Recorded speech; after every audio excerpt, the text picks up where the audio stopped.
Melody and Provident racing out wide as they charge down the far side. Lucy in the Sky has made ground, but Jay Spieth and Princess Fiani leave the 6, tied together in a knot. Some 3.5 to 4 lengths back to Lucy in the Sky. In between runners, that's Oil Machine, Kaylin Melody on the outside, 3 wide as they approach the 5. Provident a further 2 lengths in behind them. RACEHORSE, the grey race, is next as they run to the half mile. A gap of 5 more to King Pie, second from the back.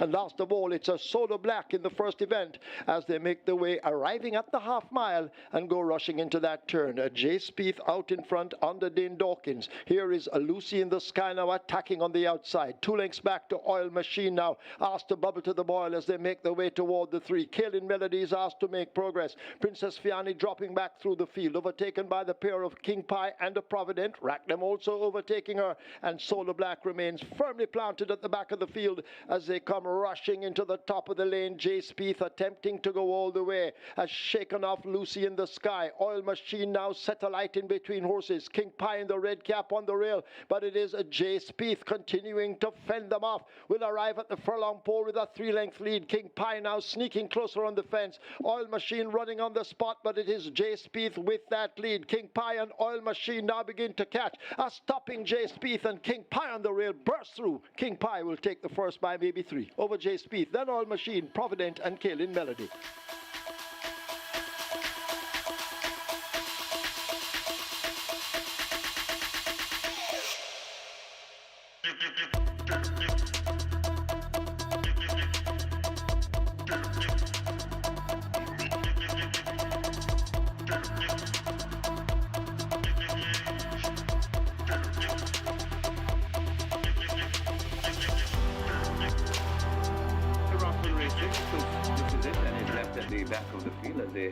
He'll head toward the 6 furlong point and making the running Storm Boy, just the leader from Papa Gray, rushing up on the inside. So it's Storm Boy and Papa Gray passing the 6, just ahead of Slam Dunk right against the rail. Just behind them, that's Joe Blaine. Just on Joe Blaine's outside, that's Pretty Caroline. Then comes a pair of Money Box and a Tuss racing at the back of the field. They head toward the 4, and Slam Dunk now sneaks out a length and a half lead. From racing in second, that's Papa Gray. Just behind them, about 2 lengths, that is a Storm Boy right against the rail. That's Joe Blaine. Pretty Caroline comes next. Just behind them, that's Money Box and still racing at the back of the field. That's Toots. They come towards the 3, and Slam Dunk stretches it up a little more. About 3 lengths now from Papa Gray. Pretty Caroline coming down into it intently. Right there in 4th, that's Joe Blaine. Money Box is racing in 5th. Then comes Storm Boy and Toots recovering right against the rail there at the top of the lane. And it is Slam Dunk, Pretty Caroline coming down the middle of the racetrack intently. And Slam Dunk and Pretty Caroline fighting for it, still on the fence and coming on too. That's Papa Gray, but Pretty Caroline hits the front. Papa Gray coming up the rail. It's Pretty Caroline and Papa Gray. These two are fighting for it, coming to the half a furlong pole, but Pretty Caroline looks to be doing the better. It's Pretty Caroline and Papa Gray. Pretty Caroline and Javanil Patterson will go on to score the second. Pretty Caroline beats Papa Gray. Then comes Money Box, Joe Blaine and Slam Dunk.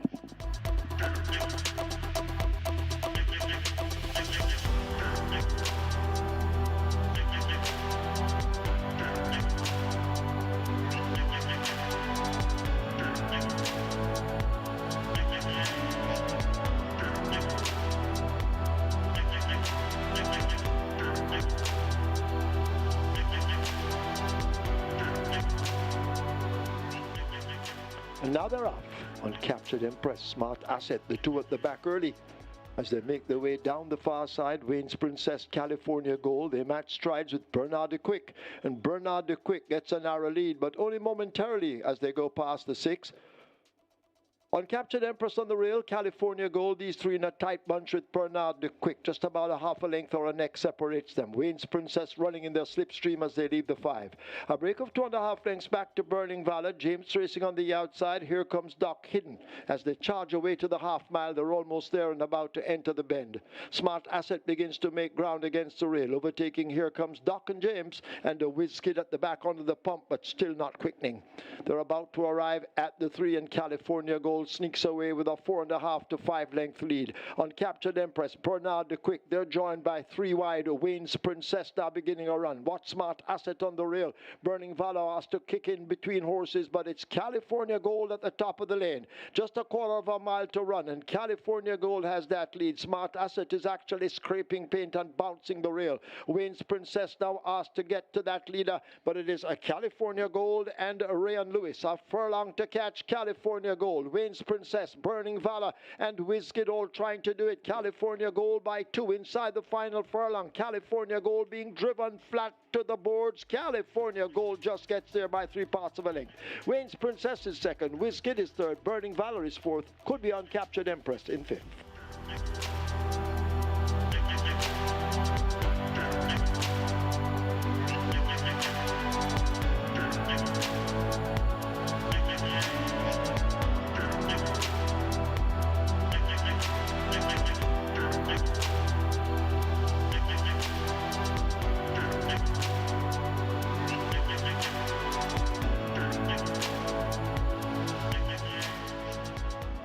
Often Racing, Pea's Head and Prince Kazir missing it and left at the back of the field. Hazelnut rushes through for that lead. Strong Mind going down into second.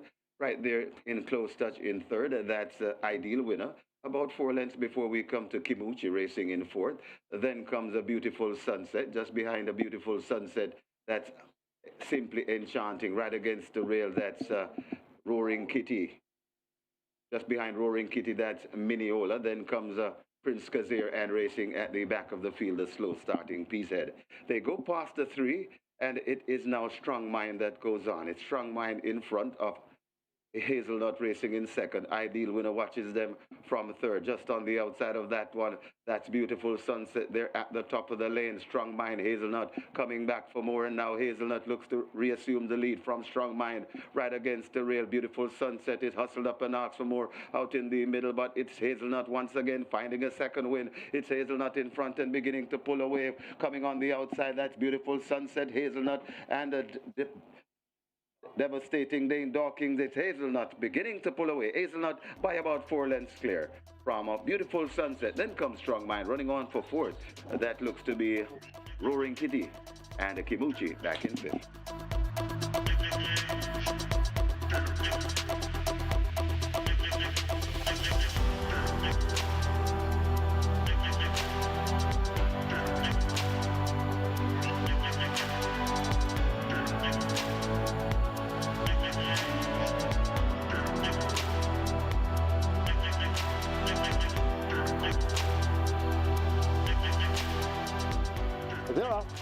Pulling out a trophy.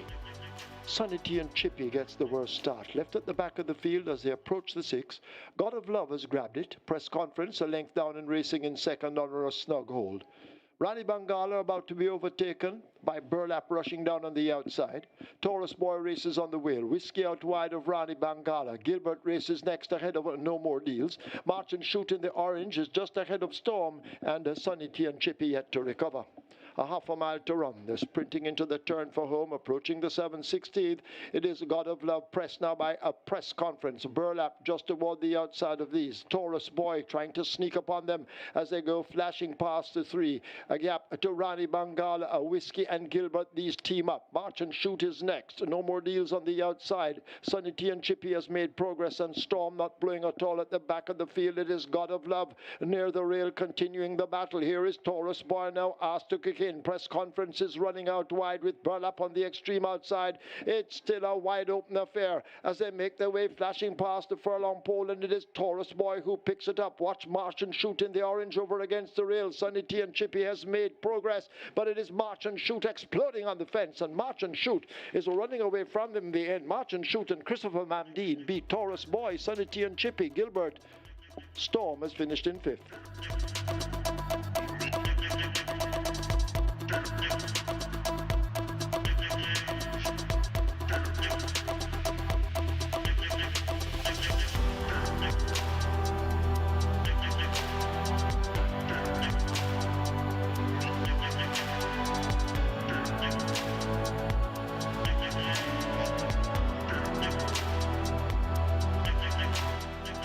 They're off and racing marginally missing in it. That Little Maggie and Rani. Golden Lawyer blasts into an early lead, and Golden Lawyer goes through from dream to reality. Lady Sarsuta out there wide as they pass the 5. Right on the inside rail, that's Noble Sovereign, overtaken by Sheer de Jour. Over on the outside, that's Dove. Right there in the mix, too. That is Rapida. In between horses, that's Shella the Rocket. Then comes Monster Vigorous, overtaken by Little Maggie. Then comes Queen Vona. And left at the back of the field, that's Randy. They come toward the 3, and Golden Lawyer on a tearaway lead, about 5 lengths in front of Dream to Reality. Lady Sarsuta still there in third, making progress and coming down into fourth. That's Sure de Jour. Golden Lawyer turns for home with a good-looking lead. At the top of the lane, it's Golden Lawyer by about 6. Dream to Reality still chasing, coming out wide in the middle. That is Sure de Jour. Golden Lawyer trying to tell them ta-ta, coming to the furlong pole. It's Golden Lawyer in front, about 6 or 7 lengths in front. And I do believe Golden Lawyer has flown the coop. Golden Lawyer beginning to pull away. And it's 3 on the day for the trainer, Patrick Lynch. Golden Lawyer. Patrick Lynch doing very well today. Golden Lawyer by about 6 lengths. Dream to Reality second. Queen Vona is third. Running on for fourth, that's Lady Sarsuta. And Little Maggie back in fifth.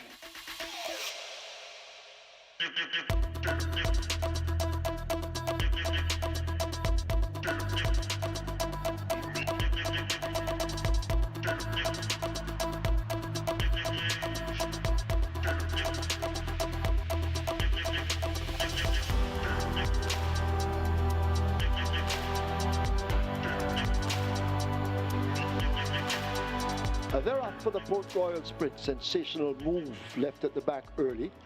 Pack Plays wants that lead. So too Desert of Malibu, and they match strides down the back stretch. Is that a fact? Races up. With Down Against the Rail, Major Danger, Wall Street Trader and Sensational move as a team, and Perfect Brew at the back of the field as they're about to arrive at the half mile. A cutthroat pace up front. Pack Plays on the rail. Right alongside, that's a Desert of Malibu, and the Desert of Malibu now goes on. Pack Plays trying to stay. Ryder could have lost his irons. A huge gap opens up to Major Danger, and Is That a Fact racing together. Wall Street Trader has a lot to do with Sensational Move, and Perfect Brew has never been anything but last as they're going to come into the top of the lane. It is a Desert of Malibu with that lead. Pack Plays with the disadvantage. The rider has no irons as they charge with 3/16 to run. It is a Desert of Malibu in control, spraying them with mud and water as they arrive at the furlong pole. Desert of Malibu and Radish Roman are clear. This is the Port Royal Sprint. A 16th to run. It's the mare Desert of Malibu. She's overwhelmed them. She's left them all in shock and awe. Desert of Malibu wins it. Close between Is That a Fact and Wall Street Trader. Pack Plays. Unfortunate back and forth.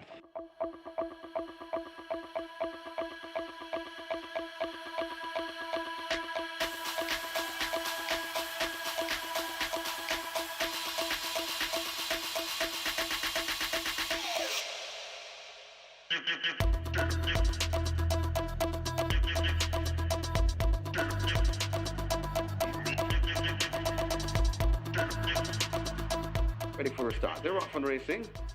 All for Love misses it and is left at the back of the field. Joyce Golden, though, rushing up along with Bootylicious. As they head toward the 7, it is Bootylicious and Joyce Golden. These two sharing the lead, but Bootylicious just the leader from Joyce Golden. Then comes Baby Like racing in a third.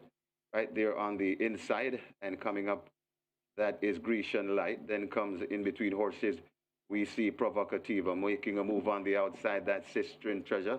Then comes She's My Friend.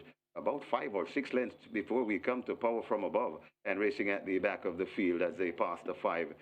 All for Love. They head towards the 4 and stretching them on that lead. About 6 lengths. It is Provocativa. Bootylicious on that lead, rather. It's Bootylicious passing the 4 with a good-looking lead. About 6 or maybe 7 lengths in front of Grecian Light going down into second. Joyce Golden is still there in a third. Right there in fourth, that is Provocativa. Then comes Sistine Treasure making gains. Also coming on too, that is Baby Like. Then comes Power From Above. She's My Friend, and still at the back of the field, that's All for Love. There at the top of the lane with Bootylicious to catch. And this looks maybe an impossible task. Bootylicious is about 10 lengths in front and traveling nicely too. Coming down on the outside, that is Sister in Treasure. Bootylicious still in front at the furlong pole with a good looking lead. Power from above is really beginning to fly in the mud. It's Bootylicious under pressure from Power from above, who now strikes the front, and Power from above is all power this afternoon. Terrific having Foster and Power from above. Landing the St. Elizabeth this start. It got tight for second between Sister in Treasure and Bootylicious, also tied for fourth. Baby Like, and running on from way out of it. That's All for Love.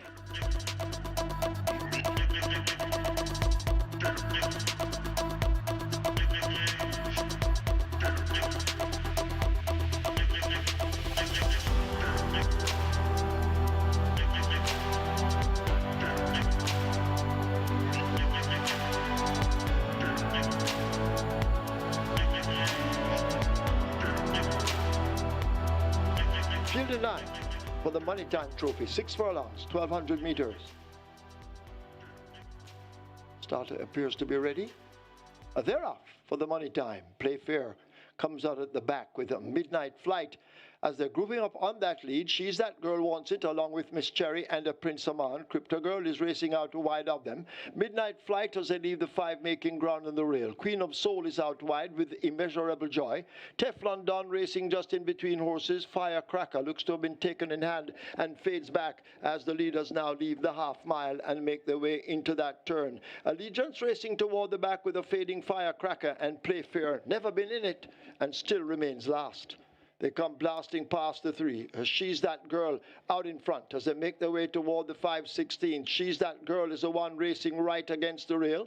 Asked to pick up on the outside. That's a Crypto Girl now asked to kick as they're at the head of the stretch. And out in front it is She's That Girl. Miss Cherry making ground on the rail. Midnight Flight toward the center and asked to close up with a Teflon Don, but still She's That Girl continues to show them her back end. Teflon Don now beginning to nibble at that lead. It is She's That Girl driven to the max inside the final 16th. Here is a Teflon Don and a Victor Wild Sanchez. Teflon Don and Sanchez take it from She's That Girl. Immeasurable Joy, Prince Aman, and Crypto Girl.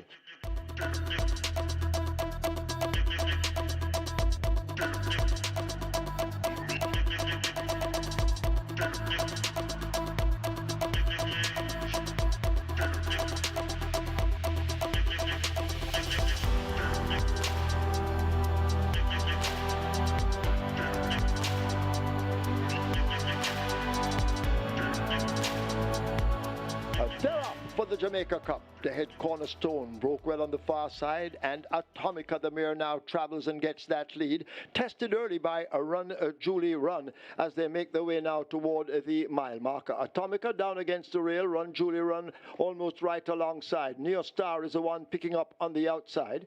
Fearless Soul races down against the rail. Interesting times ahead, and Fun Car Done races a team. At Atlantic Convoy races in behind them with Rhythm Buzz. Further and beyond in the gold on the outside. Rainsville is there, and the head Cornerstone trails the field as they now make their way over onto the back stretch. Atomica rated on that lead. Neo Star pressing all the while. They've opened up a huge gap. Fun Can't Done. Now we'll have to try to get to them as they leave the 6. Atlantic Convoy and a Run Julie Run race as a team. Interesting times ahead is racing there. Toward the outside, further and beyond, now accelerating with Fearless Soul. Rhythm Buzz has a lot to find from there. Rainsville and the head Cornerstone are the trailers as they're about to arrive at the half mile in the Jamaica Cup. The tempo should increase, and Atomica now sent through. She leads up by some 3 or 4 lengths. Neo Star continues the chase. Run Julie Run is asked to close up with Fun Can't Done, now beginning to accelerate. Further and beyond has more to find, but now begins to go. Atlantic Convoy overtakes a fading Neo Star. Fearless Soul is there, but it is Atomica about to arrive at the final 5/16th in the Jamaica Cup. Can they catch her? It is Atomica. The filly, Run Julie Run, best of the rest. Fun Can't Done asked to kick in on the outside, but down the stretch it is Atomica and Dane Dawkins. Inside the final 3/16th, Atomica with the lead. The brave Run Julie Run now trying to whittle away at it. Atomica out in front. Run Julie Run begins to get closer. Atomica asked to continue on inside the final 16. Dane Dawkins all over Atomica. Run Julie Run running her heart out, but Atomica wins the Jamaica Cup over Run Julie Run, Fun Can't Done, Further and Beyond, and Fearless Soul.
Once again, a very good morning, racing fans. As Supreme Ventures Racing and Entertainment Limited welcome you to the Caymanas Park Racetrack and our off-track betting parlors.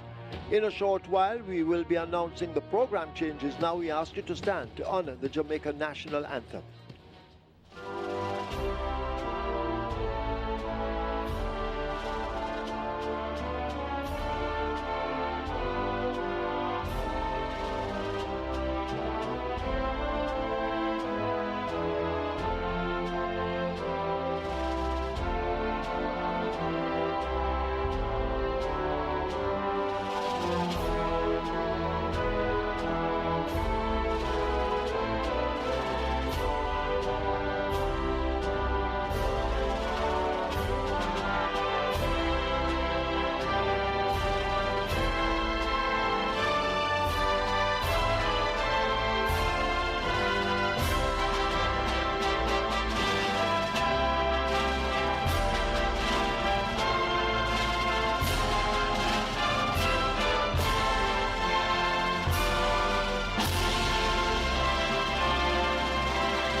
Today's first offers high five wagering along with the beginning of the Reggae 6, which has a jackpot in excess $8.829 million.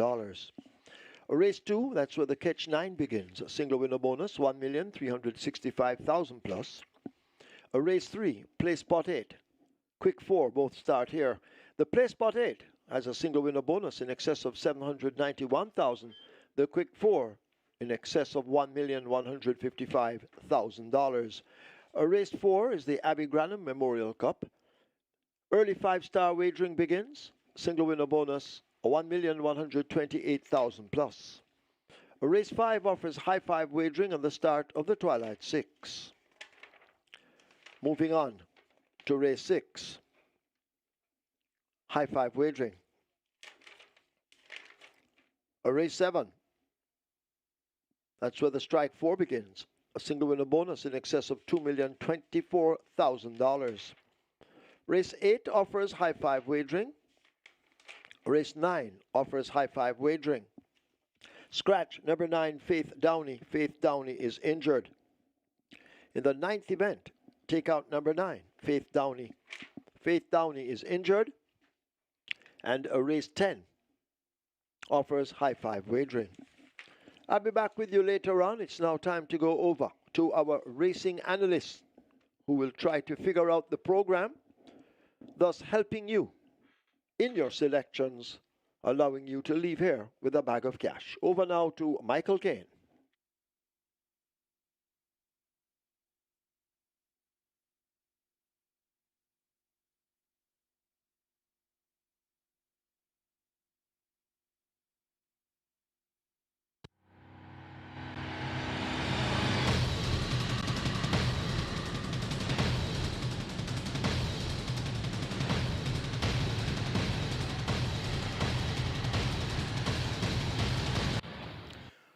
A very good day to you, forward racing fans, and welcome once again to Caymanas Park, home of the Caribbean's #1 derby. Home of the Caribbean's finest thoroughbreds, and we're here for a 10-race card today, and there are 9 more races in store for you tomorrow. So it's a 19-race, 2-day weekend carnival forward racing here at Caymanas Park. Today we'll be having the United Racehorse Trainers Association Trophy. That's going to be race number 10, a field of 10.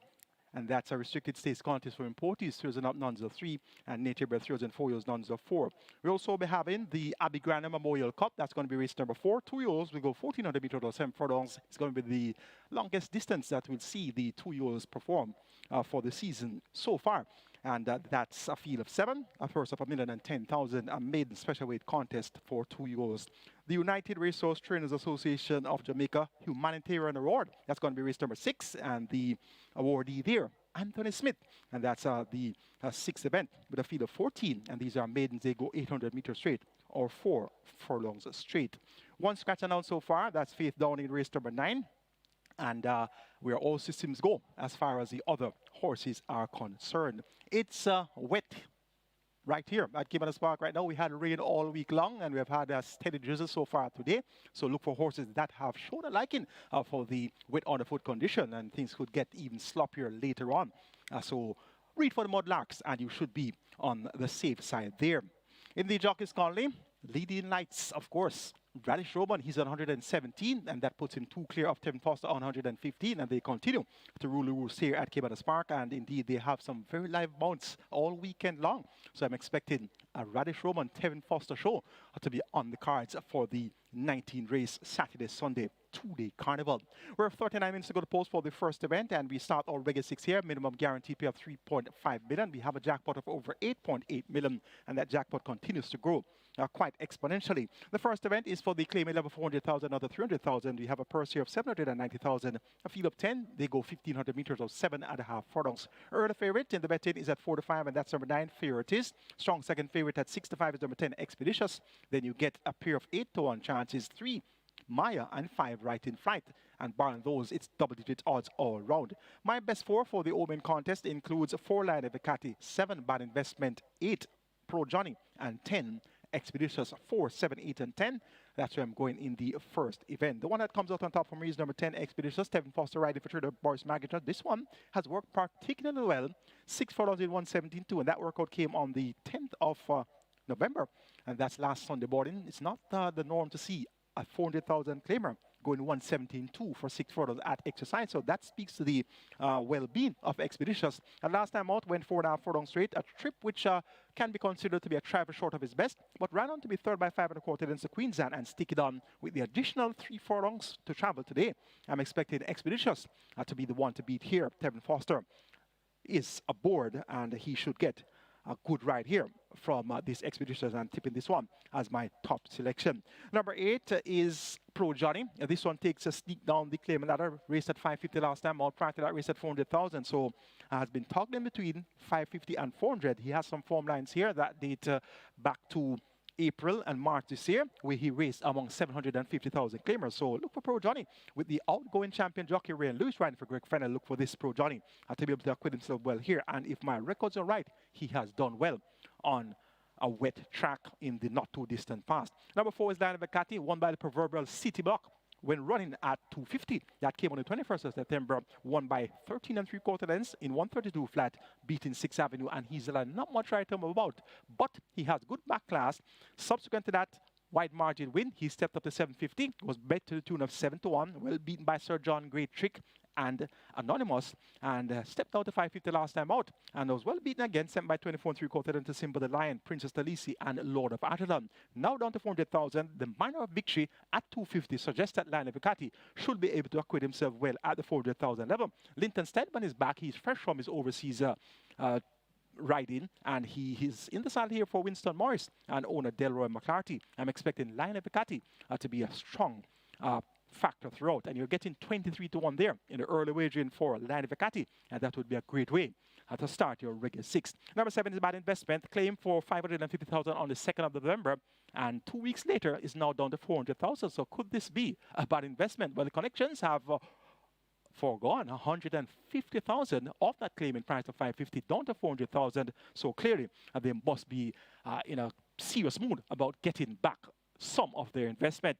Radish Roman maintains amount here. This Bad Investment now trained and owned by Stephen Todd. And based on that victory on the 20th of October, winning at nuns of 2 by 5.5 lengths over a mile at 144.3, that type of effort should go well at the 400,000 level. You're getting 12 to 1 for Bad Investment in the first event. So a pair of attractive prices here. Line of Vicati 23 to 1, Bad Investment 12 to 1, and Pro Johnny also quite attractive price there, 11 to 1. So we could very well be in store for an outsider to shake things up in the first event. I'm taking number 10, Expeditious, to get the better of number 8, Pro Johnny, then 4, Line of Vicati, and 7, Bad Investment. Regular 6 kicks off in the first event. Let's now take a look at my Regular 6 ticket for our 10-race card. Starting off in the first event with that aforementioned quartet of interest, of course, 4, 7, 8, and 10.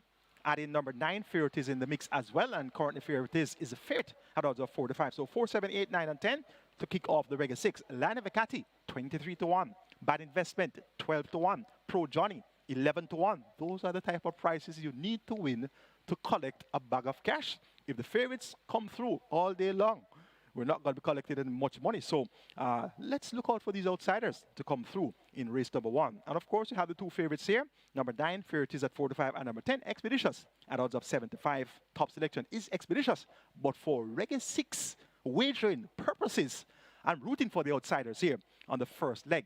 Race number 2, got to go 1, 3, 4, and 6. General Chief, Sneaky Joe, Just Move In, Blue Sky. Race number 3, got to go 5, 6, and 7. Rockola, Blood Moon, and Seaplane. Race number 4, the ABBIE GRANNUM Memorial Cup, make it 2 and 7. Mr. Lee and Secret Sensation. Race number 5, going to go for 6, 10, and 12. Baton Rouge, Will the Conqueror, and From Sheer to Bend. And race number 6, the cash out leg of the Reggae 6, make it 12 and 13. Jet Ski Girl and Beautiful Moon. 7,200 will get you my Reggae 6 ticket. Robert Darby's Reggae 6 kicks off with race number 1. We'll have those graphics up for you in a second. Here it comes. 2, 3, 5, and 7 in race number 1. Stick It On Maya, Right in Flight, and Bad Investment. Race number 2, Robert goes 1 and 4. Race number 3, Robert goes 5 and 6. Race number 4, the ABBIE GRANNUM Memorial Cup, Robert goes 2, 3, and 7. Race number 5, Robert's selections are 4, 5, 9, and 12. And race number 6, the cash out leg of the Reggae 6, Robert goes 5 and 13. Burnell and Beautiful Moon. 3,840 will get you Robert Darby's Reggae 6 on the Saturday card. Best of luck wagering on Reggae 6. And remember, that jackpot is increasing ever so rapidly, 8.829 million and climbing. And we have a minimum guarantee period of 3.5 million. So the Reggae 6 is always worth your wager. Race number 2 starts at catch time, and we have a field of 7 to catch time. Of course, the minimum guarantee payout is 500,000. 1.365 million is in the jackpot. So it's going to be another big ticket item for you on the 10 race card. The second event is a restricted allowance 4 for an interbred 5 that nuns of 3 and importees 5 that nuns of 2. The purse here 750,000. They go 1,100 meters or 5.5 furlongs. Small field of 6, but looks quite competitive. 1, 3, 4, and 6 appear to be the right numbers here. General Chief, Sneaky Joe, Just Move In, and Blue Sky. And I said, when I was reading the race and I saw the 2 horses named Sneaky Joe, Just Move In, I said, wait, look like I'm going to make a call home. Sneaky Joe, Just Move In. I don't like the sound of that. Well, anyway, 2 nice names to have on your exactas and trifectas here in the second event. I'm going for General Chief, though, number 1. Radish Rome on the Sneaky Fox replaces Everton Goosey Stone. And the last 3 times, General Chief has been ridden by Everton Stone. Last time on second by a short head behind Diamond Rock over 6.5 furlongs. Ran on. 2 starts back, fought by 2 lengths after being slow in the stride. Made mild headway behind Principal Tiffany, Blue Sky, and Sneaky Joe. So Blue Sky is here as well as Sneaky Joe. So it's an interesting rematch among the trio. And I'm expecting General Chief with the change of rider. He doesn't have the requisite speed to go with the early leaders. He's drawn post position 1. So when you draw post 1, you don't have any speed. You're definitely going to have to try and come from off the pace. So I'm expecting General Chief to be coming on from off the pace. On the other hand, we have the speedsters towards the outside. Blue Sky, Tap It Good, as well as Just Move In. So those 3 horses should be responsible for the early fractions. And I'm expecting General Chief and Sneaky Joe to be the ones finishing for best of all from off the pace. Now, Sneaky Joe has 2019 champion jockey Christopher Mantine in the saddle for Trinidad Von Dude Hutchinson. Has been 3rd on his last 3 outings. Last time out, waited for room on the rail, and the room didn't actually materialize fully and had to be checked and switched towards the outside and came on 3rd by length in that same Diamond Rock General Chief event. Once he gets a clear path today, I'm expecting Sneaky Joe to be banned contention throughout. So look for both the General Chief and Sneaky Joe to be finishing best of all from off the pace. They don't have far to go. It's only 1,100 meters or 5.5 furlongs, so they better be on their A game. Just moving number 4. Matthew Bennett rides for trainer Marlon Brown, the captain. And notably here on the past performances, we're seeing where the 2 wins by this Just Moving. Matthew Bennett was on board on 2 occasions. So 2 wins of the career of Just Moving, and both victories were with Matthew Bennett in the saddle. So I'm expecting this Just Moving to run fairly well. Has been deemed lame 2 of the last 3 outings, so that may not be too encouraging if you want to back this Just Moving with any amount of confidence. But I'm going to keep Just Moving on the right side, hoping that she can report sounder and fitter. And Blue Sky, number 6. This one was second by a short head, 2 starts back, just beaten by Principal Tiffany in that 6 furlong contest where Sneaky Joe was squeezed for space inside the final furlong and finished up in 3rd. And that day, Sneaky Joe had 54 kilos. Just Moving wasn't in that race. It's Blue Sky that was in that race, and Blue Sky had 49 kilos. So Sneaky Joe allowed 5 kilos to Blue Sky, and today the weight is 54 kilos for Sneaky Joe and 52.5 for Blue Sky. So Blue Sky is 3.5 kilos worse off after Sneaky Joe, and that handicapping could very well work out significantly where the outcome of this event is concerned. It's a small field of 6, but it looks to be quite competitive. Speed towards the outside, run-on horses drawn on the inside. I'm taking number 1, General Chief, one of the run-on horses here, to get the better of number 3, Sneaky Joe, another run-on horse. For third, number 6, Blue Sky, and for fourth, number 4, Just Move In. Catch 9 begins in the second event with that jackpot of 1.365 million plus and the minimum guarantee payout of 500,000. Let's take a look at my Catch 9 ticket for the United Racehorse Trainers Association card. Race number 2, competitive event, started off wide here by the standards of our Catch 9, going 4 horses here, 1, 3, 4, and 6. And if you notice, I don't have any other race that has 4 selections. So this second event looks quite competitive. 1, 3, 4, and 6, General Chief, Sneaky Joe, the run-on horses, and the 2 speed horses, Just Move It and Blue Sky. So 1, 3, 4, and 6 on the opening leg of the Catch 9. Race number 3, got to go 5 and 6, Rockola and Blood Moon. Race number 4, the ABBIE GRANNUM Memorial Cup. Make it 2 and 7, Mr. Lee and Secret Sensation. Race number 5, got to go 6, 10, and 12, Baton Rouge, Will the Conqueror from Share to Bend. Race number 6, the United Racehorse Trainers Association of Jamaica Humanitarian Award, which goes to Anthony Smith. Going to go for number 13, Beautiful Moon, as a single. Race number 7, another single is going to be number 4, and that's Man Islam. So that number 8, please correct that, is going to be number 4, Man Islam. And there's a long story behind why that number 8 is there. A horse named Manushi was on the overnight, but Manushi won't start. So Manushi is out, and that single is number 4, Man Islam, and actually not number 8, War Horse. So correction there. Race number 7, number 4 is the bunker, and that's a Man Islam. Race number 8, going to go 1, 4, and 10, Crimson, Sir John, and Nakamura. Race number 9, going to go 2, 4, and 5 on this close occasion, Pope's Lady and Irish Race. Please note that number 9, Faith Downey, is a non-runner. And race number 10, the United Racehorse Trainers Association Trophy, going to go 3 and 7, Captain Sparrow versus Sheer Delight on the Catch 9, 4,320. That's my idea, but very live Catch 9 ticket today. I like this ticket today, and I suggest that you have a go at the Catch 9. Robert Darby's Catch 9 goes 1 and 4 in race 2, race number 3, 5 and 6, race 4, 2, 3, 7. Race number 5, 4, 5, 9, race 6, 5 and 13, race number 7, 3 and 4, race 8, 1 and 4, race 9, 5 and 7, and race number 10, 3 and 9, 5,760 will get you Robert Darby's Catch 9. Best of luck wager on Catch 9 on the Saturday card. We're at race number 3. We're going to start off place spot 8 and quick 4 here. Place spot 8 jackpot over 791,000. Quick 4 jackpot over 1.15 million. They both have a minimum guarantee payout of 250,000. The third event is a maiden condition race on 80 bred 3 O's. The purse is 1,050,000, and they go 1,600 meters, 8 furlongs or a mile. Of the 7 horses, they could go postwards. I've narrowed it down to numbers 3, 5, 6, and 7. Ruby's Light, Rockola, Blood Moon, and Seaplane, 3, 5, 6, and 7.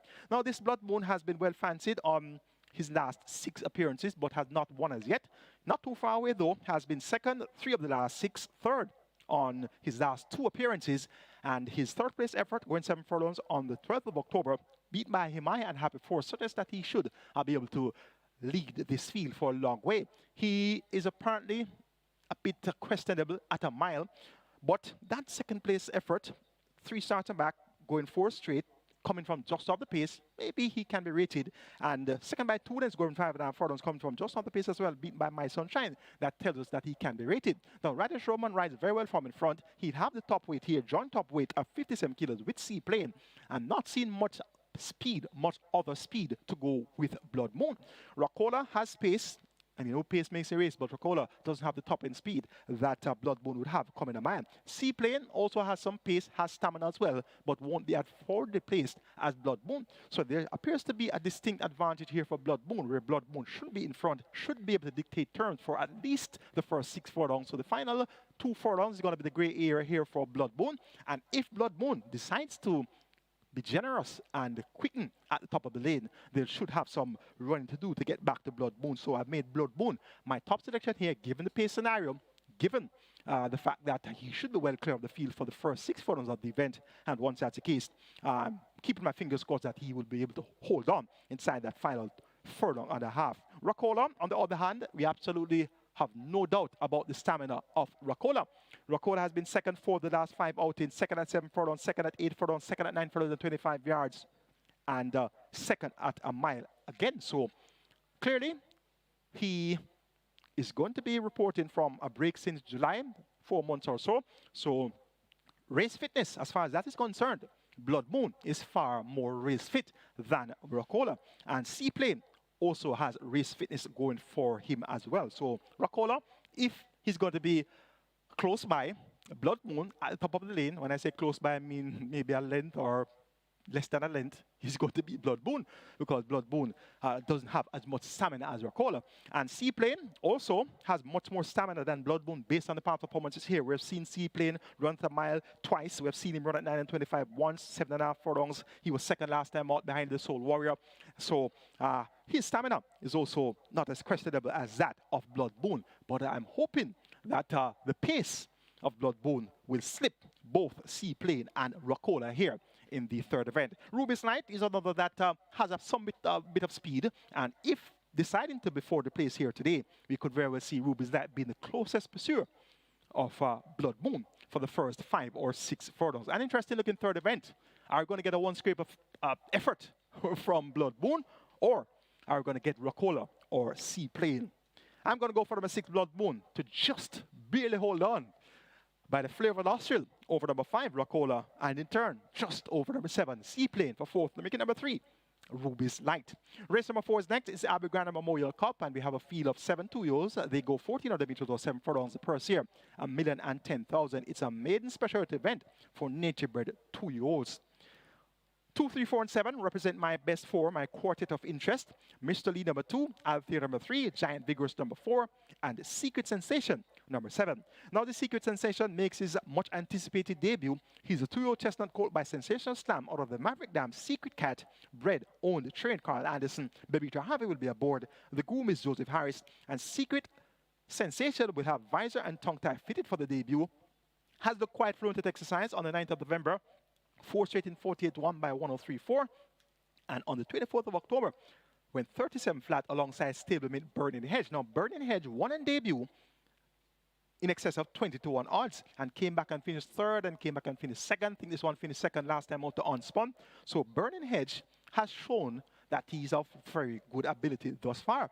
Now this Secret Sensation, I'm told by a very good source, is more talented than Burning Hedge, and Burning Hedge has done well so far.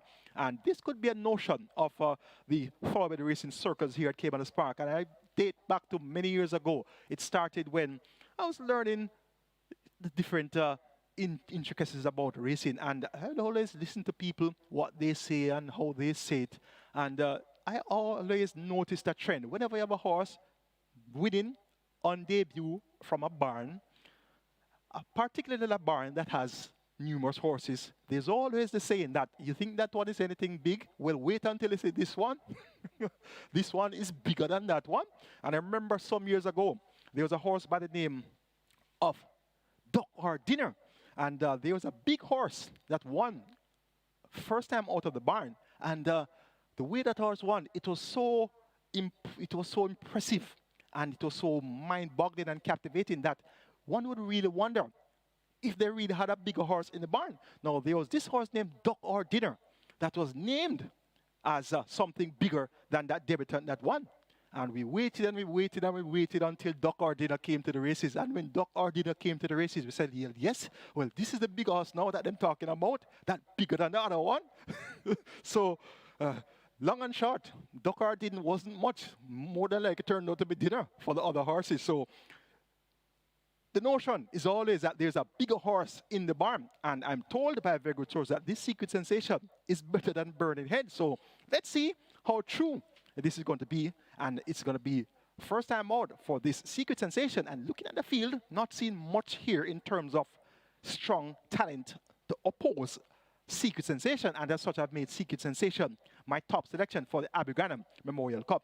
Number 2 is Mr. Lee, 4x7 in his own debut after being slow to stride, left himself with a lot to do, and finished with late interest there, finished with late energy. Danka won, Beautiful Sunset was second, and Platinum Princess came in third. Visor now fitted by Lee Clark OD, his owner trainer, and Mr. Lee has Matthew Bennett maintained the mount here, and the 2 additional furlongs appear to be right up the street of Mr. Lee, having run on from off the pace on debut. Number 3 is Althea. This one is a debutant. She's a 2-year-old bay fielded by Fort Lauderdale out of the El Padrino Dam. Truth is truth. Imported in utero, bred and owned by Peter McFarlane, trained by Gordon Lewis, and Philip Partridge will be aboard. Althea has carried herself at exercise as if she'll appreciate an extended journey. She went 7 furlongs in 135.2 on the 3rd of November, and on the 9th of November, went 7 furlongs in 134.2. So look for Althea to run fairly well here. Tongue tie and figure 8 on for the first appearance. And Giant Vigorous number 4, quite a whispered on debut, went off at 14-1 with Rudolph Page in the saddle.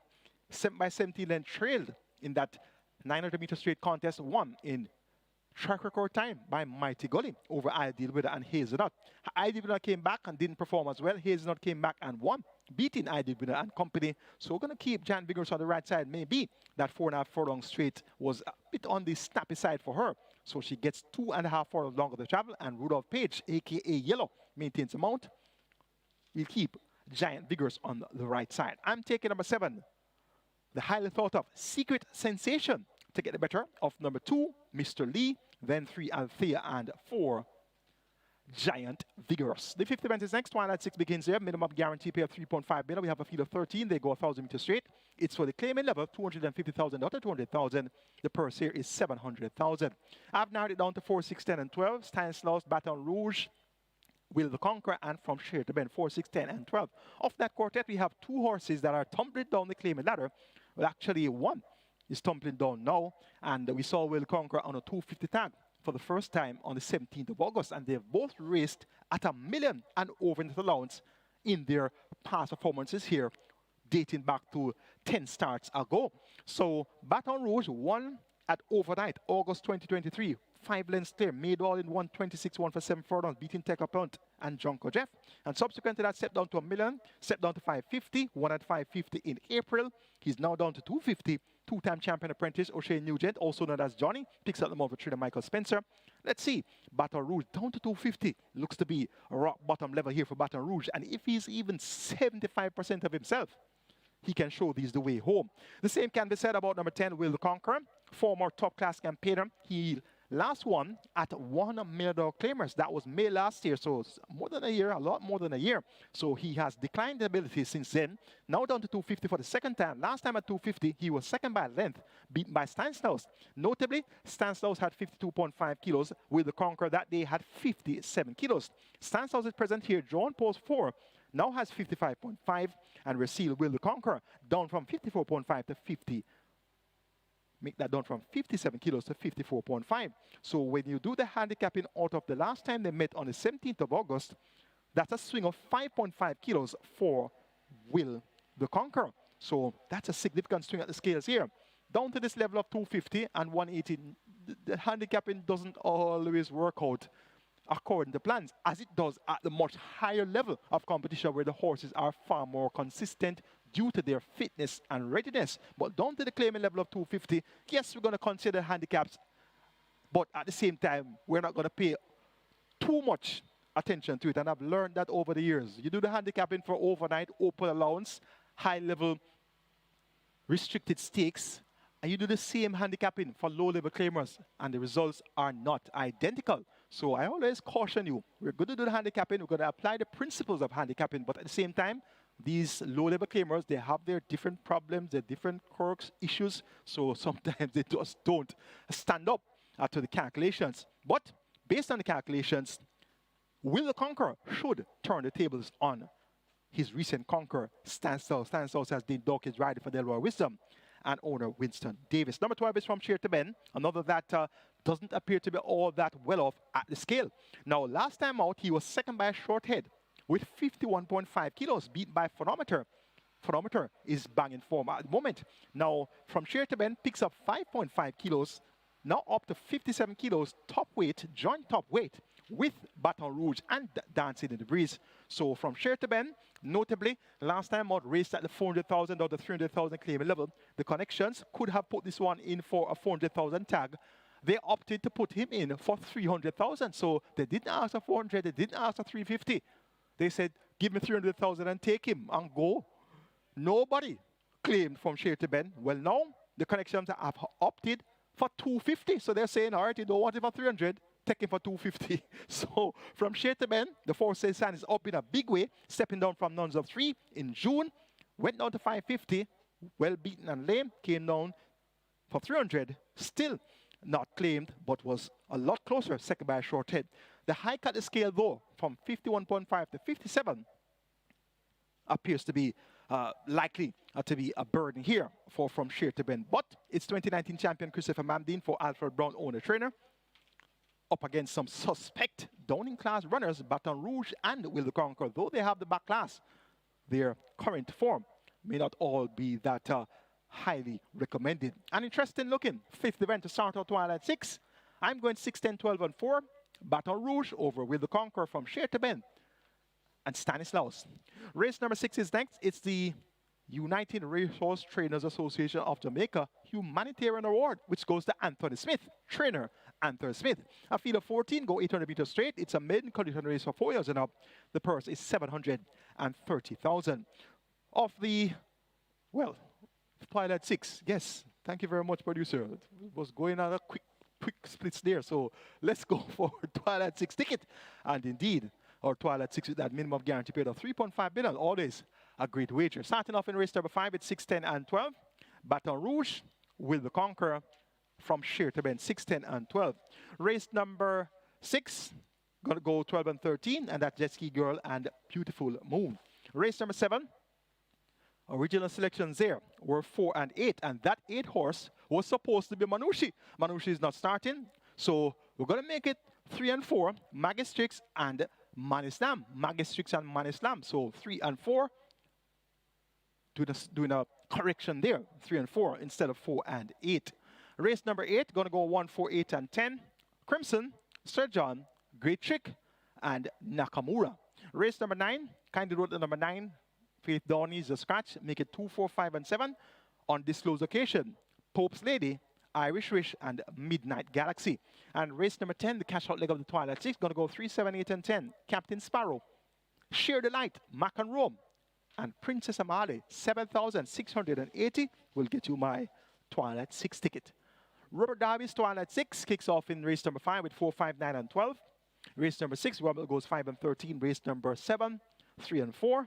Race 8, 1, 4, and 8. Race number 9, Robert goes 4, 5, and 7. Race 10, 2, 3, and 9. 4,320 will get you Robert Darby's Twilight 6. Best of luck wagering on our Twilight 6. Red race number 6, 14 horses at 800 meters straight. The top selection goes to number 13, Beautiful Moon. And this Beautiful Moon has been second on 3 of our last 5 races. Second by 4 1/4 lengths behind Equinox. And within 2/5, Equinox stepped up to win again. Second by 9.5 lengths behind Princess Rhea over 4 furlong straight. Second by half a length over 5 furlong straight behind Shadow of a Doubt. So this one has been knocking at the door. Roman up here, riding here for trainer Kashmir Kiwal Singh. There's an, what do you call, XOXO pattern here on the past performances for Beautiful Moon's last 5 races. She runs a good race and finishes second. Then she runs worst. Then she comes again and finishes second. Then she runs worst. Then she finishes second. So based on that pattern, she may not run as well today. But I'm hoping that that pattern can be changed here. 800 meters straight, John Post 13, not seen much speed to go with her. So I'm always getting weak to take the easy way out here with that Beautiful Moon because the field is quite substandard. And if you're in a substandard field and you can lead them, you have that much more of a better chance to pass the winning post in front. So trying with Beautiful Moon again, hoping that she can deliver. Number 12, Jet Ski Girl, has a lot of scope to improve, has only raced once, raced on the 10th of August on debut, went off at 2-1, well fancied, ridden by Shane Ellis. It's now Dane Dawkins. We are seeing Jet Ski Girl, first time out since her debut in August, so she clearly may not be the soundest of racers, but was 6 3/4 lengths in arrears to Beautiful Moon at 2-1. That day, Beautiful Moon went off at 36-1. So on her first appearance, she was expected to beat Beautiful Moon and all. given the normal trajectory of improvement of the amazing thoroughbred from August to November, this Jet Ski Girl should be more advanced for her second appearance. And given her scope to improve in comparison to most of the other runners, I give her a strong look in here, especially from the angle of that 2-1 on debut in August. Number 5, Burnell, also fits the category of a horse that has a lot of scope to improve. Having only raced once, was third by 8.5 lengths to Shadow of a Doubt and Beautiful Moon. And Beautiful Moon was 8 lengths clear of Burnell. And as I told you earlier, Beautiful Moon was 6 3/4 lengths clear of Jet Ski Girl. So if Beautiful Moon comes in the same fashion that she reported on those 2 occasions, she should get the better of Jet Ski Girl and Burnell. But she has raced 25 times. Burnell has only raced once. Jet Ski Girl has only raced once. So they have far more scope to improve than Beautiful Moon.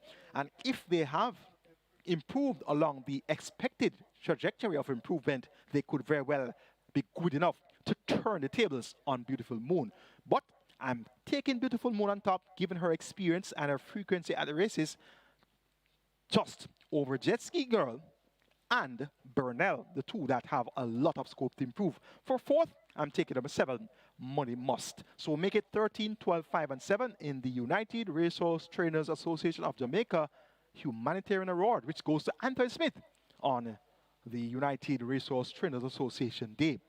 Race number 7 is next. We're going to start the strike 4 here. Jackpot over 2,024,000. Minimum guarantee period is 500,000. And we have 8 horses going 5.5 furlongs or 1100 meters. It's a restricted allowance 5 for native bred foals and nuns up 2, and imported foals and maidens. The purse 750,000. My best 4, 3, 4, 5, and 6. Maggie Strix, Man Islam, Casual Treasure, and Epic 3, 4, 5, and 6. Man Islam is the one that gets a vote. 4 by 3 and stars time up, beat by Equinox, Joe Blaine, and Simple Sensational at 5 furlongs straight. 3 starts back, 4 by 10.5 lengths behind Dream Warrior, Waterman John, and Dimitri P. And 4 starts back, second by head, beaten over the straight behind the imported filly, Sister D. This Man Islam had his only win going 5 round on the 22nd of June, ridden by Robert Hardball Halliday for trainer Patrick Lynch. And Patrick Lynch had a triple last week, so he's banging form coming into this week. And notably, this Man Islam, since winning when ridden by Robert Haldane has not been called to ride since. And I note the trend here.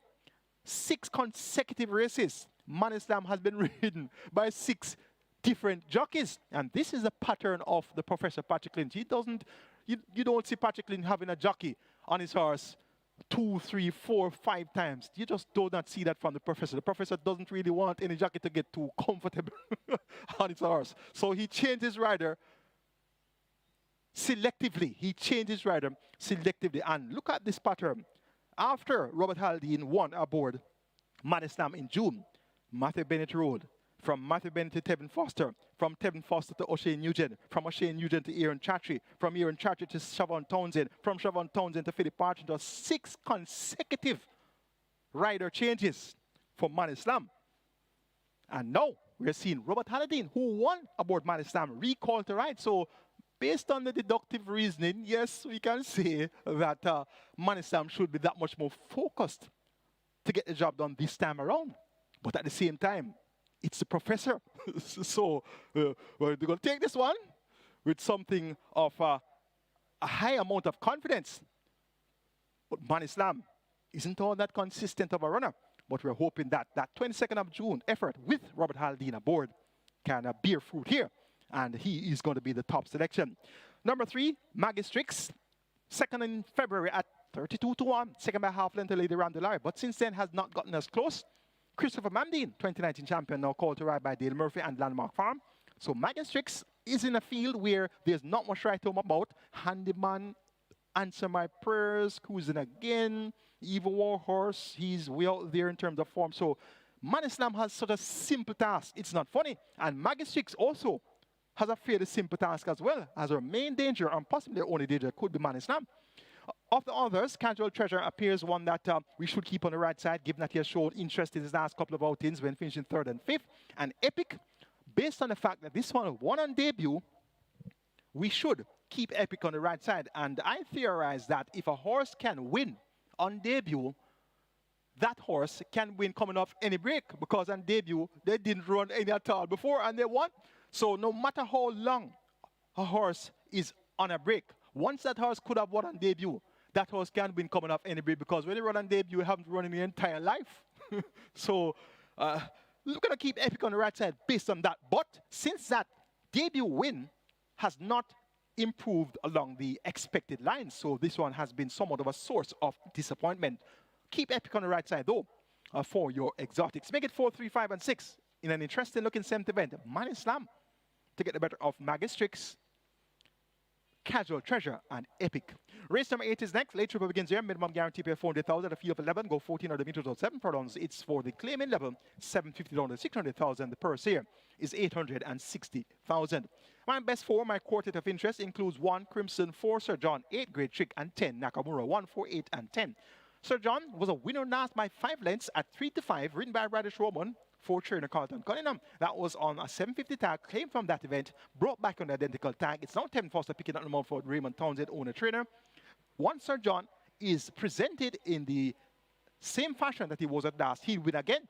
And he has worked well on the 9th of October, the 9th of November. Went 6 furlongs with 117.2. On the 2nd of November, 6 furlongs with 118.2. So indications are that Sir John is in a similar frame of mind and fitness and readiness that he was when he was last at the races. But I always tell you about the very important variable that has to be considered when handicapping claiming races, and that variable is what I call the change of barn. So you can see a horse win off the TV last time out, and you say, yes, he's a soup when he come back. Well, when he comes back from a different barn, different environment, different groom, different trainer, different this, different that. And it might not be the same horse that turns up. It might be an improved horse as well, and it might be a not so improved horse. But all of the indications are that we should see a Sir John in a similar fashion that he was when he was last at the races on the 19th of October. Crimson number 1, beat by Sir John in that same event. That was his first outing. And here's another example. Crimson had back-to-back victories in 3 consecutive races for 3 different trainers going into his last race on the 19th of October. He was sent off at 8 to 5 with Tevin Foster, but he did little running there. 5th by 15 lengths, well beaten by Sir John. He was a strong second favorite behind Sir John. Sir John went off at 3 to 5, and Crimson went off at odds of 8 to 5. Well, now, this is a scenario where they're in a rematch, but the rematch sees Sir John from a new barn, and Crimson is from the same barn, which, of course, they had a bit more time to get to know a bit more about him. So maybe Crimson can get a lot closer here and even possibly turn the tables. Jerome Innes, also known as Cranberry, picks up the mouth for trainer Gary Griffiths. So Crimson is one to always keep on the right side. Nakamura, number 10, also has his home barn going for him, trained by Errol Burke. This one has not changed barns. 4th last time out, beaten by Sir John and Great Trick. Both Sir John and Great Trick report from different barns. However, Nakamura reports from his same barn. So if you're looking for that type of angle to take Nakamura from, I encourage you.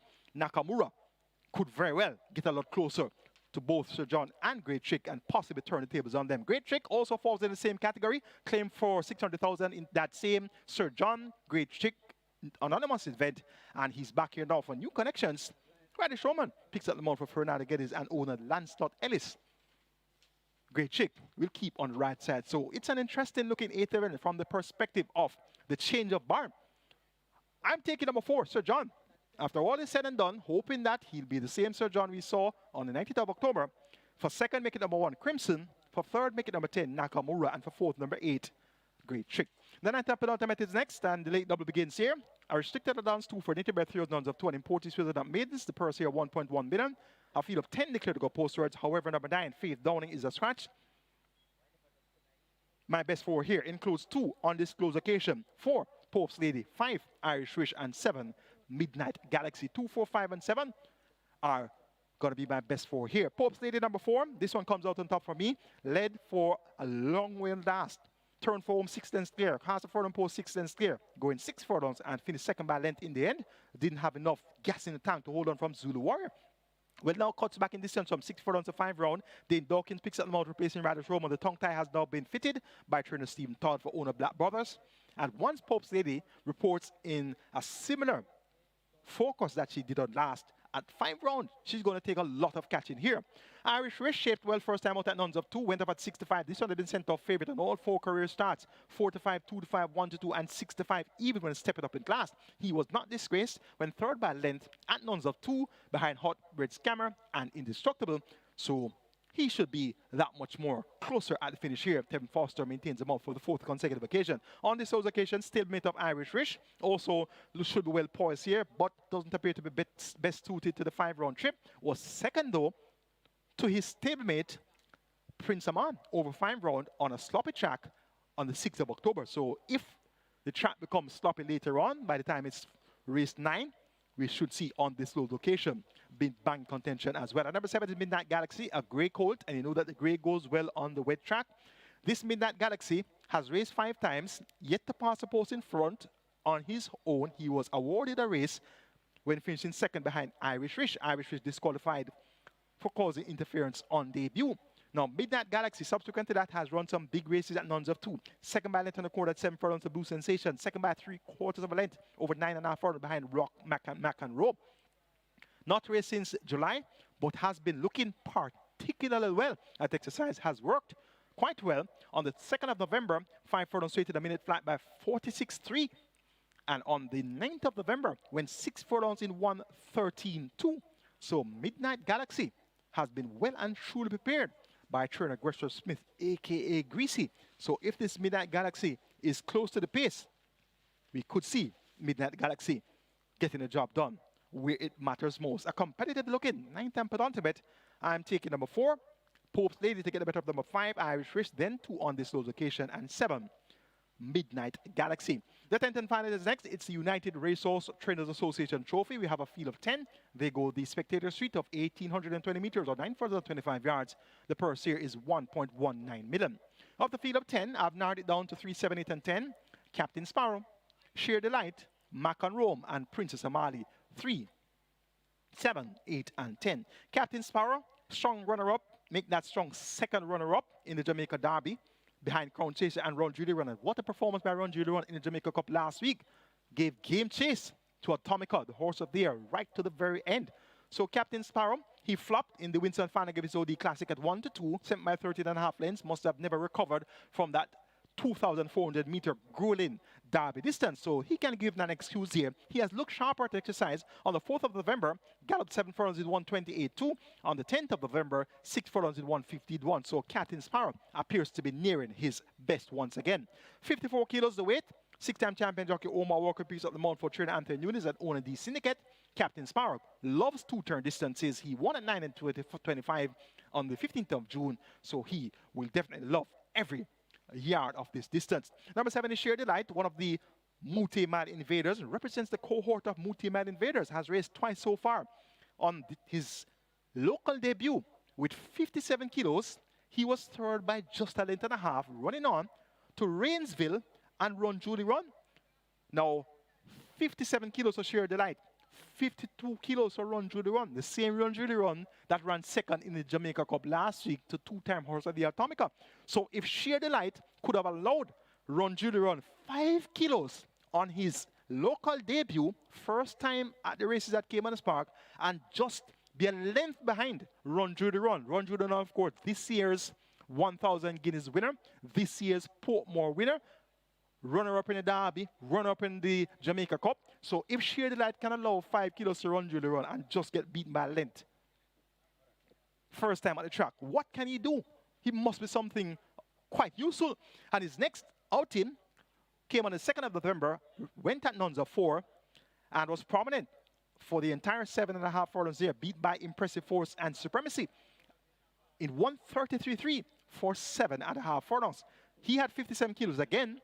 Supremacy, who was second at 53, and another importee, Impressive Force, at 57. So he was right up there with the pace, just didn't quicken enough. And he's back here now for his 3rd appearance. The blinkers and the figure 8 have now been fitted for the first time by Donovan Hutchinson. 2019 champion Christopher Mamdin picks up the mount. The trip is now 9 furlongs and 25 yards, the 2-turn distance. And Sheer Delight has carried himself as if he will just love a 2-turn distance. So this is going to be my firm selection in the United Racehorse Trainers Association Trophy. Number 7, Sheer Delight. He should be poised for a winning effort here. And he has to make a good impression if he wants to make an impression in the Multi Mile. He has to make a good impression today. Number 3, Captain Sparrow, going to get the second vote here. He has absolutely no early pace. He's void of early pace, so he's going to come from off it. And I suspect that Sheer Delight, with his pace shown so far, behind, Run Through the Run, and Impressive Force, that type of pace will see him having more than a first run over Captain Sparrow. For third, making number 8, Macon Rome, recent mile upset winner, making all the running at nuns of 4, beating Princess Tamale and Allegiance. Picks up 3 kilos, got 56 kilos. Dick Cardenas picks up the amount, replacing Victor Sanchez. He'll keep Macon Rome on the right side, but he's going to have more running to do here. At number 10, Princess Tamale, beaten by Macon Rome at last out. Came from off the pace, so she too has a little bit more to find here in the United Racehorse Trainers Association Trophy. My firm selection, number 7, Sheer Delight, to get the better of number 3, Captain Sparrow, then 8, Macon Rome, and 10, Princess Amale. That's the handicapping seminar for you today, and I sincerely hope that that analysis would have better guided you to be able to make your decisions when comprising your permutations. And you saw my tickets, Reggae 6, Sketch 9, Twilight 6. Those are guides for you to get it right and win some big bucks. It's now on to post for the first event, Reggae 6 pool, 6.1 billion, and we are 550,000 wagered in the early triple. Overcast skies, slight drizzle earlier. Look for horses that prefer the wet underfoot condition. Have a great day. Wagering Caymanas Racing right here at Caymanas Park. Also on MBet, NarBet, Express Bet, the Woodbine mobile betting platform. Also on FanDuel. And of course, through the SV Games app. Wagering, MBet,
walking out there, you know.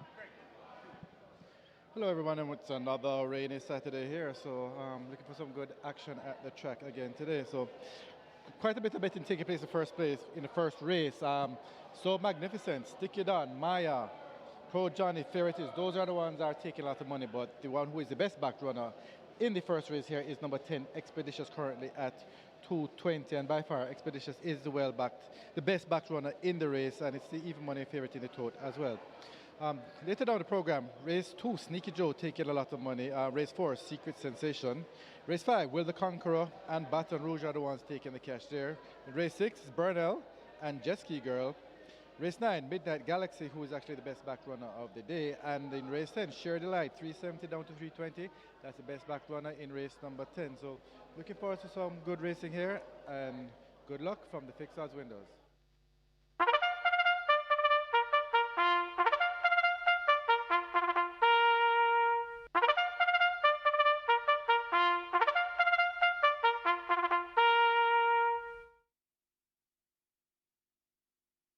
Horses take the track for the first. It's for 3-year-olds and up, an optional claiming event, 400,000 to 300,000 the tag. Also 6-year-olds and up, non-winners of 4. The distance 1,500 meters or 7.5 furlongs. Number 1, So Magnificent, 53.5 kilos or 118 pounds. Number 3, Maya, 55.5 or 122. 4, Lion of Icati, 55 or 121. 5, Right in Flight, 51.5 or 114. Number 8, Pro Johnny, rider change. Christopher Mamdeen rides 8 Pro Johnny. 8 Pro Johnny in the first, make the rider Christopher Mamdeen. Wagering on double event, Exacta, Quinella Trifecta, Superfecta High 5, Rolling Triple. Reggae 6 begins here. Reggae 6 jackpot, 8,829,000 plus. Reggae 6 on its way to 8 million. Rolling Triple on its way to $1 million. Get your bets on. Runners make their way to post.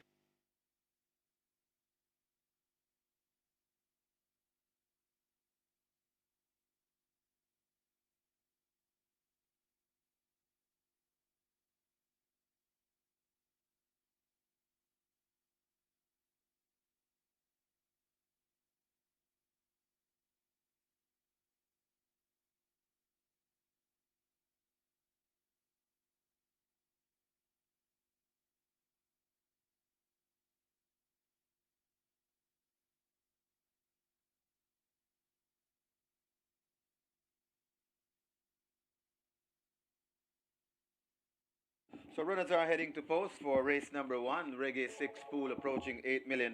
The jackpot bonus nearly $9 million. And your rolling triple on its way to 800,000, on its way to $1 million. High 5 wagering offer there, High 5 pool on its way to 300,000.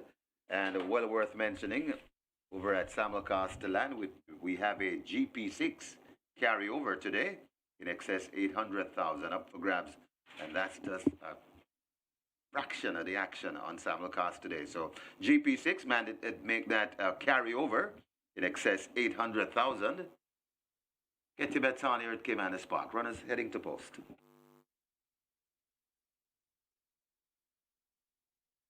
Attention, please. In today's 7th event, scratch number 5, Casual Treasure. Casual Treasure is injured. Race 7, number 5, Casual Treasure, a scratch, injured. Runners make their way to post. Get your wagers on.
again to our racing fans, and welcome once again to Caymanas Park, home of the Caribbean's number one derby, where the Caribbean's finest thoroughbreds, and we're here for 19 races, 10 today and 9 tomorrow. And indeed, today is the United Racehorse Trainers of Association Trophy. That's going to be race number 10, and we also have the ABBIE GRANNUM Memorial Cup. A good-looking 10-race card. Regular 6 pool approaching 8 million. The early triple is approaching 800,000. The feed up 10 on the way to the gate. It's for the claimant level 400,000, another 300,000. And we have a slight drizzle upon us right now. Track is quite dampened, so read for the horses that prefer wet underfoot condition. Top selection for race 1 is number 10, Expeditious, Tevin Foster. He's 2 behind Riders Roman, so he'll want to get a flying start today, which he appears to be likely to get with this Expeditious working so well. 6 furlongs with 117.2 on the 10th of November.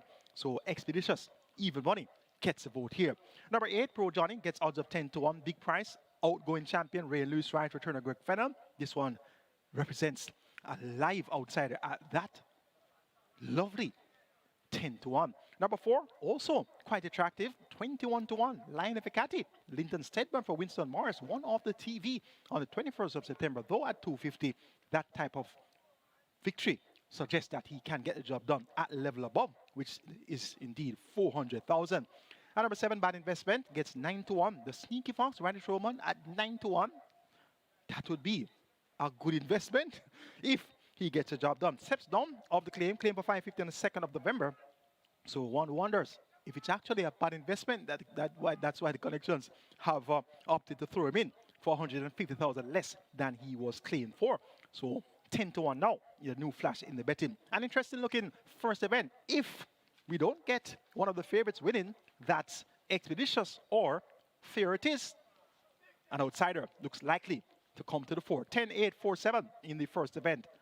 Expeditious over Pro Johnny, Lion of Icati, and Bad Investment.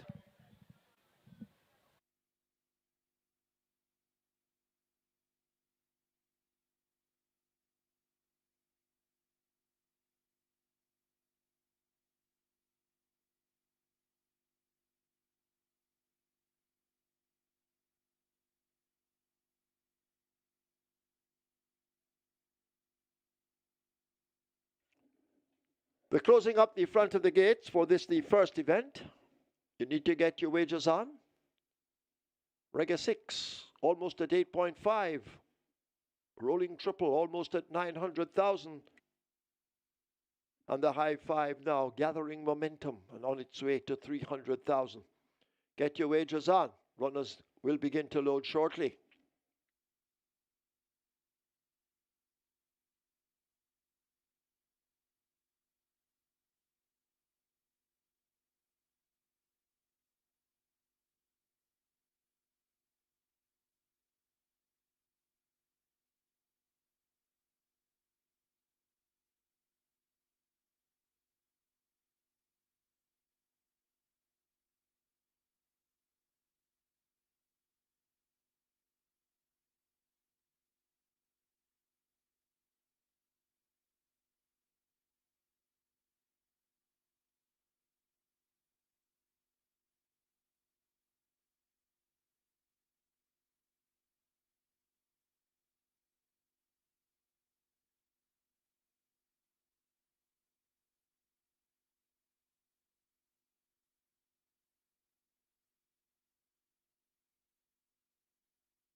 So horses now loading. First one in Sticky Don, joined by Maya.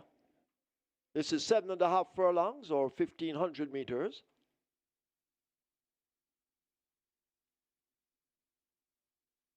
Lion of Icati is in.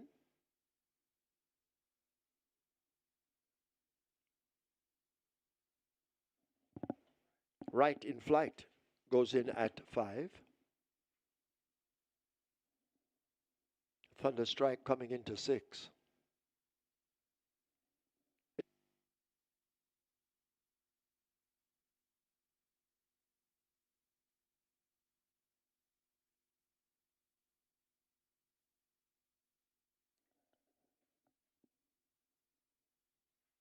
Thunderstrike in at 6.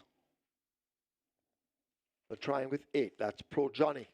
Remember, Christopher Mamdeen now the rider. So they're bringing Pro Johnny into 8. Across goes Mamdeen. Bad Investment coming to 7. Bad Investment is in.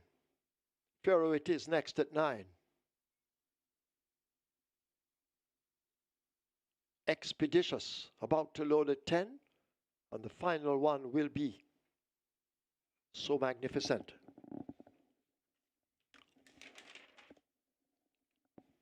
So Magnificent, a bit problematic at the moment.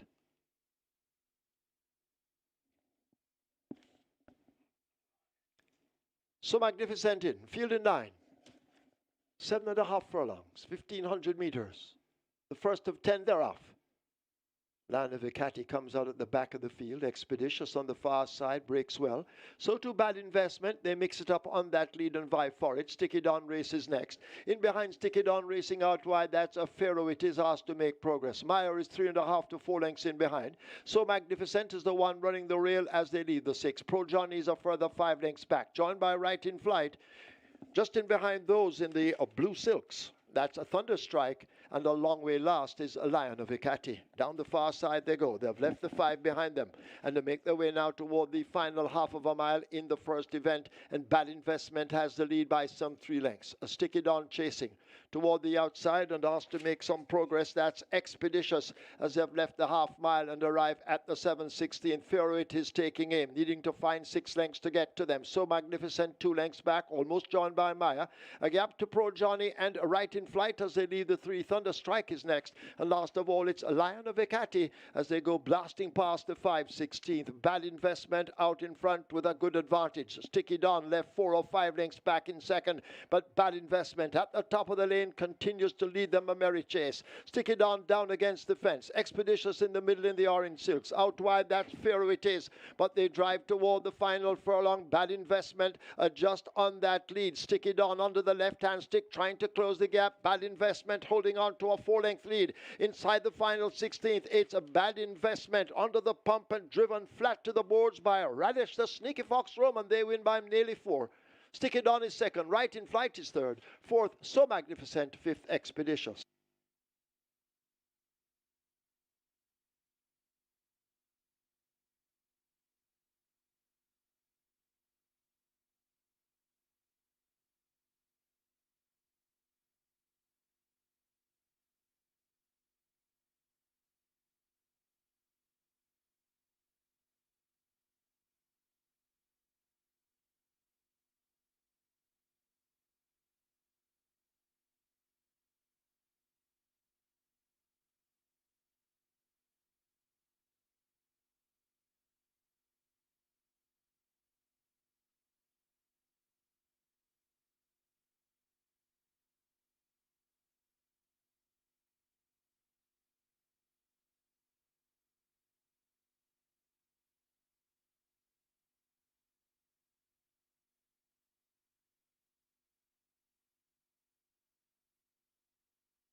We have claims. We have claims in the first event. Number 7, Bad Investment. 2 claims submitted.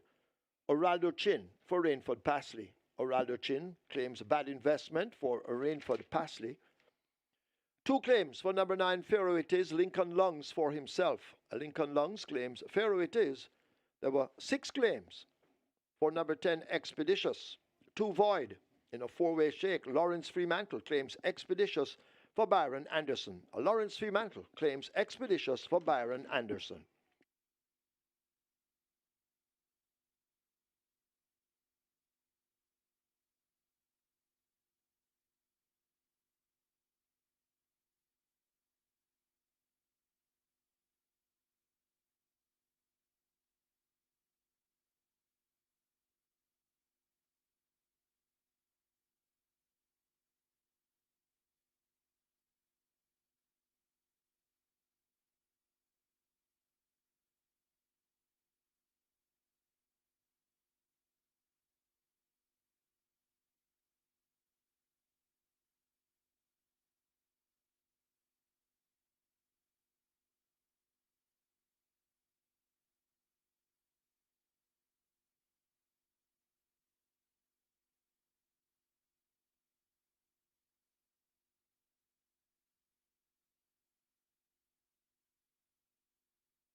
In the winners enclosure, the unofficial winner of race number 1, number 7, Bad Investment. A 4-year-old bay colt by Casual Trick, My Angel Brianna by Zaha Z, bred Tanya Carr, owned and trained Stephen Todd, the winning rider, the Sneaky Fox, Radish Roman, the groom Romaine Marshall second, a number 2, Sticky Dawn, a third number 5, Right in Flight, fourth number 1, So Magnificent, and a fifth number 10, Expeditious. Final time for 7.5 furlongs, 138 and 1.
1,500 meters.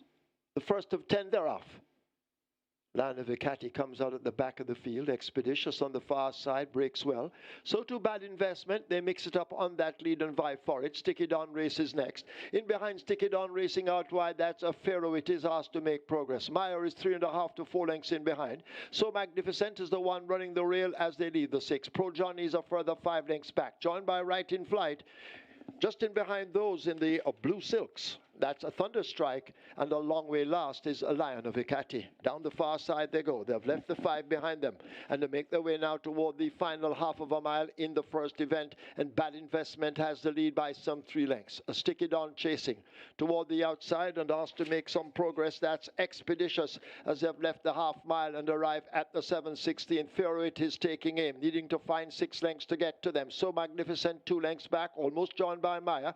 A gap to Pro Johnny and Right in Flight as they leave the 3. Thunderstrike is next, and last of all it's a Lion of Icati as they go blasting past the 5:16. Bad Investment out in front with a good advantage. Sticky Dawn left 4 or 5 lengths back in second, but Bad Investment at the top of the lane continues to lead them a merry chase. Sticky Dawn down against the fence. Expeditious in the middle in the orange silks. Out wide that's Pharaoh it is, but they drive toward the final furlong. Bad Investment just on that lead. Sticky Dawn under the left hand stick trying to close the gap. Bad Investment holding on to a 4-length lead. Inside the final 16th, it's a Bad Investment under the pump and driven flat to the boards by Radish, the Sneaky Fox Roman. They win by nearly 4. Sticky Dawn is second. Right in Flight is third. Fourth, So Magnificent. Fifth, Expeditious.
Results now official. You make your tickets. Horses to the testing barn. 5 right in flight and 7 bad investment to the testing barn. The winner number 7, bad investment. $1,054 to win by 326 to place. Second, number 2, a Sticky Don, 304. A third, number 5, right in flight, $260. Fourth, number 1, So Magnificent, and fifth, number 10, Expeditious. The Exacta, $6,878. Quinella, $6,402. Trifecta, $10,194. Superfecta, $127,755. One winning high five that paid $191,395. The splits 24-3, 49 flat, 116 to the final time, 138 and 1. The margins 4 by 2 1/4.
Horses take the track for the second. It's a restricted allowance 4 for native bred 5-year-olds and up, non-winners of 3, and imported 5-year-olds and up, non-winners of 2. The distance 1100 meters or 5.5 furlongs. Number 4, Just Move In, 53 kilos or 117. 6, Blue Sky, 53 or 117. Wagering on double event, exacta, trifecta, rolling triple.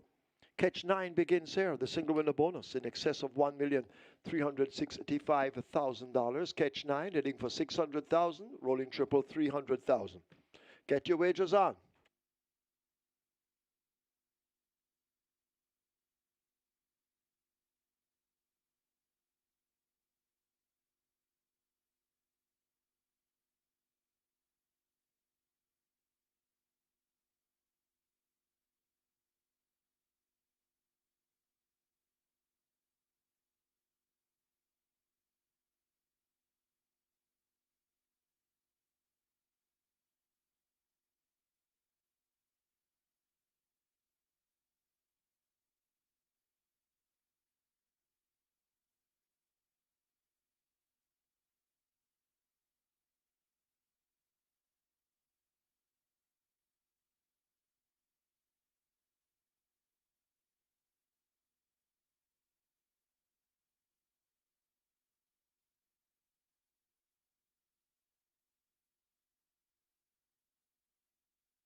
So the runners are heading to post. This is race number 2. This is where the catch 9 begins. Catch 9 pool on its way to 600,000.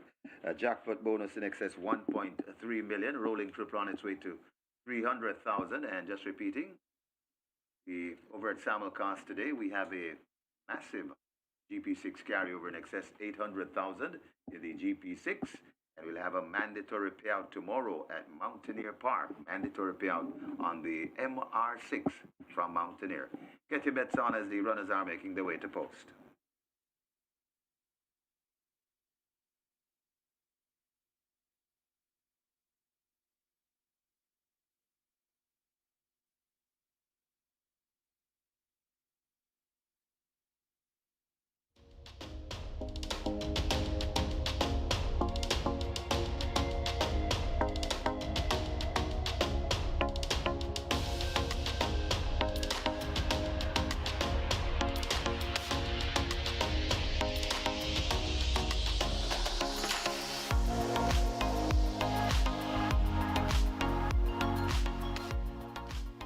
So bad investment turns out to be a good investment. Claim for 550,000 on the 2nd of November and is brought back 2 weeks later, down to 400,000. So the connections opted to forego $150,000 of the claiming tag of 550 down to 400,000. So it would have been an easy assignment for bad investment here. And surprisingly, it was a 10 to 1 earlier preview time, 10, 11, 12 to 1, hovering around those double-digit odds, and went off at 9 to 1. So you get the sneaky fox at 9 to 1 to start your Regular 6, and that's a big start to Regular 6. 9 to 1 for bad investment, which turns out to be a good investment for us. Starting off with 1,506 live tickets on the Regular 6, 6.2 million plus in that net pool. So the Radish Roman fans are off with off to a flying start, and I suspect that we'll be getting Radish Roman and Tevin Foster all weekend long. So prepare yourselves for some fireworks. It's now on to race 2, start of the catch 9, and we have $500,000 minimum guarantee paid, 1.365 million plus in the net pool. Current money wagered approaching 600,000. Let's take a look at the second event. The top selection goes to number 1, General Chief. The sneaky fox on the early double. Well, 9 to 1 for race 1. This one is at 1 to 2. General Chief, though, I must caution you, is void of early speed. He doesn't have the requisite speed to go with the leaders. He's drawn post 1. So he's gonna have to take a back and then come around everybody. So not the best place to be for a 1 to 2 favorite. But it's Radish Roman, and of course, he's riding so well. He replaces Everton Goose's on in the saddle. So General Chief gets a vote here in the second event, hoping he can get a clean trip. Number 3, Sneaky Joe, also requires a clean trip, also comes on for auto pace, doesn't have the speed to go with the outside sprinters, just move in, Tap It Good and Blue Sky. So things are going to have to work out in favor of both General Chief and Sneaky Joe here. And if it does, they should be strongest at the finish. Number 6 is Blue Sky. Tevin Foster would want to have an immediate reply to Radish Roman's 9 to 1 win in race 1, but Tevin Foster was on the favorite Expeditious. I tipped Expeditious. I expected Expeditious to win, and he didn't. So if he couldn't have gotten Expeditious to win as 4 to 5 favorite, well, it's not going to be all that a difficult task aboard Blue Sky because she has pace and speed, and she should be for the place here. Gonna have company from Tap It Good at 10 to 1. Gonna have company from Just Move In as well. That one is at 5 to 1. So it's an interesting sprint here. I'm going for the off-the-pace runners, General Chief and Sneaky Joe. So taking number 1, General Chief, to get a bit of number 3, Sneaky Joe. And then the pace setters, Blue Sky and Just Move In.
Horses loading, last chance to make your wagers. The first one in, General Chief.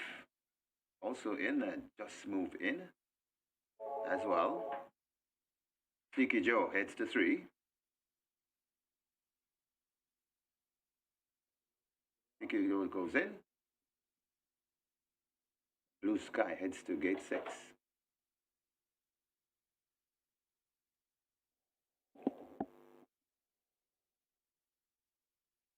Blue Sky is in. 2 to load.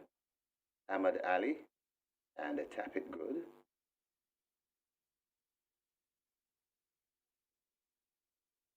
Rider off Ahmad Ali, that's Neil Mullings.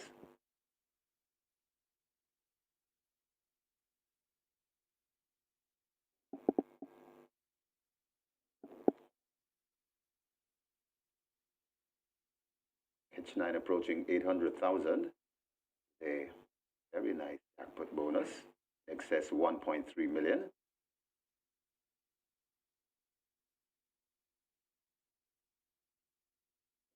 Still working on Ahmad Ali. Refusing. Backing away from the gate. Ahmad Ali. Coax this one to go to the gate and enter gate 2.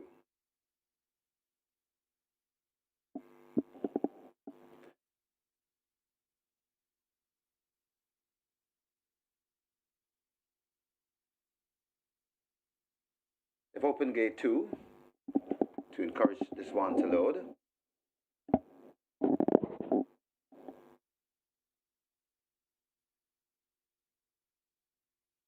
Ahmad Ali holding up the start to race number 2.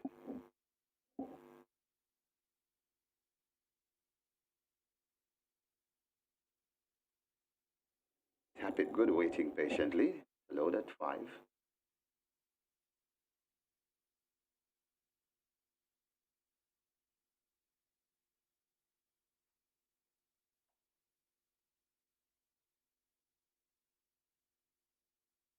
Ali. Starter's assistance trying once again.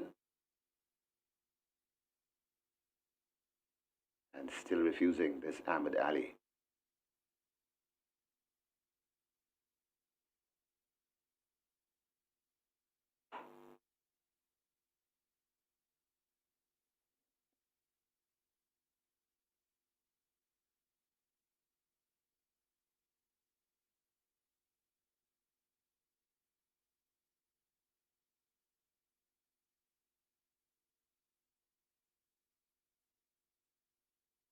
Ahmad Ali turning sideways. Spotted away in a while ago.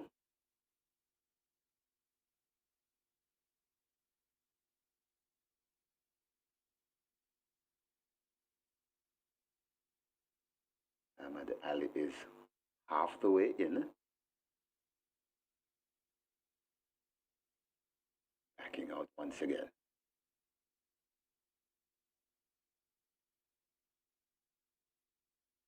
Must be wearing the starter's patience.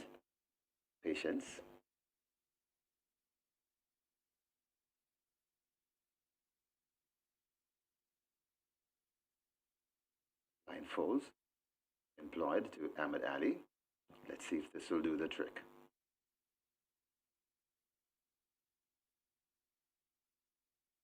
The rest standing quietly in the gate. Ahmad Ali's led forward once again. Let's see what happens. Well, Ahmad Ali's in. 5.5 for a longer trip. Best of luck if you play the Catch 9 and all other wagers. On to load, Tap It Good.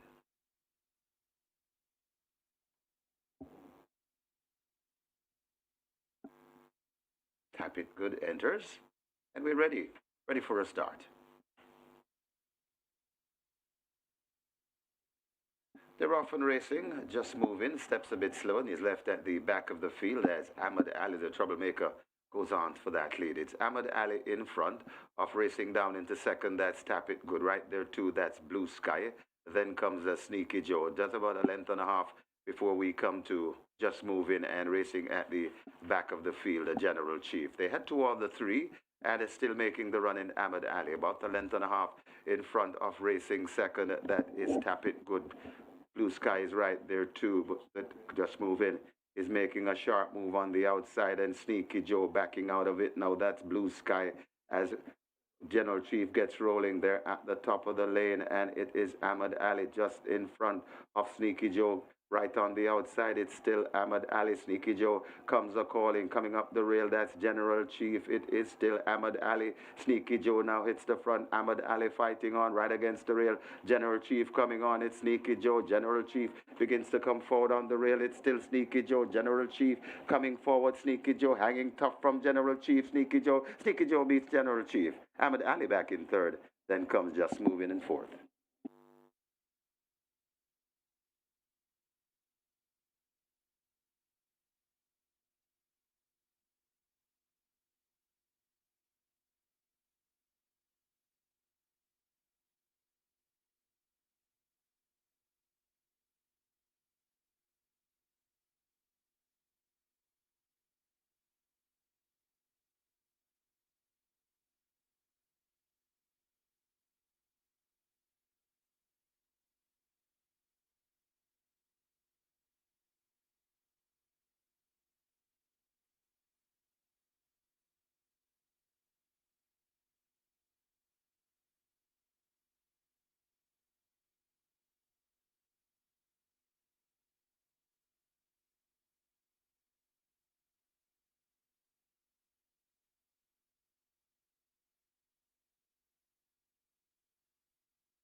Your attention, please. Your attention, please. Farrier on duty wanted in the saddling barn. Farrier on duty, please go now to the saddling barn.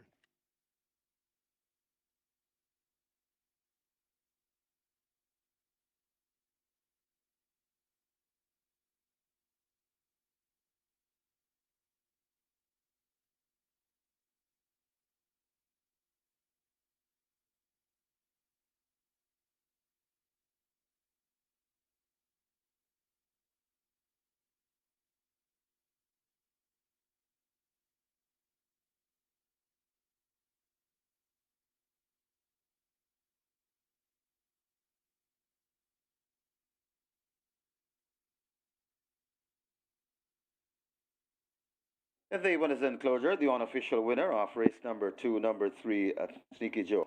5-year-old bay horse by Sensational Slam. Distinctly Natural by Natural Selection. Fred Merrick and Craig Garrix. Old Merrick and Craig Garrix. The winning trainer, Donovan Hutchinson, the rider. Christopher Mamdine, the groom, Paul Allen. Second, number 1, General Chief. Third, number 2, Ahmad Ali. And fourth, number 4, Just Moving. Final time for 5.5 furlongs, 109 and 3.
They're off and racing, just moving, steps a bit slow, and he's left at the back of the field as Ahmed Ali, the troublemaker, goes on for that lead. It's Ahmed Ali in front of racing down into second. That's Tap It Good. Right there, too, that's Blue Sky.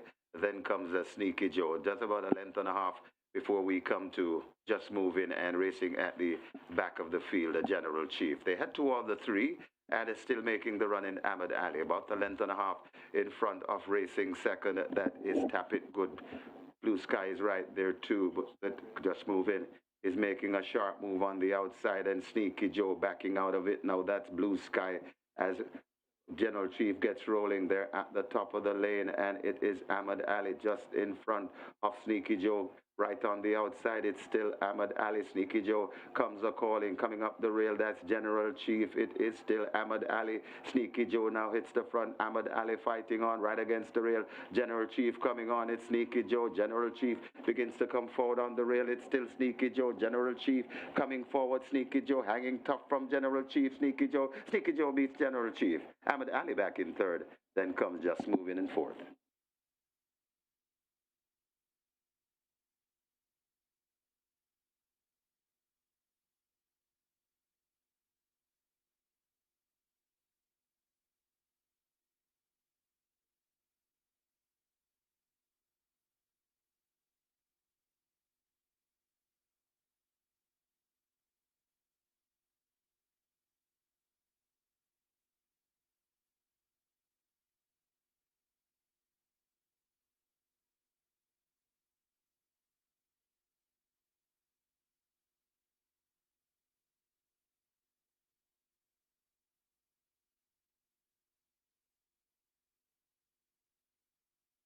Result of the second now official. Horses to the testing barn. 1, General Chief. 3, Sneaky Joe. 1 and a 3 go to be tested. Sneaky Joe, 418 to win, 144 to place. A second 1, General Chief, 122. Third 2, Ahmed Ali. Fourth 4, Just Move In. Double event, 7,632. Exacta, 589.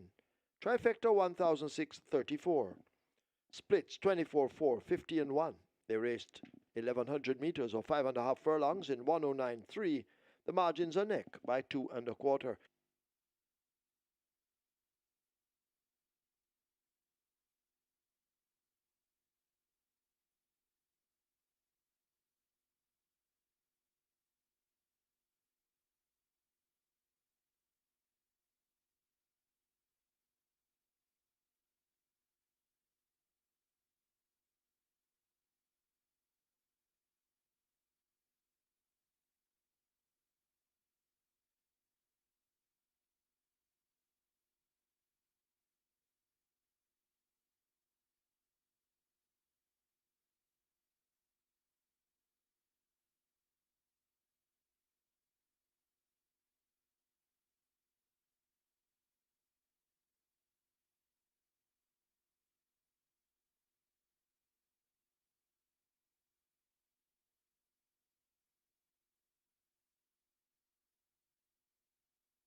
What the world needs now is more than a vacation.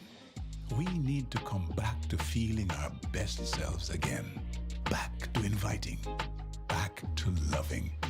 Back to life. Back to the little bit of Jamaica that's inside all of us. Come back to being lively again. Back to laid back. Back to romantic.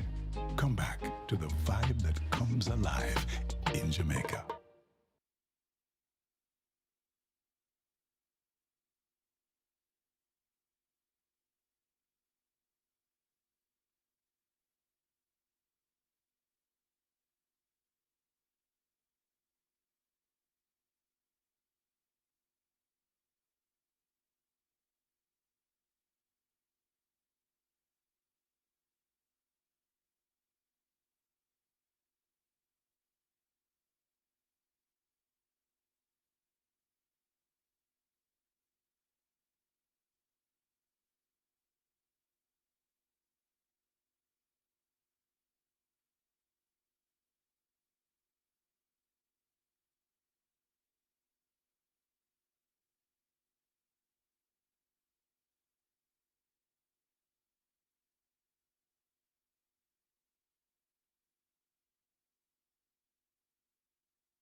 We're here at race number 3 in what is a very low volume betting race here at the Fixed Odds Windows.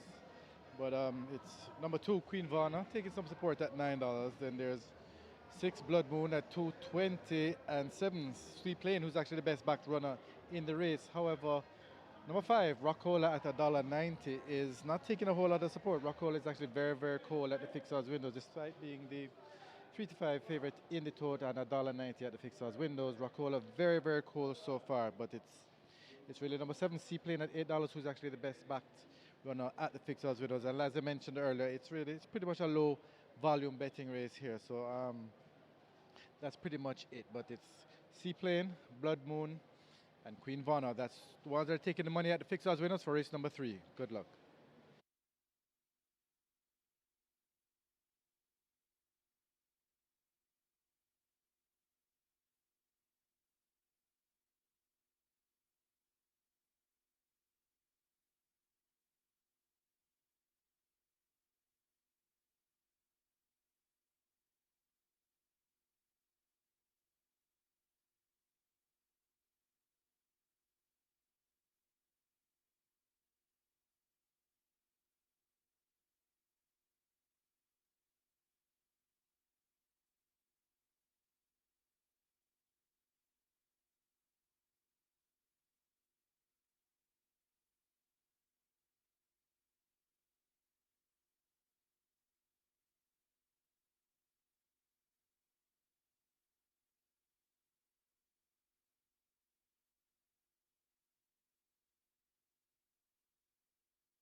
And number 3, Ruby's Light, takes the track early.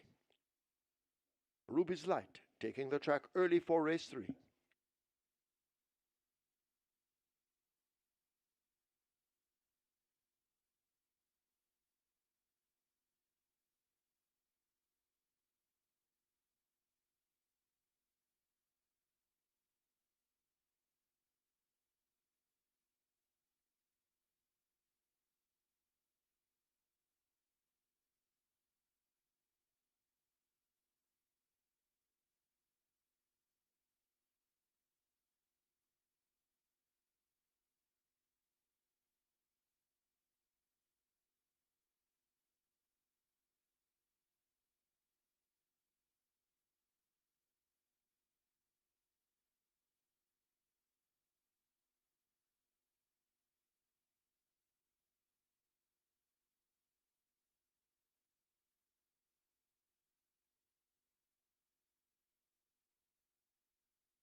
Horses take the track for the 3rd. It's a maiden condition race for native bred 3-year-olds, a distance 1,600 meters or 1 mile.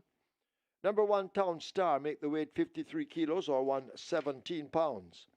4, Secret Mission, 53.5 or 118. Wagering on double event, exacta, trifecta, rolling triple. Play spot 8 and quick 4 both begin here. Play spot 8 has a single winner bonus in excess of 791,000. Quick 4, single winner bonus in excess of $1,155,000. Quick 4 on its way to 500,000. Play spot 8, 700,000. That's where it's heading. Get your wagers on.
So Sneaky Joe finally gets through at the nuns of 3 level. And indeed, that's 2019 champion jockey Christopher Mandin putting it on. I'm putting it across the aspiring champion Radish Roman. But General Chief, in all fairness, had no speed, couldn't go with the leaders. He was drawn post 1. He had to come from behind, and he swung into the lane behind runners. Then he sought a berth along the inside. So he did well to finish second by a neck. But things were stacked against General Chief there. Good effort, though. So the 2 running horses actually finished in the top 2 spots in race number 2. Lap taking out on the regular 6 down to 513. With 6.2 million plus in the net pool, and the Catch 9 starts off with 198 live tickets, 566,000 plus in that net pool. It's now time for the third, beginning of the place spot 8 and quick 4. We have a field of 7. It's a maiden condition race, and they go a mile. The purse here, 1,050,000. Top choice is number 6, Blood Moon, Radish Roman, aka Sneaky Fox, looking for his second win on the card. He should have an uncontested lead here, unless Ruby's Light will want to go with him. So, as opposed to his ride in race 2, General Chief, it had no speed. Well, here comes a horse that has speed. And you saw what he did in race number 1 with Bad Investment. And Bad Investment didn't normally show that much early speed either. So, with this Blood Moon having an uncontested lead, going a mile, it's a small field of 7. Where they get back to Blood Moon, wherever they catch Blood Moon, they certainly win. The 1 to 2 favorite is Rakola, who appears well equipped to challenge Blood Moon at some point in the contest, but he hasn't raced since the 20th of July. He has a string of second place efforts. 4 of his last 5 races he has finished in second. So Rakola is the type of horse that doesn't want to beat horses, doesn't want to win, as you would say in horse racing world. He just doesn't know how to win. So 3 to 5 for Rakola is going to be another short price here for this one, and he has come up short on quite a few occasions. Number 7, Seaplane, won't have a problem with the trip of a mile. Philip Partridge and riding for Gordon Lewis. Last time on second by 2.5 lengths behind Soul Warrior at 7.5 furlongs. 5 to 1 represents fairly good value for the chances of Seaplane. And number 3, Ruby's Night, the next quickest horse in the lineup. If there's going to be any pace pressure at all for Blood Moon, it could very well come from Ruby's Light. And if Ruby's Light tries to go too fast, too early, Blood Moon can always sit second and then pounce and go on with it. So that scenario could very well even be more favorable for the chances of Blood Moon. So looking here for Blood Moon to make one skank, as you'd say, and get the better of Rakola, then Seaplane and Ruby's Light. 6, 5, 7, 3 in the third.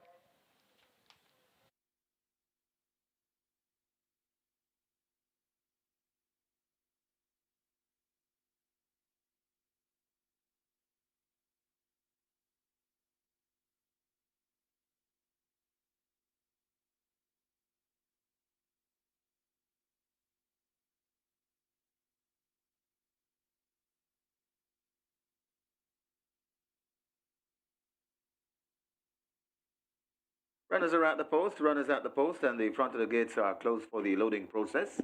The play spot 8, arriving at 800,000 with a jackpot bonus, almost as much, really 800,000. And the quick 4 starts here as well, quick 4 pool, arriving at 600,000. A quick 4 jackpot bonus in excess 1.1 million. Get your bets on as the runners are at the post. The front of the gates are closed, so loading up will begin shortly.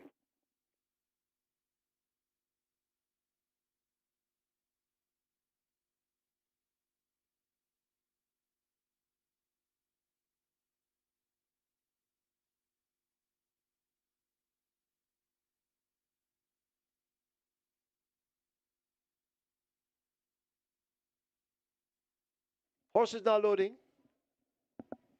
First one in. Town Star at 1. Queen Vaughan comes into 2.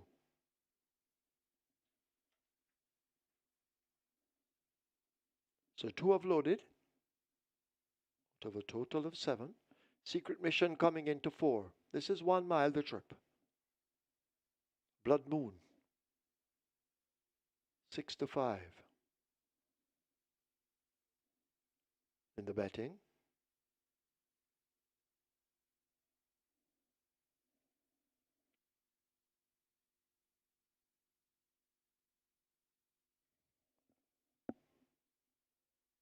Seaplane joins at 7.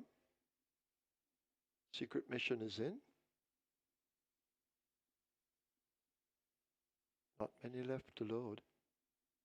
Ruby's Light is out along with the favorite at 3 to 5, Rockola.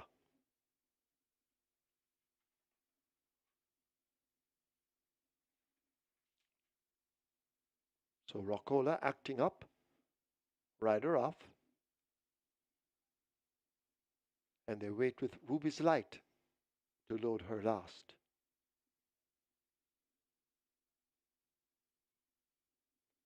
So they're trying hard with this Rockola.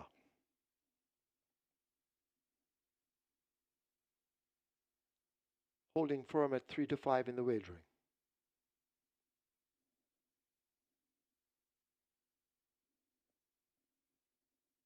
So Rockola forced in, rider will climb up.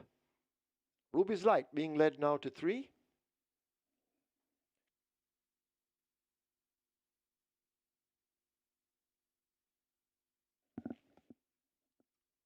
Still waiting on Ruby's Light. Currently at 11 to 1. Ruby's Light is in. 1 mile the trip. They're off. Town Star, Secret Mission, the slowest to get away. Rockola comes charging through. Blood Moon right there on the outside. These two share that lead with Rockola narrowly in front. Blood Moon coming back as they make eye contact. Queen Warner is 4 lengths in behind them. Seaplane racing out wide of horses as they head away toward the 6. Ruby's Light tucked in between Queen Warner and Seaplane. Town Star comes next and Secret Mission struggling early, a long way last. They've left the 6. They're on the back stretch and heading toward the 5. Blood Moon just by ahead. Rockola right there hugging onto that rail run. A gap of some 7 or 8 lengths to Queen Warner as they leave the 5. Ruby's Light, Seaplane now begins to make a move. Town Star racing in behind them and forget Secret Mission, hopeless at the moment. They're about to arrive at the half mile. They're almost there now, and the battle up front continues. A Blood Moon just on the outside by the flare of a nostril. Rockola against the fence as they leave the 7:16. 7 or 8 lengths back to Queen Warner. A further 4 or 5 to Seaplane now under the pump as the leaders leave the 3. Town Star is next as the field string out. Then Ruby's Light. Best forgotten, Secret Mission. 5/16 of a mile to run. They're about to come into the lane. Rockola regains that lead. Blood Moon continues to attack, and Blood Moon picks it up once again from Rockola. This seesaw battle up front has continued the entire way. Watch Seaplane now beginning to glide against the fence. In behind them, that's Queen Warner, but they run the stretch. Rockola regains the lead. Seaplane now attacking on the inside, and Seaplane now picks it up with a furlong to run. It is Seaplane opening up 2 quick lengths. Rockola has no answers. Seaplane beginning to go away from them under a driving finish, and it is a Seaplane and Philip Parchment pumping away. Seaplane wins by maybe 4 over Rockola. Queen Warner is 3rd. Blood Moon is 4th. Town Star is 5th.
In the winners enclosure, the unofficial winner of race number 3, number 7, Seaplane. A 3-year-old bay gelding by Stormcraft, face tracker by Tracking, bred, owned, and trained Gordon Lewis. Very fine.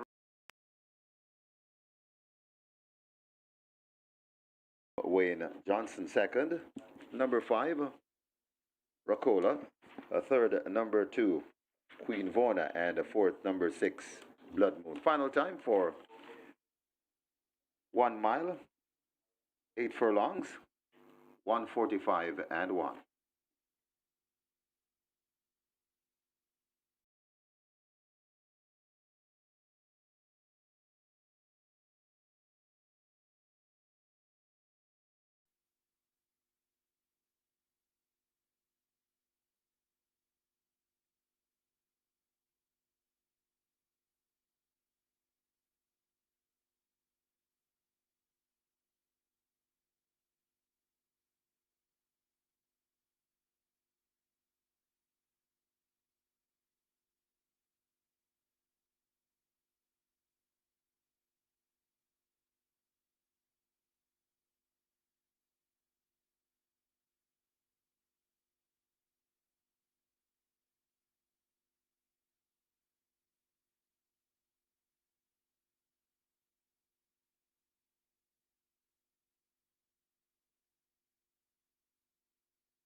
Ruby's Light is in. 1 mile the trip.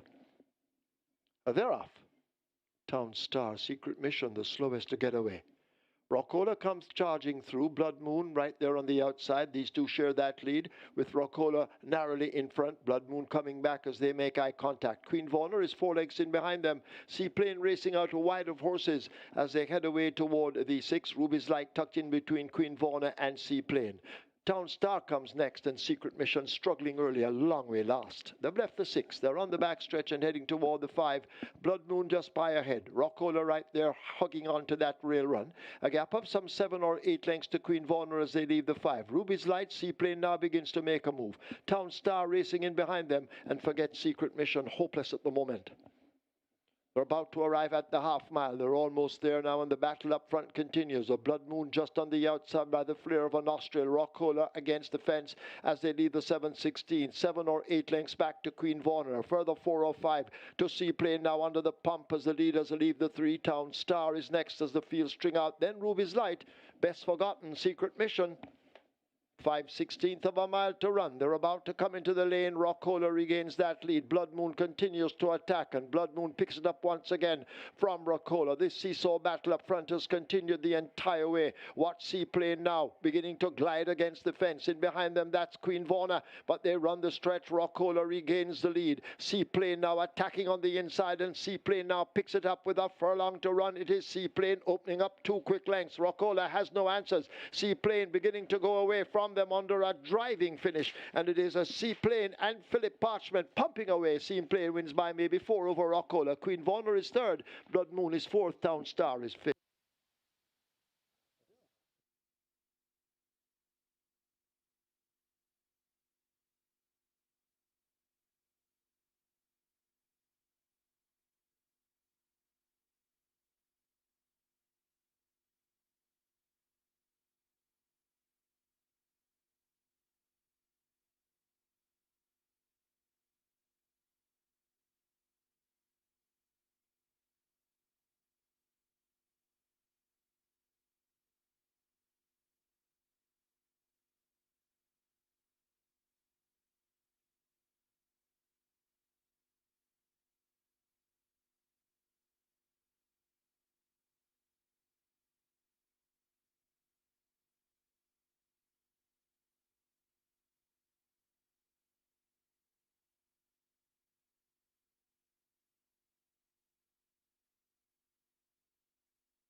Result of the third now official. Horses to the testing barn. 6 Blood Moon, 7 Seaplane. 6 and 7 both go to be tested. Seaplane 534 to win, 156 to place. Second to 5 Rockola, 126. Finishing third, 2 Queen Vaughan, 178. Back in fourth, 6 Blood Moon.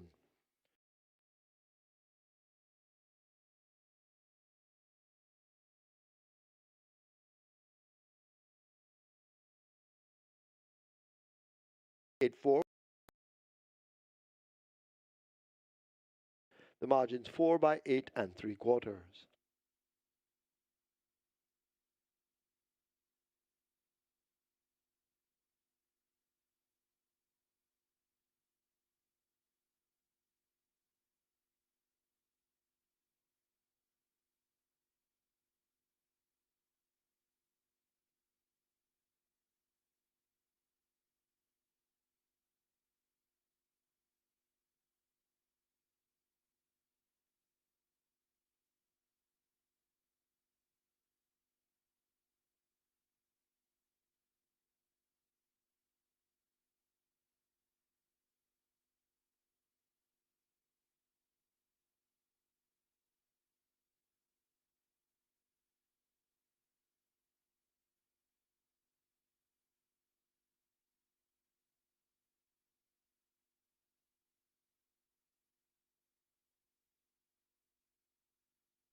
Your attention, please. Trainer Winston Morris now asked to go to the storage room. Winston Morris, you are wanted in the storage room.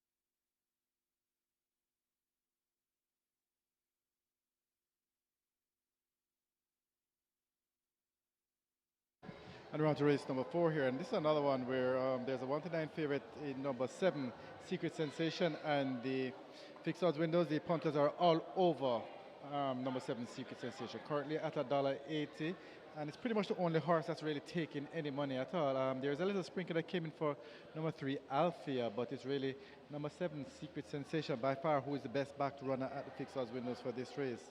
And there's really not much to say, nobody else other than Althea really got a little sprinkle, but it's all one-way traffic. Number 7, Secret Sensation at your fixed odds window. So good luck for race number 4.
Horses take the track for the 4th. This is the ABBIE GRANNUM Memorial Cup. It's a maiden special weight for native bred 2-year-olds. The distance 1,400 meters or 7 furlongs. Number 3, Althea. 55 kilos or 121 pounds. Wagering on double event, exacta, trifecta, rolling triple. The early 5-star begins here. The single winner bonus in excess of $1,128,000. Early 5-star on its way to 600,000. The rolling triple on its way to 300,000. Get your wagers on.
So Seaplane gets the job done. Philip Partner right in there for owner, trader, breeder, Gordon Lewis. And indeed, all checks go to Gordon Lewis. The winner's share, the owner share, the trader's share, the breeder's share. So a big day there for Gordon Lewis with Seaplane getting the job done at odds of 4-1. A strong ride from Philip Partner. Rakola, second yet again. This is now going to be the 5th second place finish from Rakola in his last 6 races. And he last raced in July. So same thing for Rakola. Just not able to get his head in from there. And Bloodbone, clearly, didn't see out the trip, was in a duel for most of the way there with Rakola before stamina took its toll. And Bloodbone weakened to finish in 4th. Live ticket count at the regular 6 down to 135. And my ticket is still traveling nicely, sweetly. In the first race, 9-1, bad investment. Second race, we had a 3-1 winner, Sneaky Joe. And the third race, a 4-1 winner, Seaplane. So down to 135 tickets. I'm keeping my fingers crossed that nothing strange happens for the next 3 legs. Even if the 3 favorites win for races 4, 5, and 6, we should be collecting some good money today. For 135 tickets, shared 6.2 million. I think that you do the maths. We should be in some good dividends if we don't get any upsets along the way. Have 2 and 7 here in race number 4, then race 5, 6, 10, and 12. And my bunker, race number 6, the cash out leg. That's going to be a beautiful moon. It's now time for the ABBIE GRANNUM Memorial Cup. We have a field of 7 2-year-olds. They go 1400 meters or 7 furlongs. It's going to be the first time that we'll see the 2-year-olds going over 7 furlongs this season. And there's a debutant here by the name of Sensational. Make that secret sensation, number 7. And he's at 1-5. And he's a 2-year-old chestnut colt, a very handsome looking 2-year-old chestnut colt by Sensational Stamp out of the Maverick Dam Secret Cat, bred, owned, trained Carl Anderson. We just saw an owner, trainer, breeder, Gordon Lewis, get the job done with Seaplane. So it could be an owner, trainer, breeder double here with Secret Sensation. Has carried himself quite nicely at exercise and has been sparred with Burning Hedge, who has made a good impression so far. And a very good source tells me that this Secret Sensation is more talented than Burning Hedge. So he's expected to deliver. First time of asking. It's not a simple task for a thoroughbred to win at distances such as 7 furlongs on debut. Only above average thoroughbreds get a win. First time out at distances such as 7 furlongs. So this could very well be a classy one in the making. And the stable confidence is through the roof. 1-5 for Secret Sensation. Number 2 is Mr. Lee. He has had a run under his belt. Was 4th by 7 1/4 on debut to Danka, Beautiful Sunset, and Platinum Princess. Would have gained immensely from that exposure. Now has a visor fitted. Gets 2 furlongs longer to travel. And Matthew Bennett maintains the mount for Lee Clark, OD, owner trainer. Look for Mr. Lee to ensure that all the others know that they're in a race. Althea, number 3, gets a lot of attention. She's at odds of 7-2. She's a 2-year-old bay fitted by Fort Lauderdale out of the El Padrino Dam. Truth is Truth. Brought on in utero. Bred and owned Peter McFarlane. Gordon Lewis is the trainer. He's looking for a quick double. And so is Philip Partner. They just scored with Seaplane in race number 3. Althea is at 7-2. And that's an indication of good, stable confidence. And number 4, Giant Vigorous. This one gets 17-1. Was quite a whisper on debut. Went up at 14-1, but trailed throughout. Now gets 2.5 furlongs longer to travel. And Rudolph Yellow Page maintains the mount 17-1. An upset possibility here for Giant Vigorous. Going to go 7-2-3-4 in the ABBIE GRANNUM Memorial Cup. Secret Sensation over Mr. Lee, Althea, and Giant Vigorous.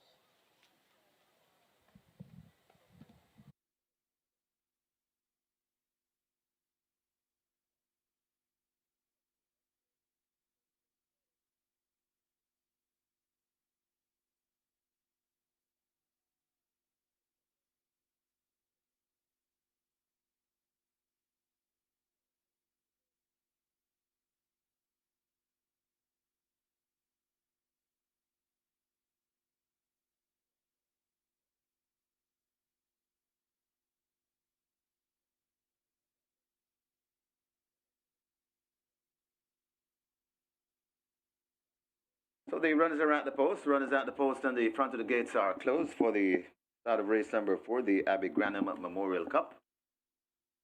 Early 5-star pool on its way to 700,000. Jackpot bonus in excess 1.1 million. And rolling triple on its way to 350,000. Looks as though the loading process about to begin. Bad Gal Khaleesi enters gate number 1. Laris Allen, the rider, will climb on the gate and have a seat. The horse is loading for the 4th.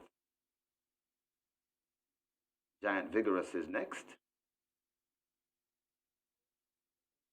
At gate 4.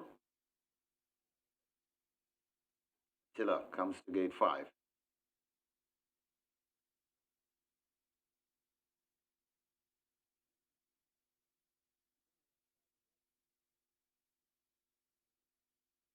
Attila, not yet in.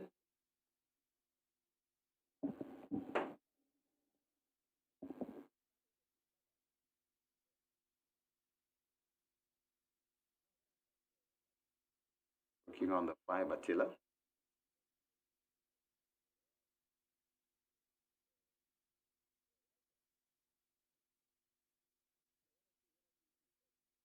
Milling behind the starting gate. Attila goes in.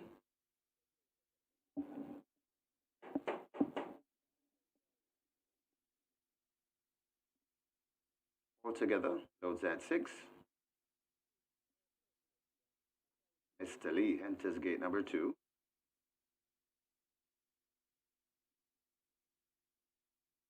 Secret Sensation, the 3 to 5 favorite. Heading to 7. Heading to 3, that's Althea. Jockey trainer combination looking a double.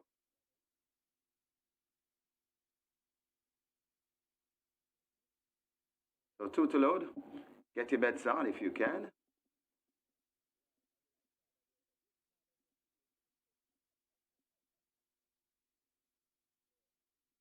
Waiting on the favorite. Secret Sensation at 3 to 5. And Althea at 3 to 1.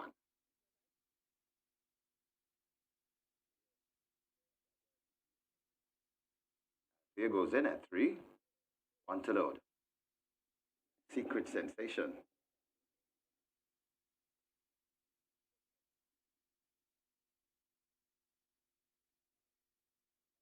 Secret Sensation goes in. 7 furlong the trip.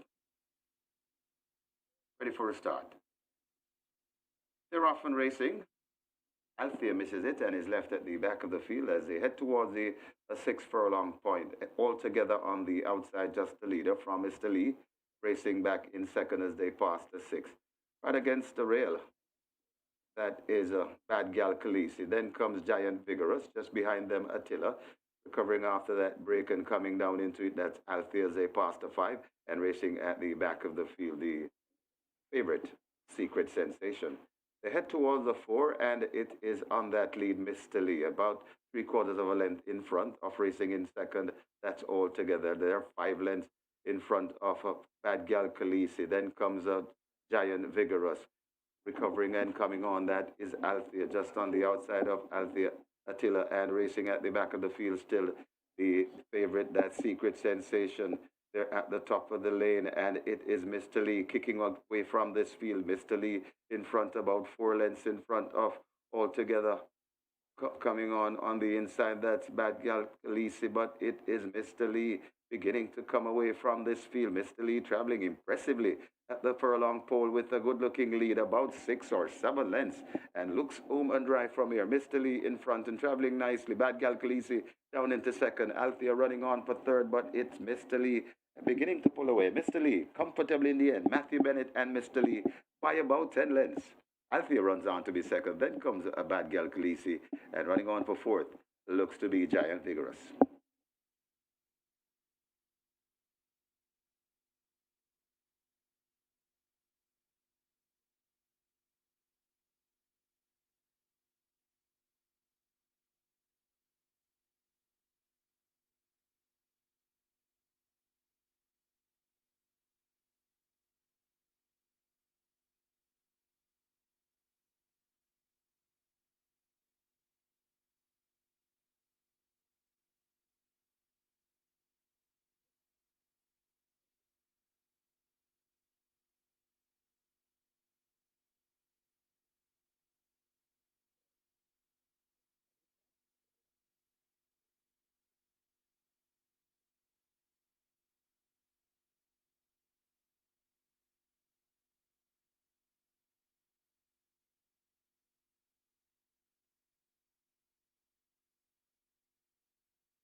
In the winners enclosure, the unofficial winner of race number 4, the ABBIE GRANNUM Memorial Cup, number 2, Mr. Lee, a 2-year-old grey coat by Speed, Kipling Weekend by Kipling. And it is Mr. Lee. Red Mark Brown owned and trained Lee Clark OD. Winning rider Matthew Bennett, the groom Anthony Williams second, number 3 Althea, a third number 1 Bad Gal Khaleesi, and fourth number 4 Giant Vigorous. Final time for 7 furlongs, 130 flat.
Ready for a start. They're off and racing. Althea misses it and is left at the back of the field as they head towards the 6 furlong point. All together on the outside, just the leader from Mr. Lee, racing back in second as they pass the 6. Right against the rail. That is a Bad Gal Khaleesi. Then comes Giant Vigorous. Just behind them, Attila. Recovering after that break and coming down into it, that's Althea as they pass the 5. And racing at the back of the field, the favorite, Secret Sensation. They head towards the 4, and it is on that lead, Mr. Lee, about 3/4 of a length in front of racing in second. That's all together. They're 5 lengths in front of Bad Gal Khaleesi. Then comes a Giant Vigorous. Recovering and coming on, that is Althea, just on the outside of Althea, Attila, and racing at the back of the field still the favorite, that Secret Sensation. They're at the top of the lane, and it is Mr. Lee kicking away from this field. Mr. Lee in front, about 4 lengths in front of altogether. Coming on the inside, that's Bad Gal Khaleesi, but it is Mr. Lee beginning to come away from this field. Mr. Lee traveling impressively at the furlong pole with a good-looking lead, about 6 or 7 lengths, and looks home and dry from here. Mr. Lee in front and traveling nicely. Bad Gal Khaleesi down into second. Althea running on for third, but it's Mr. Lee beginning to pull away. Mr. Lee comfortably in the end. Matthew Bennett and Mr. Lee by about 10 lengths. Althea runs on to be second. Then comes a Bad Gal Khaleesi, and running on for fourth looks to be Giant Vigorous.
Ladies and gentlemen, your attention called to the winners enclosure for the presentation of the ABBIE GRANNUM Memorial Cup, kindly donated by Supreme Ventures Racing and Entertainment Limited.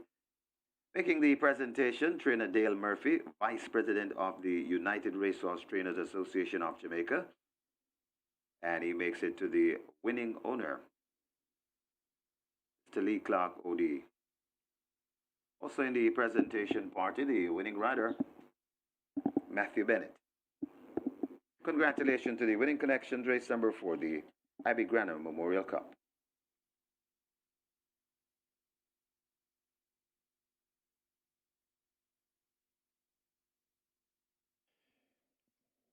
Result of the fourth now official. Horses to the testing barn. 1, Bad Gal Khaleesi. 2, Mr. Lee. 1 and 2 go to the testing barn. Mr. Lee, 354 to win, 186 to place.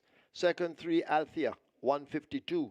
Third one, Bad Gal Khaleesi, 498. Fourth, 4, Giant Vigorous. Double event, 3,552. Exacta, 638. Trifecta, 3,378. 67 triples, 4,734. Splits, 24-1, 48-4, 115-4, 7 furlongs raced in 130 flat.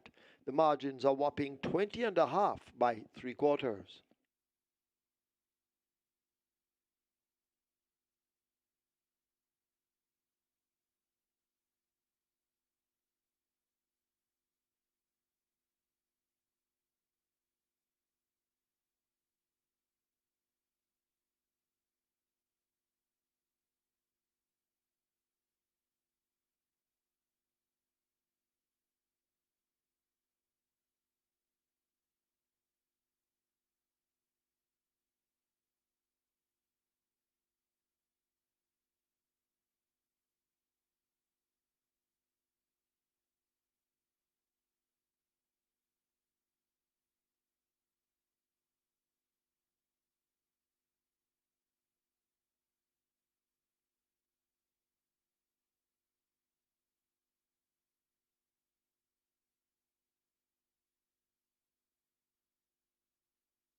So on the board, happy birthday, Yvonne Mattis.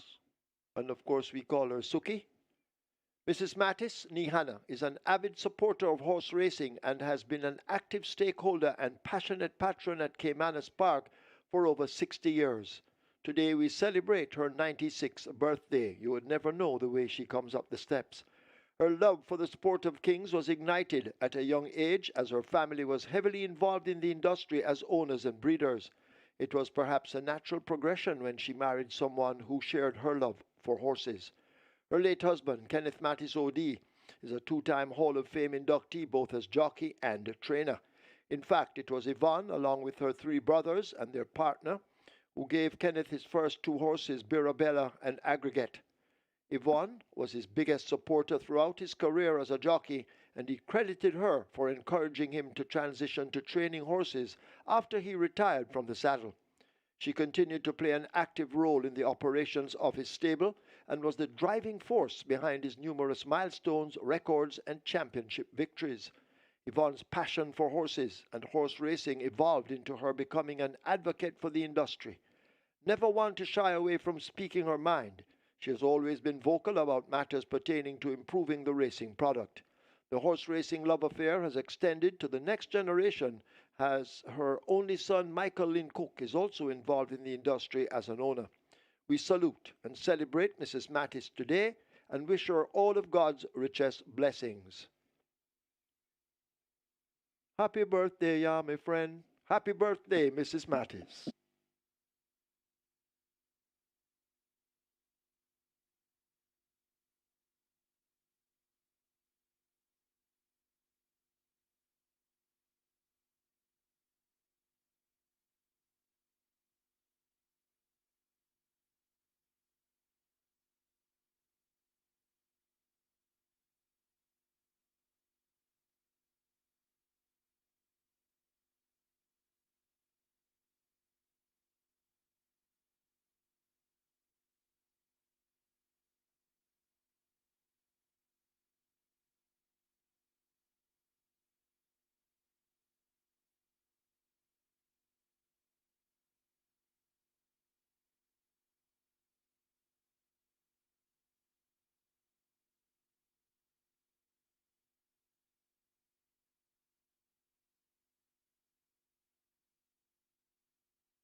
For Stanislaus, 10 will the Conqueror take the track early.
Horses take the track for the 5th. It's for 3-year-olds and up, an optional claiming event, 250,000 to 200,000 the tag. Also 6-year-olds and up, non-winners of 3, and native bred 5-year-olds and up, non-winners of 2. The distance 1,000 meters or 5 furlongs straight. Number 1, Shashamani Dance, make the weight 53.5 or 118. 5, Noble Impulse, 54.5 or 120. 8, Storm Valley, 51.5. 114. 13, Lion Talk, 53 kilos or 117. Wagering on double event, Exacta, Quinella, Trifecta, Superfecta, High Five, Rolling Triple. The Twilight 6 begins here. Rolling Triple heading for 400,000, Twilight 6, 6 million. Get your wagers on.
So Mr. Lee wins by the proverbial city block, 20.5 lengths clear in 1 minute 30 seconds flat. And that was his second appearance. The visor fitted, getting 2 furlongs longer from that 5-run effort on debut, where he was 4 by 7.25 lengths to Danka, Beautiful Sunset, and the Platinum Princess.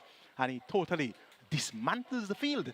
Matthew Bennett riding there for trainer owner Lee Clark OD. And that's a very impressive win by Mr. Lee. And how about Secret Sensation? Looked like it's another duck or dinner. And I told you about that incident earlier on the early preview show, where there was a horse some time ago that won impressively on debut. And after, the stables were saying we have something bigger than that one here in town. And we waited and we waited and we waited for duck or dinner to make its debut. And it turned out to be somewhat of a duck or a dinner, because that one was nowhere near the stablemate, who was quite impressive when winning first time out. So this Secret Sensation appears to be something of the lines of a duck or a dinner, because it was said that Burning Hedge is quite useful. Won on debut, finished third, finished second next out.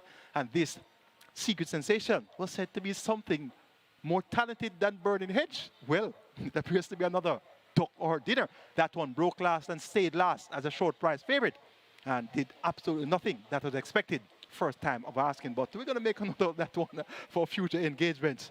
Secret Sensation, all the race today, but did not raise a gallop. Finished 7th and last. It's now time for the Twilight 6. Minimum guarantee pay of 3.5 billion, and the regular 6 still traveling sweetly. My ticket is going well. 54 tickets are live. 6.2 million plus in that net pool.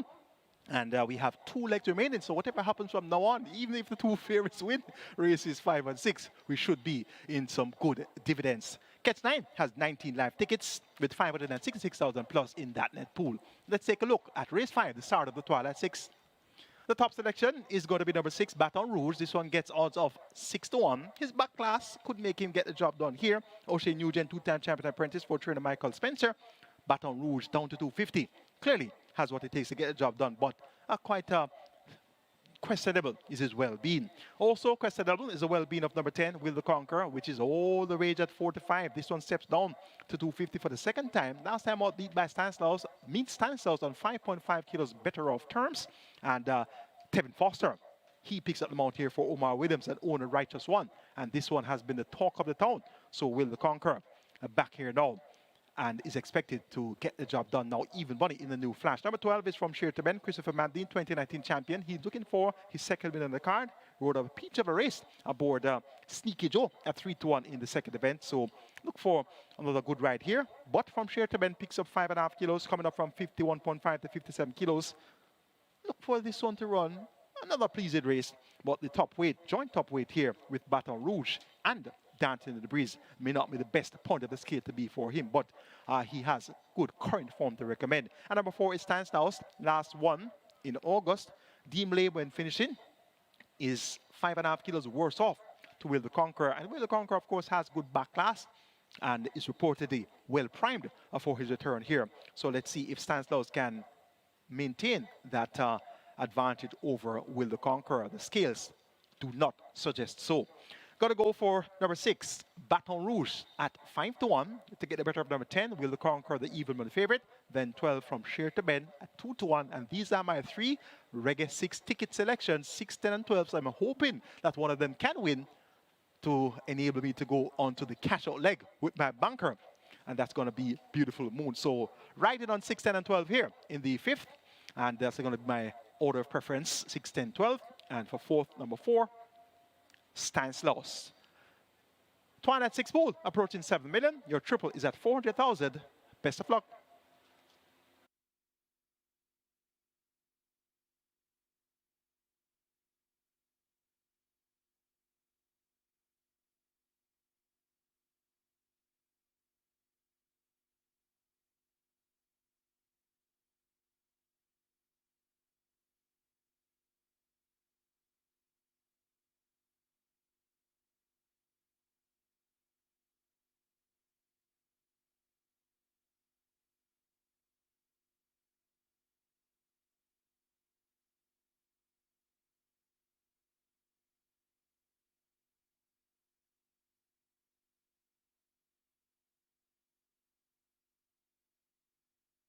Runners arriving at the start. This is race number 5, the Twilight 6, on its way to 7.5 million. It's 7.5 million. That's where it's heading.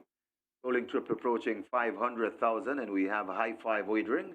High 5 pool close to 200,000. Get your bets on as the runners are arriving at the post.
High Five on its way to 250,000 as they've closed up the front of the gates. The Rolling Triple heading to 500,000 on the Twilight Six on its way to $8 million.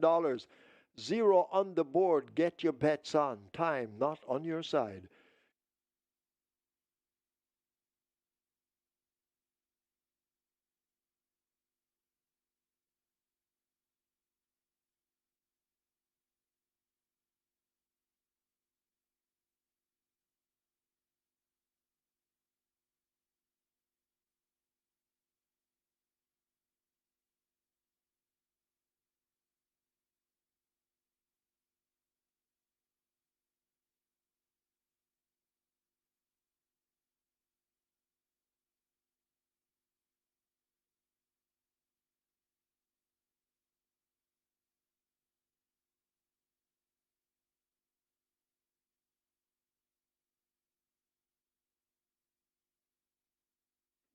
Shashamani Dance, the first to load. Horses loading. Get your bets on.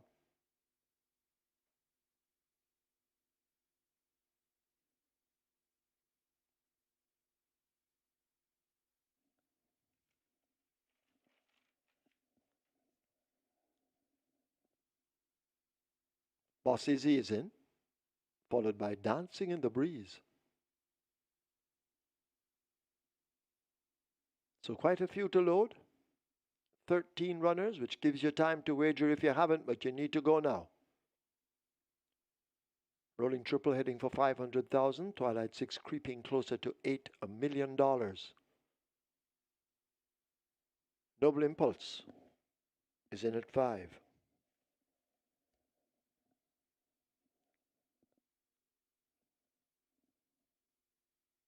Storm Valley coming into it. Sensational Satin. They try with at 9. So loading up, getting on the way. 6 have loaded, 7 to go.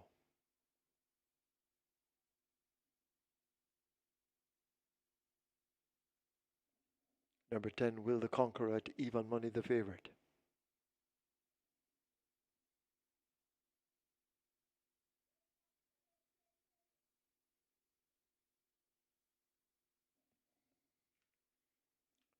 Sensational Satin is in, rider aboard.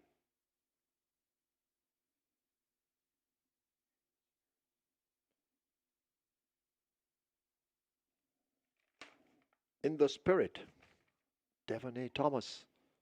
They're in at 11. Will the Conqueror in at 10.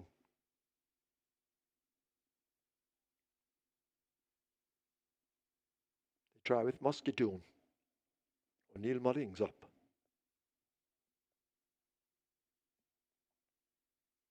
From Sheer to Ben, coming into 12. Lion Talk looks to be in at 13 already. Baton Rouge is out along with Stanislaus. And that will be a wrap when both have loaded. Stanislaus coming into 6. Rather 4. Stanislaus going into 4. Baton Rouge will load at 6. Stanislaus in. We wait on the final one, Baton Rouge.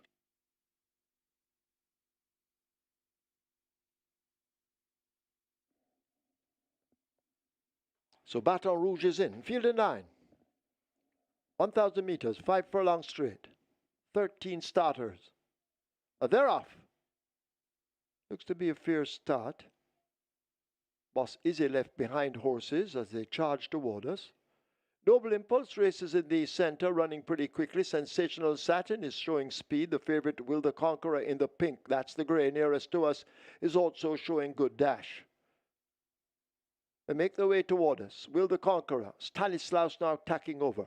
Sensational Satin in the pink racing in behind them. In the center, that's a Noble Impulse. Muscatoon has drifted way over toward the far side, but Will the Conqueror has that lead just ahead of Stanislaus.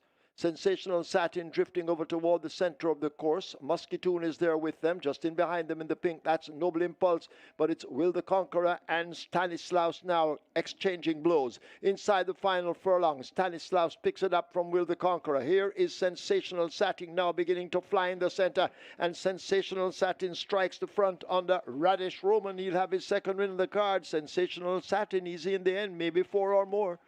From Sher to Ben in a photo. With Muscatoon on the far side, then comes Stanislaus and Will the Conqueror.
We have claims in the fifth. We have claims. Number 5, Noble Impulse. 2 submitted. Courtney Williams for himself. Courtney Williams claims Noble Impulse. 5 claims submitted for number 6, Baton Rouge. 1 void. Stedman Curtis for Boss Baby. Stedman Curtis claims Baton Rouge for owner's Boss Baby. 3 claims submitted for number 7, Muscatoon. Paul Hilton for Sylvester Subaran. Paul Hilton claims Muscatoon for owner Sylvester Subaran. 5 claims submitted for number 9, Sensational Satin, 1 void. Rudolph Hardiel for Foster's Inc. Rudolph Hardiel claims Sensational Satin for Foster's Inc.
And the winners enclosure, the unofficial winner of race number 5, number 9, Sensational Satin, a 7-year-old chestnut mare by Sensational Slam, Silky Satin by Cantara, Red Frederick Layton, owned and trained with Jester Mackintosh, the winning rider. The Sneaky Fox, Radish Roman, that's 2 on the day. The groom, Peter Hemley, second. Number 12, From Sheer to Ben. A third, number 4, Stanislaus. Fourth, number 10, Will the Conqueror, and a fifth, number 7, Muscatoon. Final time for 5 furlongs straight, 101 and 4.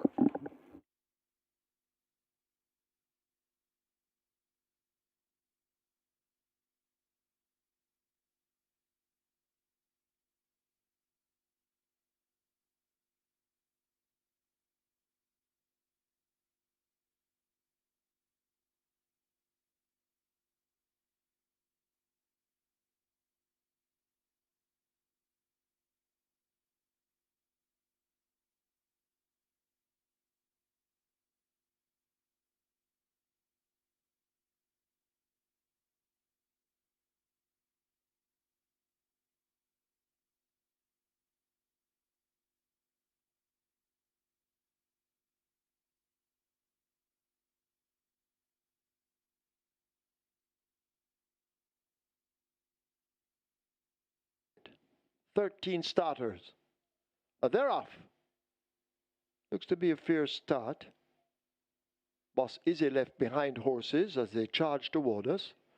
Noble Impulse races in the center, running pretty quickly. Sensational Satin is showing speed. The favorite Will the Conqueror in the pink, that's the gray nearest to us, is also showing good dash.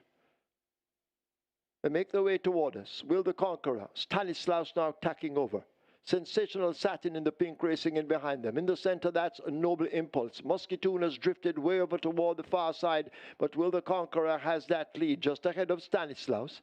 Sensational Satin drifting over toward the center of the course. Muscatoon is there with them, just in behind them in the pink. That's Noble Impulse, but it's Will the Conqueror and Stanislaus now exchanging blows. Inside the final furlong, Stanislaus picks it up from Will the Conqueror. Here is Sensational Satin now beginning to fly in the center, and Sensational Satin strikes the front under Radish Roman. He'll have his second win in the card. Sensational Satin easy in the end, maybe 4 or more. From Share to Ben in a photo. With Muscatoon on the far side, then comes Stanislaus and Will the Conqueror.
On your screen is the photograph for the second place. Second went to number 12 from Sheer to Ben, getting there ahead of Stanislaus, the number 4, and also close for fourth between the 10 Will the Conqueror and number 7 Muscatoon. So that's the second and fourth place sprint on your screens.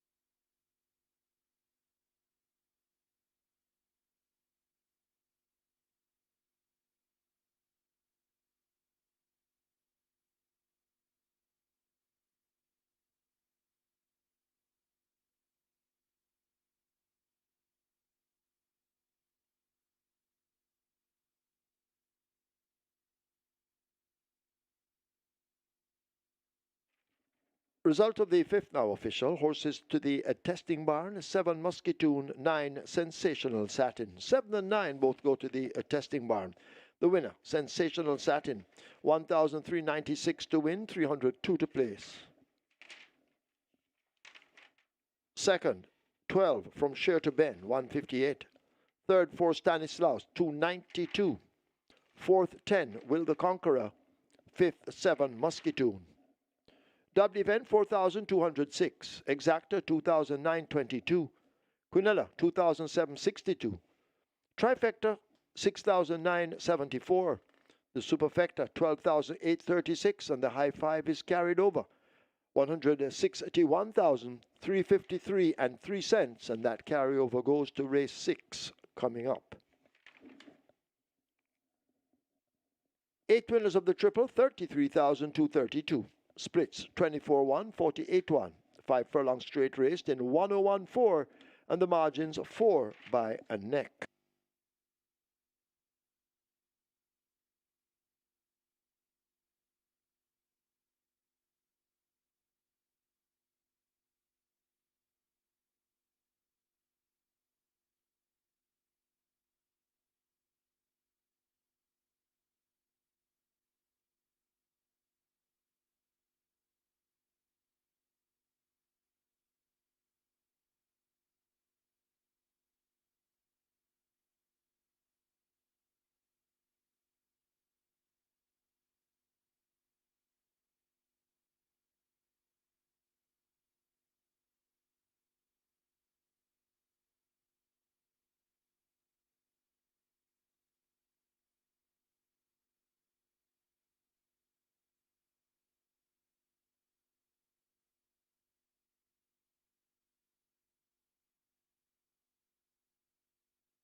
On to race number 6 here, and this one is a very good betting race, a nice big field of 14, and we've been having some very healthy bets from morning. So let's look at it a little closer. Well, recently, number 4, Blinding Light, at $16, getting some late money. Number 5, Burnell, currently at around 550. Burnell was getting some money from early this morning, so good support for Burnell at 550. Number 7, Money Must at $50.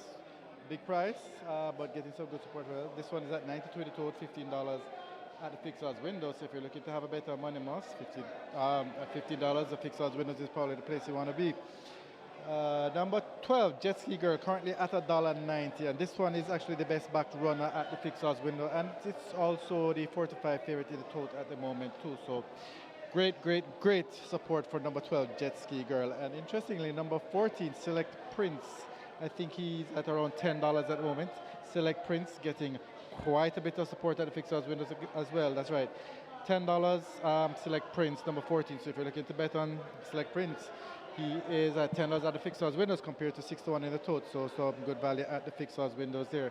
And remember, it's a nice big field, so a lot of good prices to place as well. So if you're looking to find a bet in the race 6 and you don't necessarily have your eyes on the winner, a lot of horses you can try to place at some very attractive prices. So that's it for race number 6 from the fixed odds windows. Good luck.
Horses take the track for the 6th.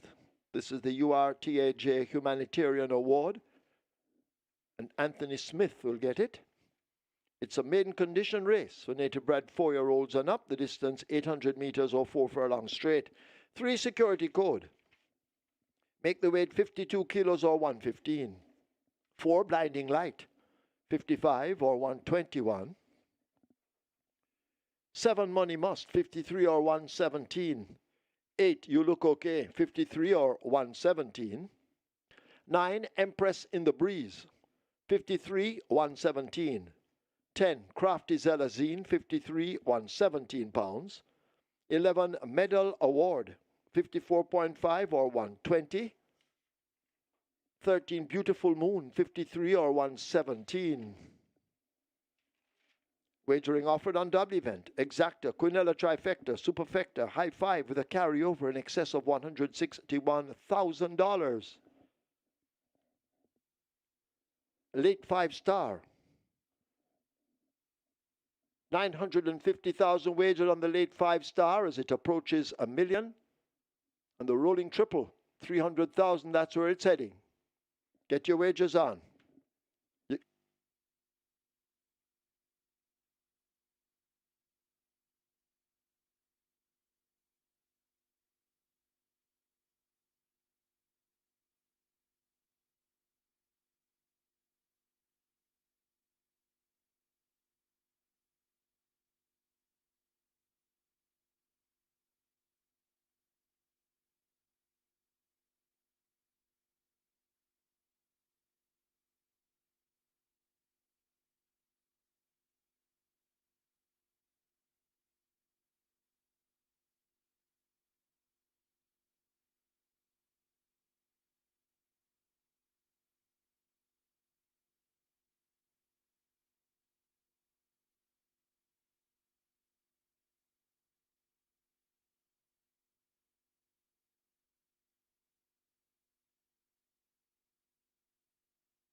Sensational Satin at odds of 12 to 1. So the Sneaky Fox has won 2 races so far today. 9 to 1 Bad Investment and 12 to 1 Sensational Satin. So the Radish Roman fans are in the winning so far today. Big prices there for their jockeys, and indeed they should be in the winning so far with the triples and all the exactas and the quinellas, you name it. You have it, Radish Roman starting the show so far today. And indeed, that now puts him 5 clear. And he started off the day 117, so he's on 119. And that's going to be a great going for the Radish Roman fans. 21 tickets are live on the regular 6. I got knocked out, didn't have Sensational Satin at all there. And 21 tickets still going with 6.2 million plus in that net pool. And 1 ticket still alive on the catch time. And the Twilight 6 starts off with 1,014 tickets, over 5.6 million in that Twilight 6 net pool. It's time for race number 6, the cash out leg of the regular 6. And this is the United Racehorse Trainers Association of Jamaica Humanitarian Award, which goes to Anton Smith. Trainer Anton Smith being honored on Traders Day. 14 horses go 800 meters straight. Let's take a look.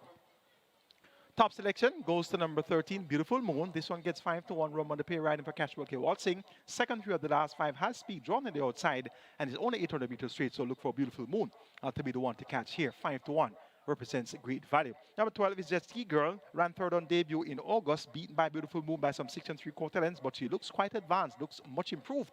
Dane Dawkins riding for Stephen Todd. Stephen Todd looking for a double, had a win in the first event, the starting leg of the Regular 6 with Bad Investment at 9 to 1. So he's looking to open and close the Regular 6 here. And 75 speaks to the volumes of stable confidence for Jet Ski Girl. She went up at 2 to 1 on her debut. So she was well bet first time out, and she's well bet once again. She's a 75 favorite. Number 5 is at 3 to 1. That's Burnell. Tevin Foster riding for Barrington Dawes. This one ran third on debut, beaten by 8 lengths behind Beautiful Moon. So this one has some running to do to turn tails on Beautiful Moon as well. But what Burnell has going for him here is the fact that he has only raced once and he has a lot of scope to improve. And that's the same thing that can be said about Jet Ski Girl. So they both have been beaten by Beautiful Moon, and they both have much more scope to improve than Beautiful Moon. Beautiful Moon has run 25 times already, only 1 run from Burnell, 1 run from Jet Ski Girl. And Money Must, number 7. This one gets odds of 5 to 1. On the upgrade, Calvin Bailey rides for trader Ricardo Brown. And this Money Must has been third on his last 3 appearances. So he's knocked at the door, and we're going to keep him on the right side as well. Make it 13, 12, 5, and 7 in the 6th event, the cash out leg of the regular 6 and start of the late 5-star. Beautiful Moon to get the better of Jet Ski Girl, Burnell, and Money Must. Late 5-star pool, 1.1 million and climbing. Triple, $250,000 wagered. Best of luck.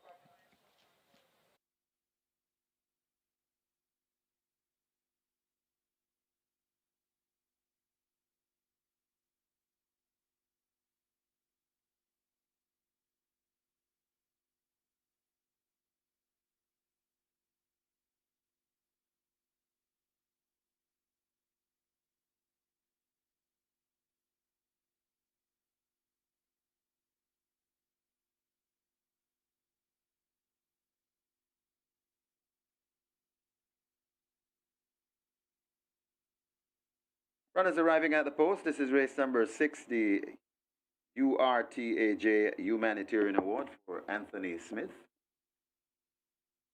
Late 5-star begins here. Late 5-star pool on its way to 1.2 million.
They've closed up the front of the gates for the start of race 6. High five pool approaching 400,000. The carryover in excess 161,000. And your late 5-star heading to $1.5 million. At 1.4 in climbing fast. And rolling triple on its way to 450,000. Get your bets on. They've closed the front of the gates for the loading process to begin.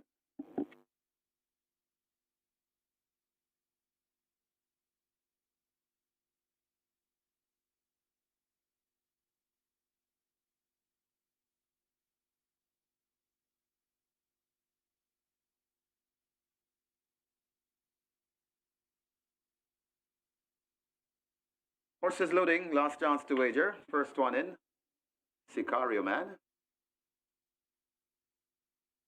Ants Attack will join at 2. Security code could be next. Pull toward 3. Security code is in.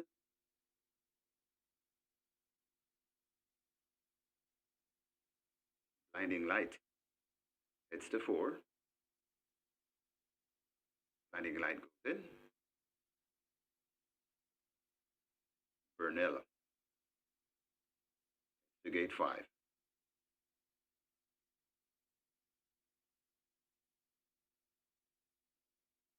Burnell goes in.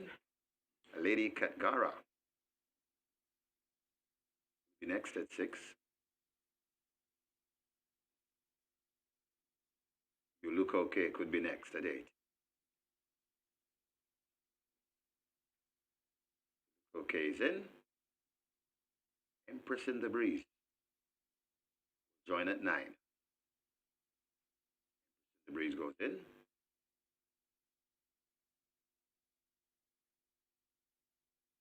Five-star, nearly 1.5 million. Medal award. In at 11.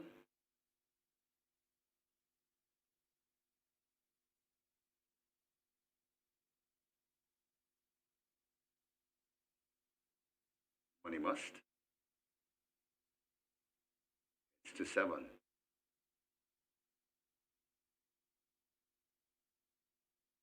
Must is in. Jet Ski Girl could be next. 12. Select Prince. It's to 14. Beautiful Moon at 13. Final one, Crafty Zelazine. Crafty Zelazine just in ahead of Beautiful Moon. Beautiful Moon now goes in. And we're ready for a start. 4 furlongs straight the trip.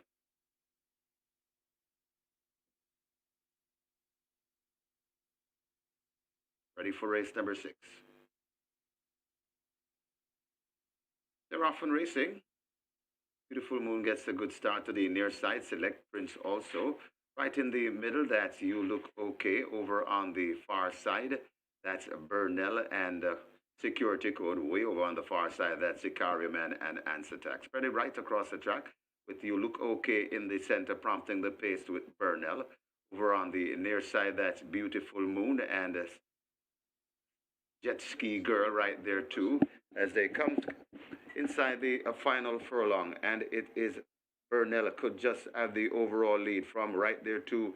That is You Look Okay. It's Burnell in front of You Look Okay toward the near side, and coming on, that's Beautiful Moon traveling well. Also coming on, that's Jet Ski Girl beginning to fly, and Jet Ski Girl has got them. Jet Ski Girl ahead of Empress in the Breeze. Got tied for third between Beautiful Moon and Burnell.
And the winners enclosure, the unofficial winner of race number 60, URTAJ Humanitarian Award for Anthony Smith.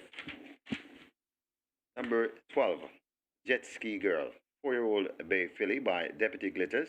Kiss Me Kate by Coded Warning. Bred Michael Byfield.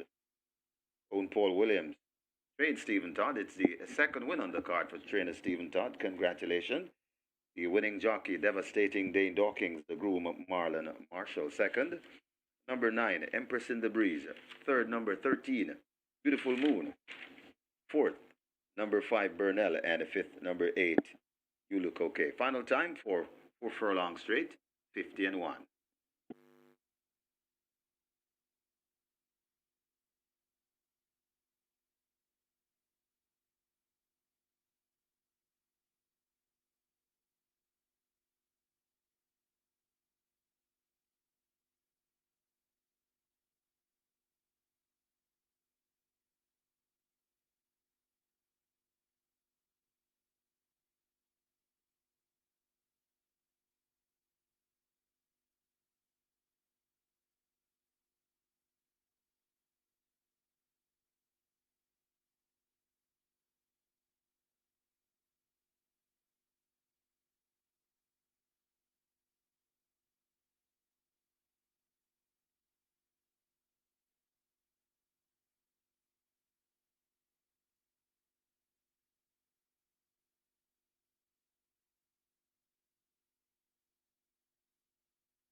Ready for race number 6.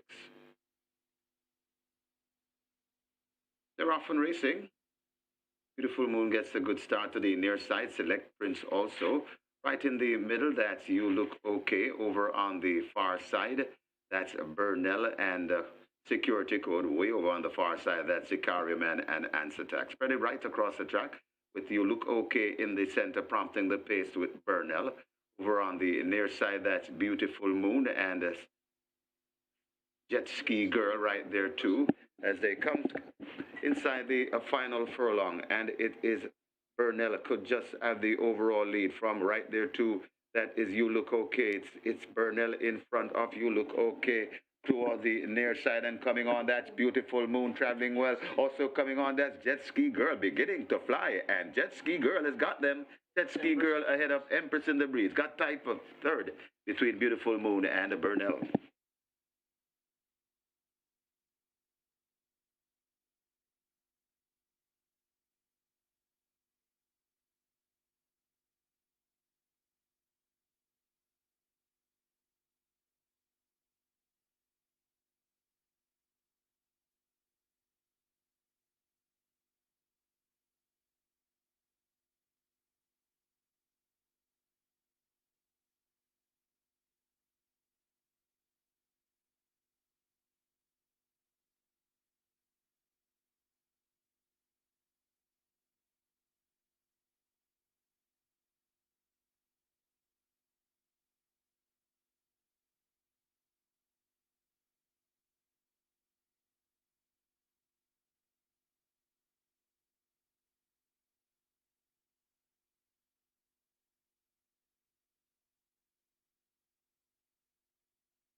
Ladies and gentlemen, your attention called to the winner's enclosure. It's for the presentation of the URTAJ Humanitarian Award on behalf of Mr. Anthony Smith. Trainer Anthony Chubby Dread Smith, horse lover and family man, got his trainer's license in 2001. He has so far saddled 68 winners, a gentle giant in our association, a man deserving of this first ever humanitarian award for trainers. It gives us great pleasure to present such an award to Chubby Dread. Making the presentation, President of the United Racehorse Trainers Association of Jamaica, Mr. Patrick Smelly.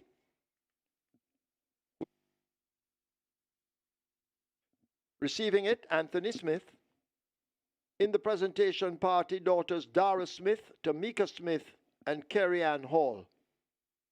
Congratulations on your award, Trainer Smith.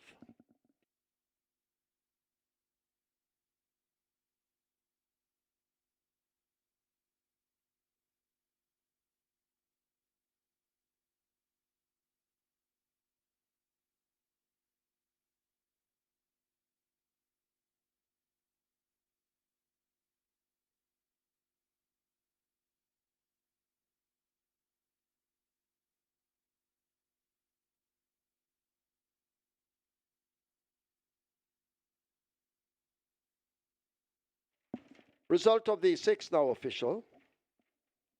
Horses to the testing barn. 9 Empress in the Breeze, 12 Jet Ski Girl. 9 and 12 both go to the testing barn. Jet Ski Girl, 276 to win, 140 to place. Second 9, Empress in the Breeze, 274. Third 13, Beautiful Moon, 160. Finishing fourth, 5 Burnell, fifth 8, You Look Okay. The double, 7,932. Exacta, 1,684. Quinella, 1,834. Trifecta, 2,446. Superfecta, 2,920. 8 high fives, 53,158 each. 23 triples, 11,905. 13 quick fours, 23,486. Single winner bonus in the quick four, 1,229,975 and 8 cents. Reggae 6 had 16 winners, each receiving 275,192. And the single winner jackpot in the Reggae 6 now growing to 10,716,456 and 62 cents. The split was 25. 4 furlong straight raced in 50 and 1. The margins 3/4 by a neck.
So Jet Ski Girl went off favorite at odds of 8-5, and the justified favoritism coming from the debut run in August, where she went up at 2-1 with Shane Ellis. And today it's Dane Dawkins aboard for trainer Stephen Todd. That's a double for Stephen Todd. He started off the day, opened the Regular 6 with a 9-1 chance, bad investment, and closes the Regular 6 with an 8-5 favorite in Jet Ski Girl. Congratulations to our 16 Regular 6 winners, each receiving $275,192, and the Regular 6 jackpot now over $10.7 million. And that's, of course, going to be up for grabs tomorrow. We have 9 races in store for you tomorrow, first post high noon.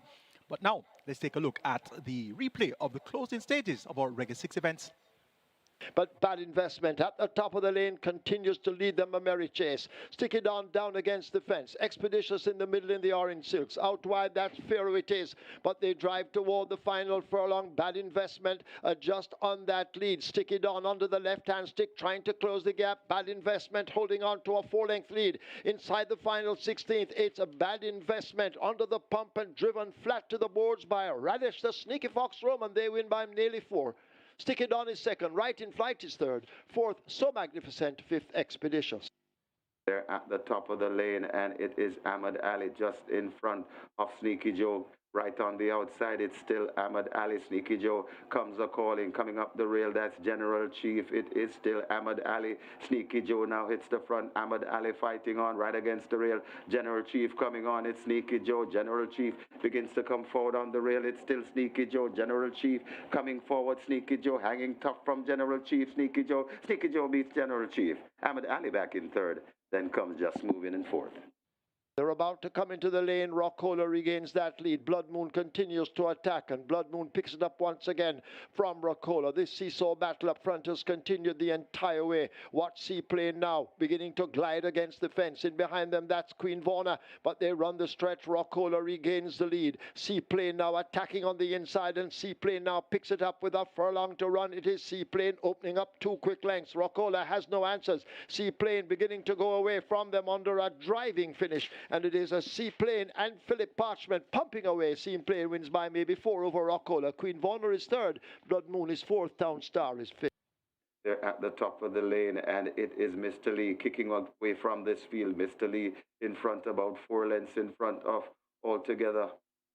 Coming on the inside, that's Bad Gal Khaleesi, but it is Mr. Lee beginning to come away from this field. Mr. Lee traveling impressively at the furlong pole with a good-looking lead, about 6 or 7 lengths, and looks home and dry from here. Mr. Lee in front and traveling nicely. Bad Gal Khaleesi down into second. Althea running on for third, but it's Mr. Lee beginning to pull away. Mr. Lee comfortably in the end. Matthew Bennett and Mr. Lee by about 10 lengths. Althea runs on to be second. Then comes a Bad Gal Khaleesi, and running on for fourth looks to be Giant Vigorous. But it's Will the Conqueror and Stanislaus now exchanging blows. Inside the final furlong, Stanislaus picks it up from Will the Conqueror. Here is Sensational Satin now beginning to fly in the center, and Sensational Satin strikes the front under Radish Roman. He'll have his second win in the card. Sensational Satin easy in the end, maybe 4 or more. From Sher to Ben in a photo. With Musquetoon on the far side, then comes Stanislaus and Will the Conqueror. As they come inside the final furlong, and it is Burnell could just have the overall lead from right there to that is You Look Okay. It's Burnell in front of You Look Okay towards the near side, and coming on, that's Beautiful Moon traveling well. Also coming on, that's Jet Ski Girl beginning to fly, and Jet Ski Girl has got them. Jet Ski Girl ahead of Empress in the Breeze. Got type of third between Beautiful Moon and Burnell.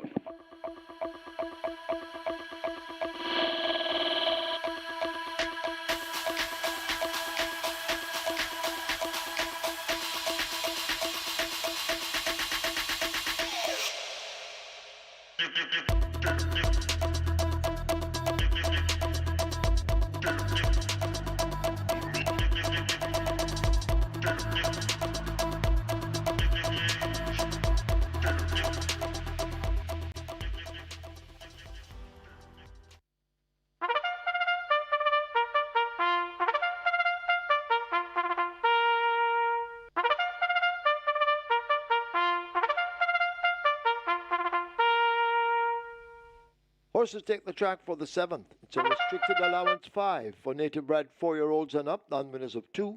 And imported 4-year-olds and up maidens, the distance 1100 meters or 5.5 furlongs. Number 1, Handyman, 52 kilos or 115 pounds. Number 2, Answer My Prayers, 53.5 or 118. 4, Maggie's Tricks, 54 or 119. 4, Manny Slam, 55 or 121. Scratch 5, Casual Treasure injured. 7, Cruising Again, 52 or 115. 8, War Horse, 53 or 117. Wagering offered on double event, Exacta, Quinella, Trifecta, Superfecta, Rolling Triple. The Strike 4 begins here. Single winner bonus in excess of $2,024,000. Get your bets on, runners make their way to post.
Congratulations once again to the 16 winners of the Regular 6, 275,000 plus in dividends there, and the jackpot now over 10.7 million. One ticket remains alive on the catch time, and we have 728 live tickets on the Twilight 6 with 5.6 million plus in the Twilight 6 net pool.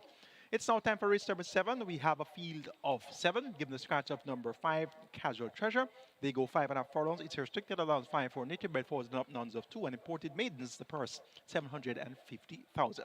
The top selection is number 4, Manny Slam. Robert Haldane riding for trainer Patrick Lynch. Patrick Lynch had a triple last week, so he's doing quite well. His form is great coming into this weekend's racing, and Manny Slam appears to have his simplest assignment yet.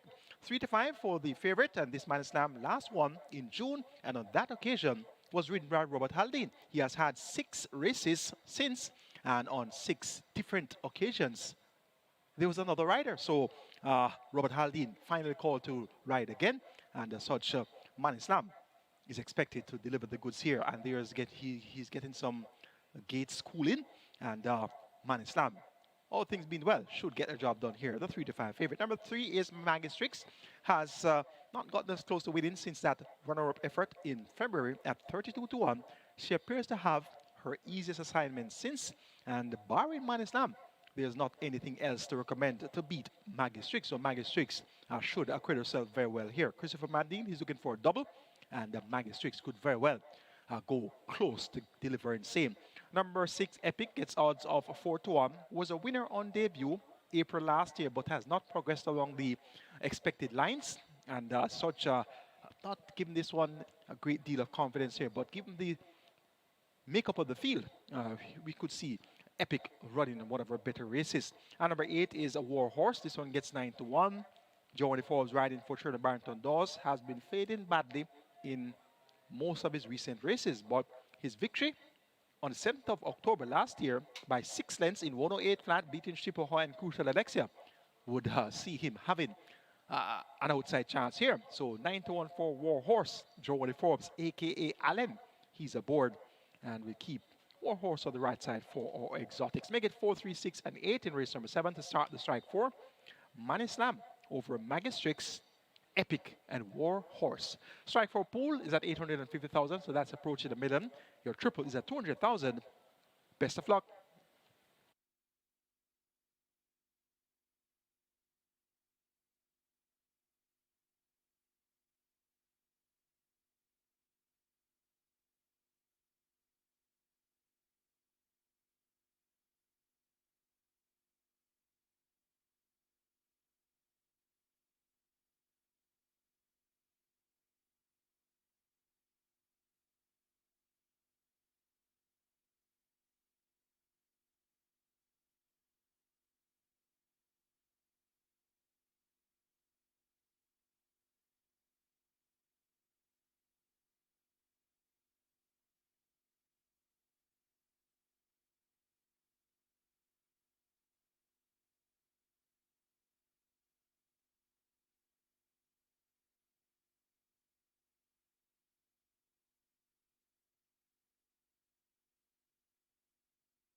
Your attention, please. Scratch number 6, Epic. Number 6, Epic, scratched at the gate on the advice of the vet. Scratch 6, Epic. 2 scratches. 5, Casual Treasure. 6, Epic.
So the runners are at the post, and a very late scratch coming in, number 6, Epic.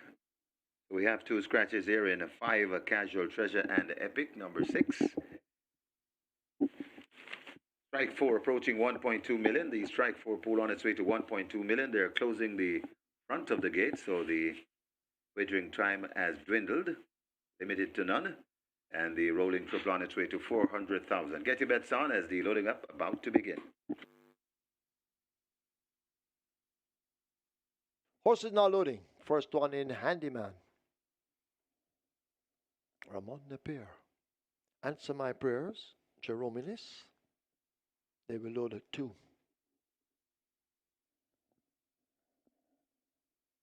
Maggie's Tricks walks to 3.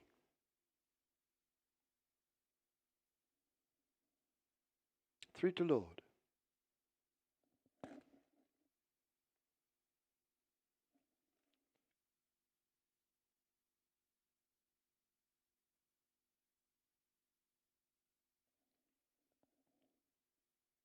In goes Cruising again. A War Horse heading for 8. And the favorite Manny Slam will load at 4. And then we'll be ready. Manny Slam is in. Field in line. 5.5 furlongs. Starter ready.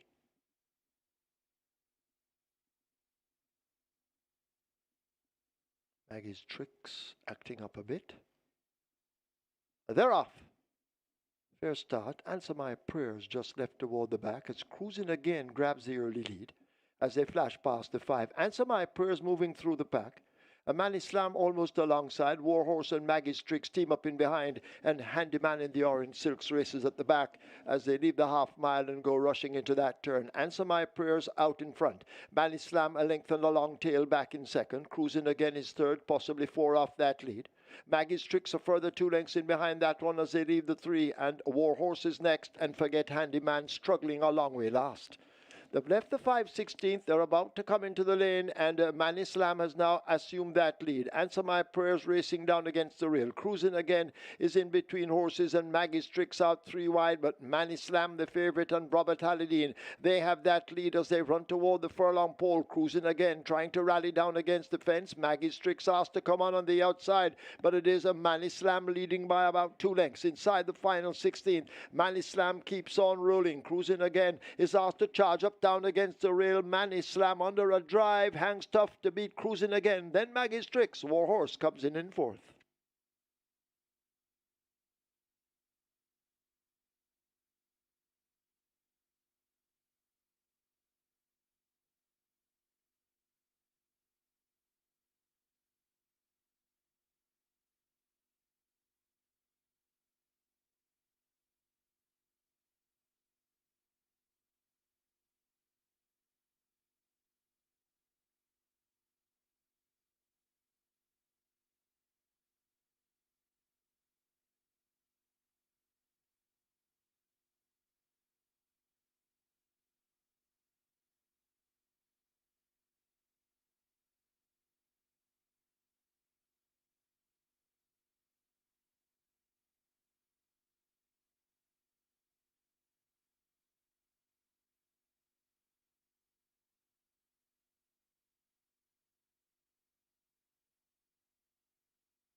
And the winners enclosure, the unofficial winner of race number 7 and number 4, Manny Slam.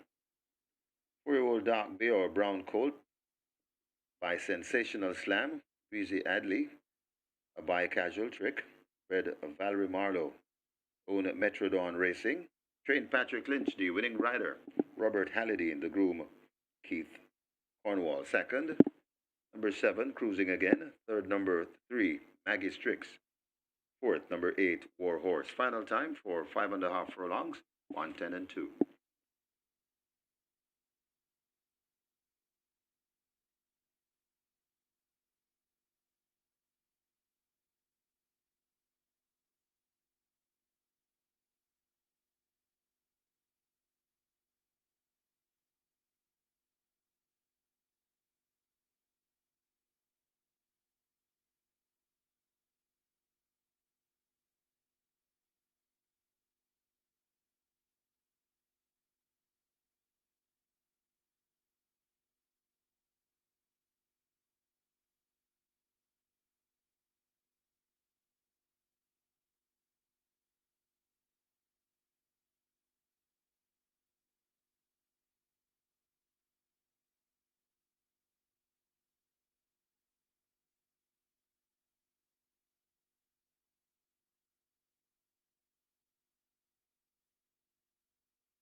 They're off. Fair start. Answer My Prayers just left toward the back as Cruising Again grabs the early lead as they flash past the 5. Answer My Prayers moving through the pack. Manny Slam almost alongside. Warhorse and Maggie Strix team up in behind, and Handyman in the orange silks races at the back as they leave the half mile and go rushing into that turn. Answer My Prayers out in front. Manny Slam a length and a long tail back in second. Cruising Again is third, possibly 4 off that lead. Maggie Strix a further 2 lengths in behind that one as they leave the 3, and Warhorse is next, and Forget Handyman struggling a long way last. They've left the 5/16th. They're about to come into the lane, and Manny Slam has now assumed that lead. Answer My Prayers racing down against the rail. Cruising Again is in between horses, and Maggie Strix out 3 wide, but Manny Slam, the favourite, and Robert Halliday, they have that lead as they run toward the furlong pole. Cruising Again trying to rally down against the fence. Maggie Strix asked to come on the outside, but it is a Manny Slam leading by about 2 lengths inside the final 16th. Manny Slam keeps on rolling. Cruising Again is asked to charge up down against the rail. Manny Slam under a drive, hangs tough to beat Cruising Again. Then Maggie Strix. Warhorse comes in fourth.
Result of the 7th now. Official horses to the testing barn. 3 Maggie Strix, 4 Manny Slam. 3 and 4 both go to the testing barn.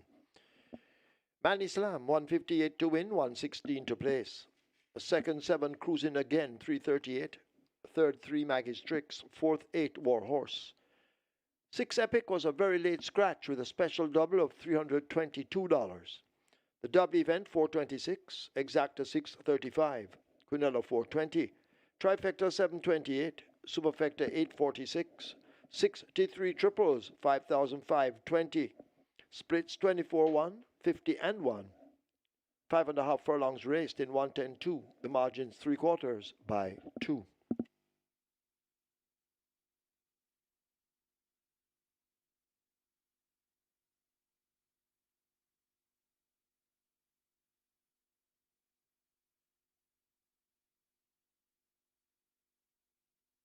Your attention, please.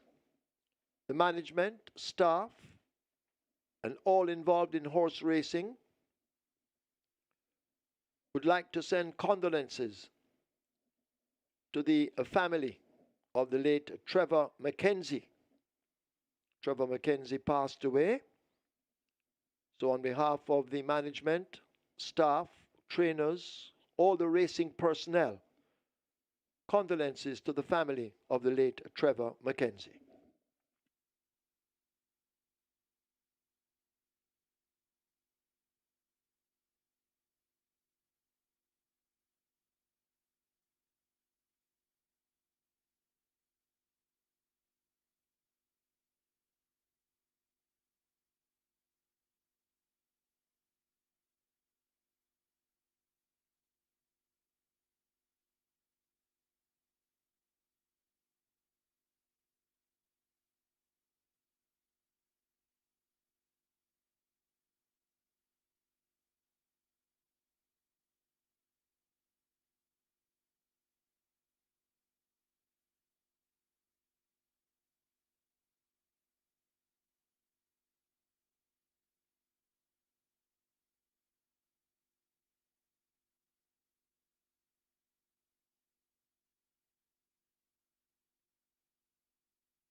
What the world needs now is more than a vacation.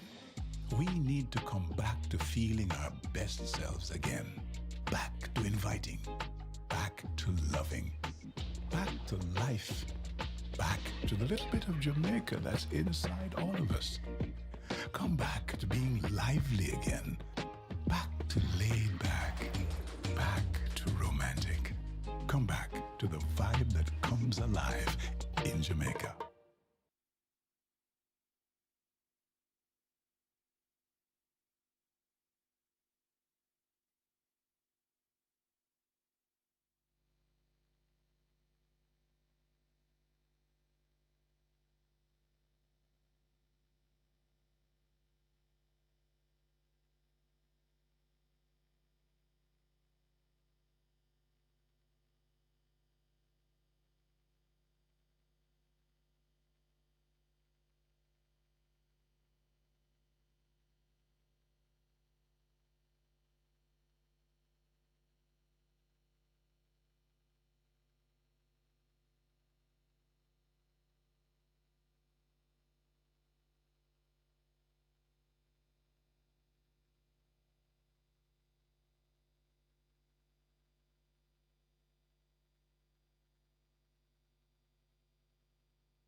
We want to race number 8 here, and it's another one, another good field here, but the betting is pretty much all over the place at the fixers.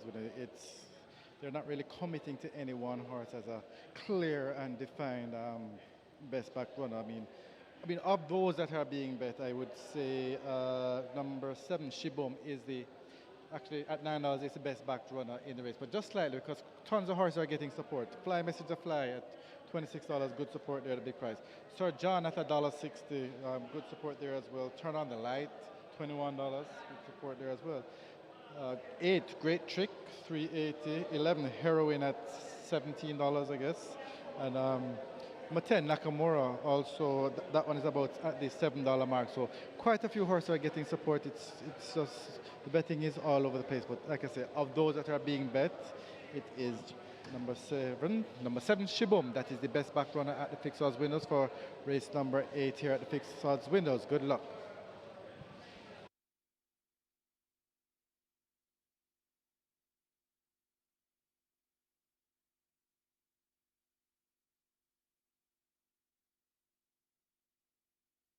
Number 10, Nakamura, takes the track early.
Horses take the track for the 8th.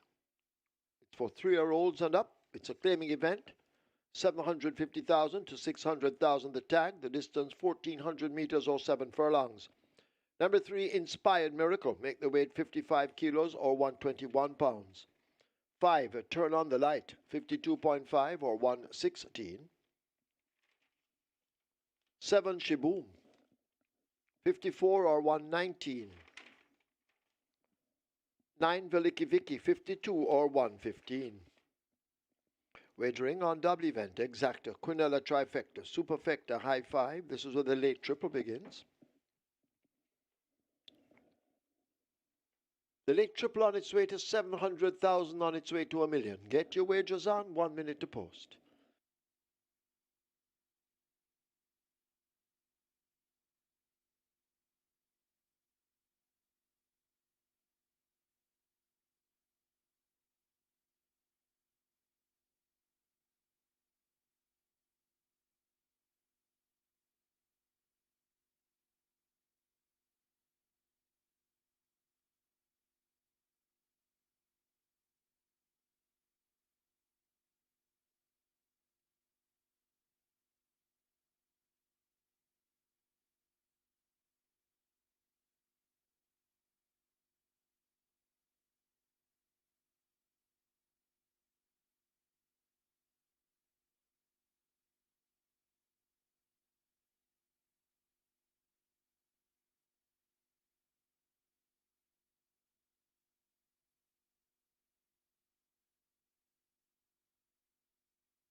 So Madison gets the job done as a short price favorite as expected, and after that trend where we saw on the 22nd of June, Robert Haldane riding Madison to victory when releasing the maiden certificate, we had 6 races subsequent to that with 6 different jockeys aboard. And today was the day that Robert Haldane was called to ride, and indeed, it turns out to be the day that Madison wins again. So 2-4-2 there with Robert Haldane and Manny Slam. Patrick Lynch, the professor, had a triple last week, so he continues the good form into this week's card on the Saturday side of the show. And remember, we have 9 more races for you on Sunday, and so there could be more to come. Cruising again completed the exacta, and the Quinella, the exacta returned 635, and the Quinella Plus is a must, $420 in dividends there. 1 ticket's alive on the catch time with 3 legs to go, so we could have a single win of the catch time depending on what happens in the last triple. And we have 5, make that 680 live tickets on the Twilight 6 with 5.6 billion plus in the net pool. It's now time to start our late triple. Let's take a look. Top selection goes to number 4, Sir John, Tevin Foster for Raymond Townsend, and this Sir John was an easy winner last time out, 5 lengths clear, beating Great Trick and Anonymous. Has worked well for his new connection. 6 furlongs 118 on the 2nd of November, 6 furlongs 172 on the 9th of November. So the change of barn though, will it be the same, Sir John? Well, the exercise report suggests that he'll be up to the task at hand. So let's see. Tevin Foster has had a couple of favorites earlier today. In race number 1, he was aboard Expeditious. That one went off the short price favorite. In race number 5, he went off at a short price there with Will the Conqueror. Well, here's another short price favorite for Tevin Foster. And I'm hoping he can deliver here. And Sir John is my top selection. Number 1 is Crimson. Last time out went up at 8-5 in that race won by Sir John. Today, you're getting 7-1 for Crimson. And it's 4-5 for Sir John. Sir John has changed barns, but Crimson is still under the care of Gary Griffiths, and that was the first outing under the care of Gary Griffiths. He didn't do much there, so hopefully Crimson will respond more favorably to the conditioner Gary Griffiths. The Innis, also known as Cranberry, he's back in action. Look for Crimson to be a live contender here from one of his better efforts. So number 10 is Nakamura. Dean Dawkins, he won a race earlier on a fine ride with Jet Ski Girl. So look for Nakamura to be band contention. Where it matters most here, 5-1 represents good value. And Great Trick, surprisingly, gets 2-1. Great Trick second by 5 lengths last time out to Sir John. However, it's a change of barn for both Sir John and Great Trick, so they're both reported from new conditioners, and maybe there could be a lot closer than 5 lengths apart today. An interesting look at 8th event to start a late triple. Make it 4, 1, 10, and 8. My order of preference, Sir John to get the better of Crimson, Nakamura, and Great Trick.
So the runners are at the post. This is where the late triple starts. Late triple pool on its way to $1 million. Late triple closing in on $1 million. High 5 wagering offered.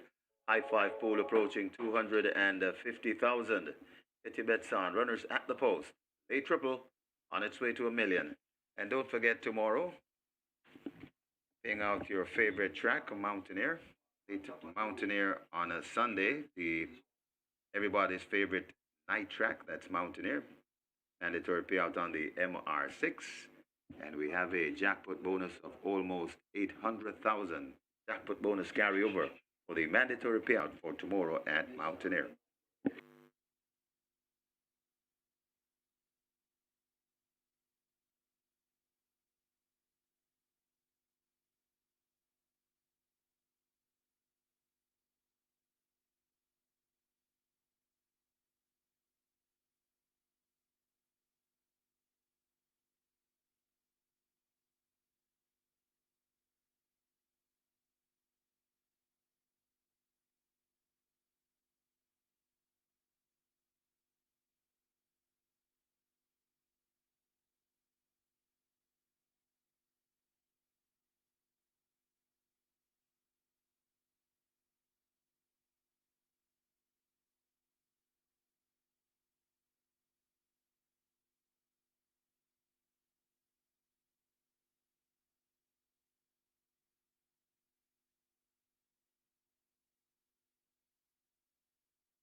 Horses loading for the 8th. First one in Crimson in gate 1. So the loading up has started. Fly Messenger Fly led to gate 2.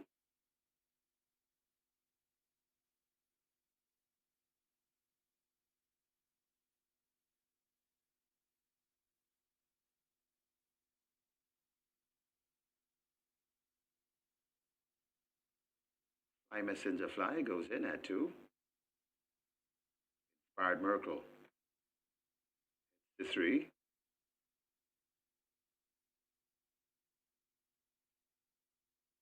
Inspired Merkle is in. Turn on the light will be next.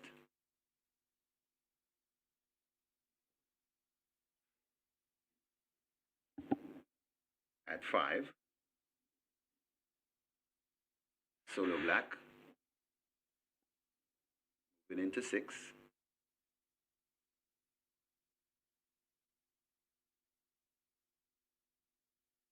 Last chance to get a piece of the slate triple. Gone past $1 million. Shiboom is next at 7. Open gate 8 for a great trick. Licky Vicky slotted into 9. Nakamura is next to 10. Heroin moves to 11. Heroin goes in. Sir John in 4. Want to load a great trick.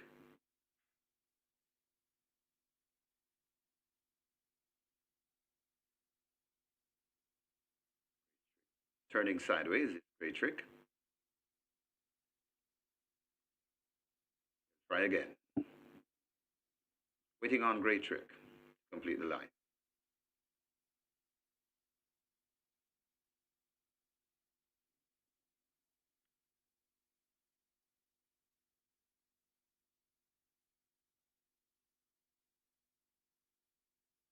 Seven furlong the trip. Great trick, still refusing. Enter gate number 8. Open gate number 8 to encourage this one to load.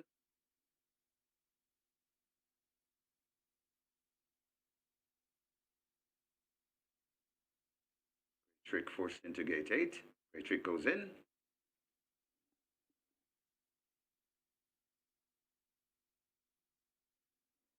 And a showman climbs aboard. 7 furlong the trip, and we're ready for a start.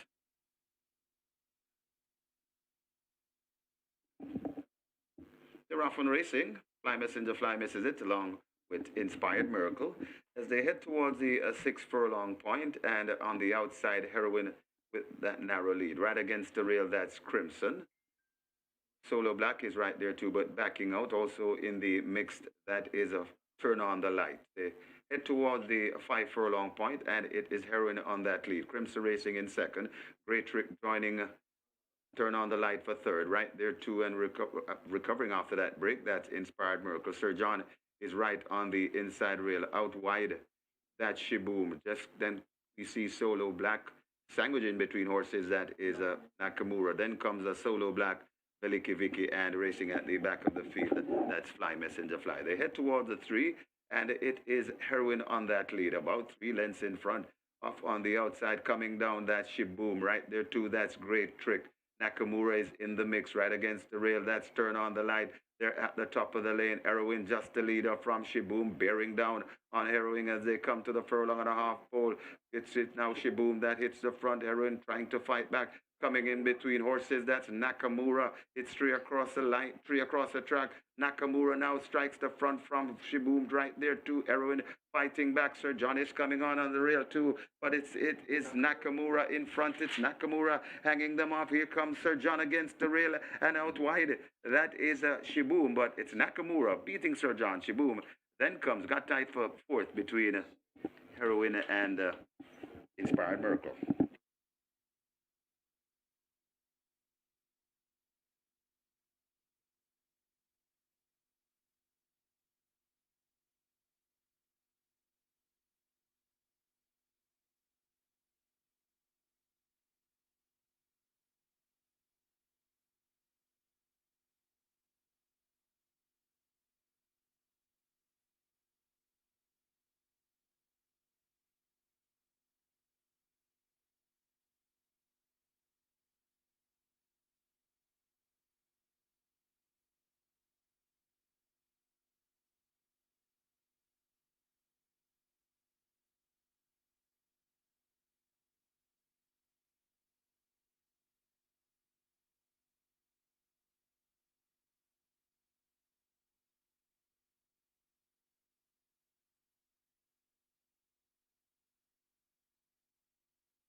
In the winners enclosure, the unofficial winner of race number 8, number 10, Nakamura, 6-year-old Dark Bay Gelding by Northern Giant, Keisha's Glory by Seeking the Glory, Brett Glenn Lee Robinson, Owen Walters, Train Errol Burke, the winning rider. It's 2 on the day for Devastating Dane Dawkins, the groom on the Ricket. Second,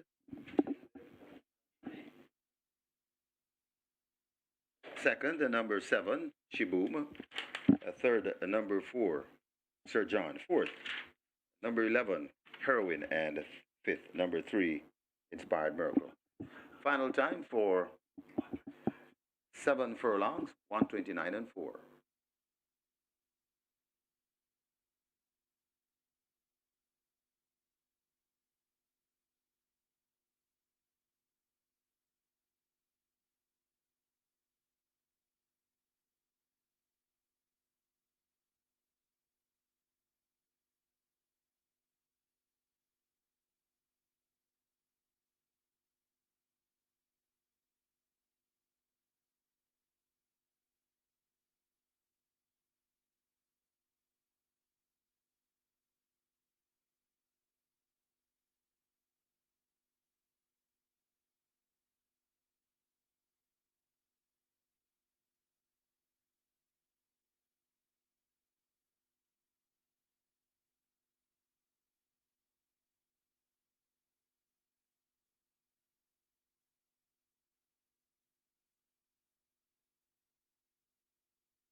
They're off on racing. Fly Messenger Fly misses it along with Inspired Miracle as they head towards the 6 furlong point, and on the outside, Heroin with that narrow lead. Right against the rail, that's Crimson.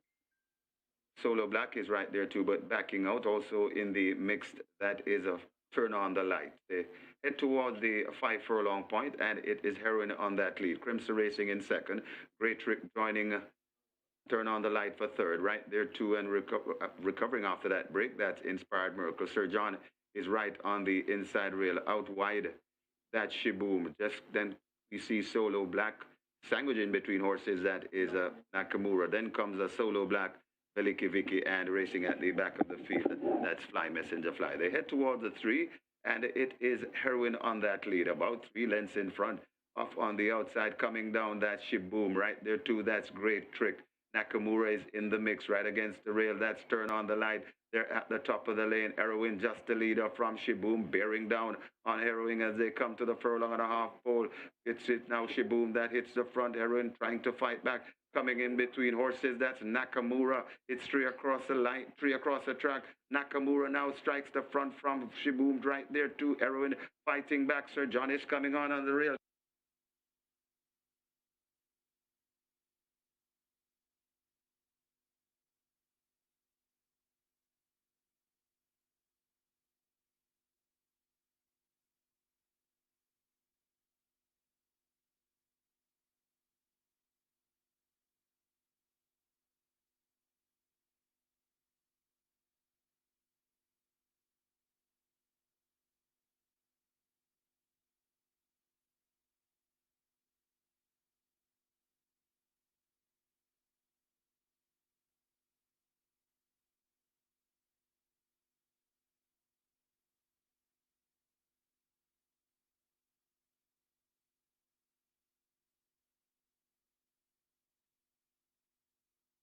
Your attention, please. We now have a George inquiry looking at a possible incident at the 700-meter or 3.5 furlong point. Please hold all tickets. It's George inquiry.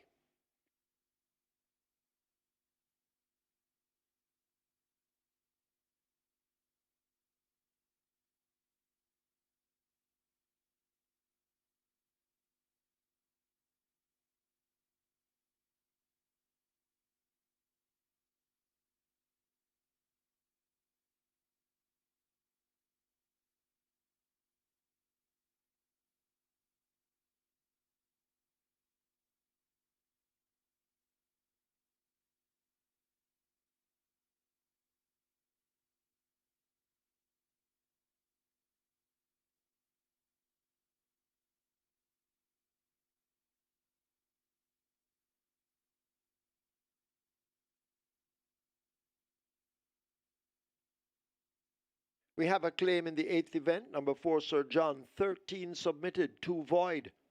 Edward Walker for David Reed. Edward Walker claims Sir John for owner David Reed.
Have a look at your monitors.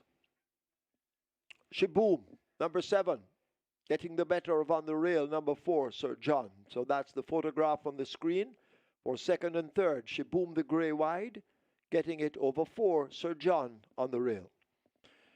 Result of the 8th now official. Horses to the testing barn. 3, Inspired Miracle. 10, Nakamura. 3 and 10 both go to the testing barn. Nakamura, 654 to win, 162 to place. 2nd, 7, Shaboom, 204. 3rd, 4, Sir John, 128.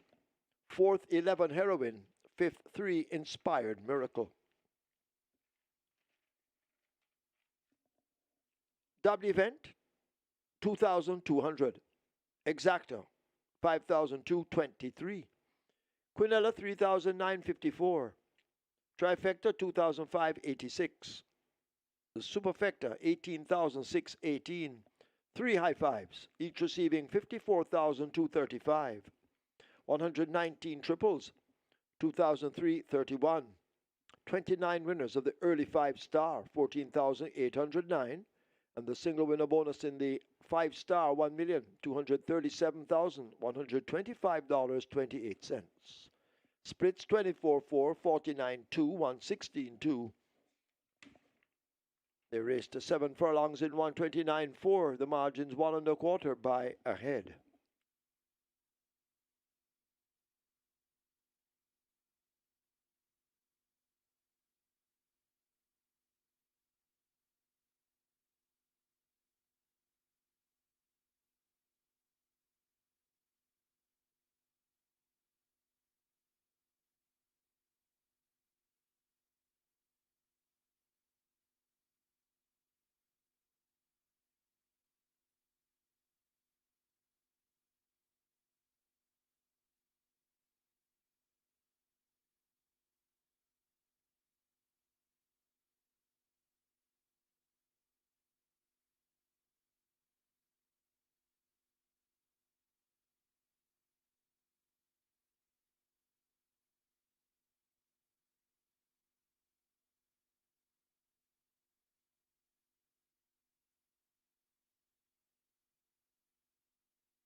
On to race number 9. It's another good betting one because quite a few horses getting good support. What seems to be a very competitive race. Okay, number 2, undisclosed location. Big price of $31, but decent support for undisclosed location. Along with number 3, First Grandson at $10, and of course great support for number 4, Pope's Lady at $2.25, and Irish Wish at $8 as well. However, the best back runner in the race, and actually the best back runner of the day, is number 7, Midnight Galaxy. He's also your 2-5 favorite in the total.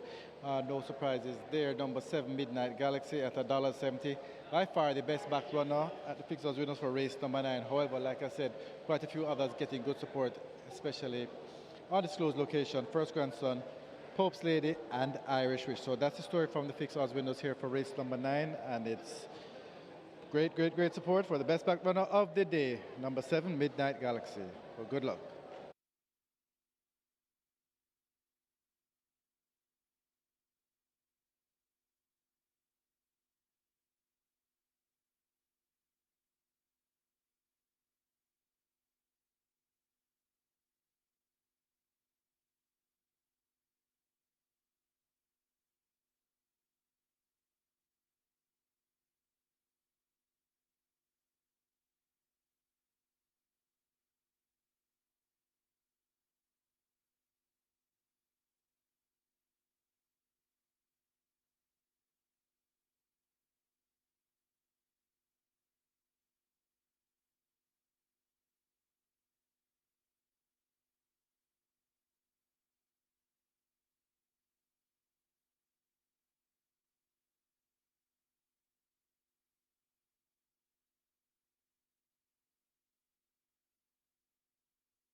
Horses take the track for the 9th. It's a restricted allowance 2 for native bred 3-year-olds, non-winners of 2.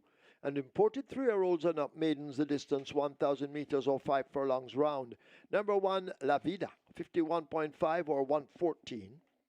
6, Design Diva, 52.5 or 116. 8, My Sunshine, 51 or 112. Scratch 9, Faith Downey, injured. Wagering on a double event, this is the late double. Exacta, Quinella Trifecta, Superfecta High 5. Get your wagers on, runners make their way to post.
So Nakamura gets the job done at odds of 5-1, a double for Dane Dawkins. So he's riding well, and that was a nice just off the pace ride. And this is another example where horses that have changed barns. Sir John, a recent 5 that with a changed barn. We also had a change of barn for a Great Trick, and they were both well fancied.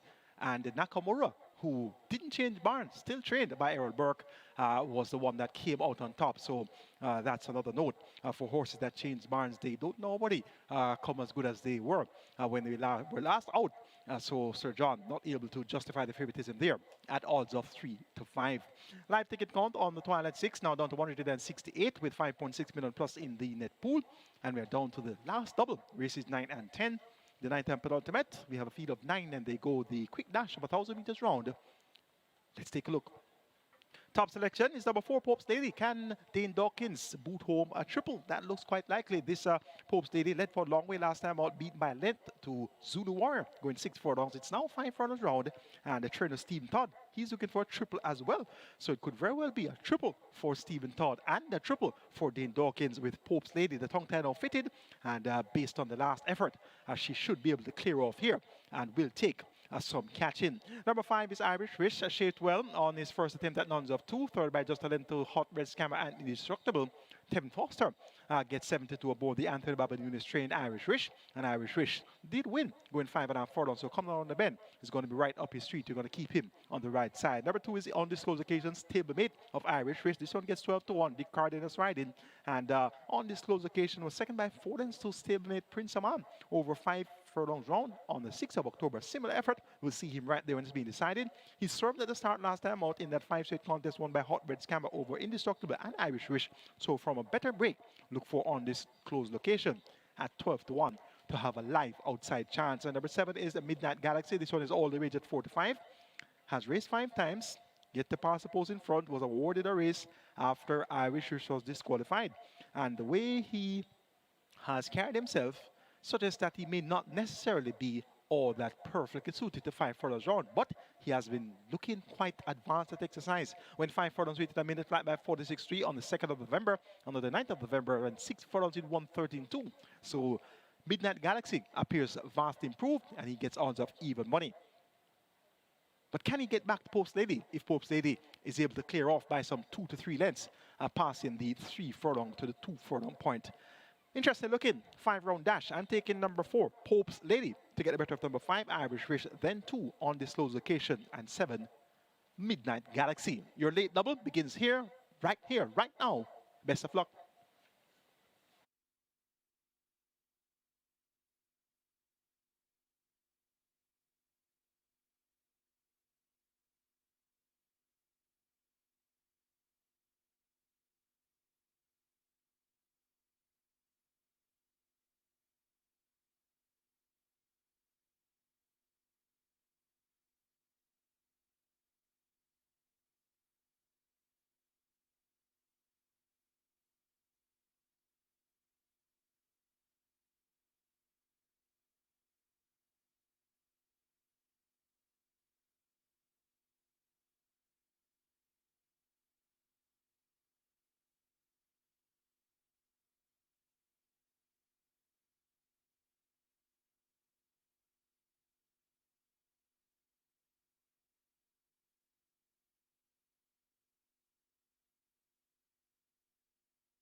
So the runners are at the post. Runners at the post for race number 9. This is where the late double starts. Already we have gone past $1 million in the late double. And high five wagering available as well. High five pool on its way to 200,000. Runners at the post. Make your wagers.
High five on its way to 300,000.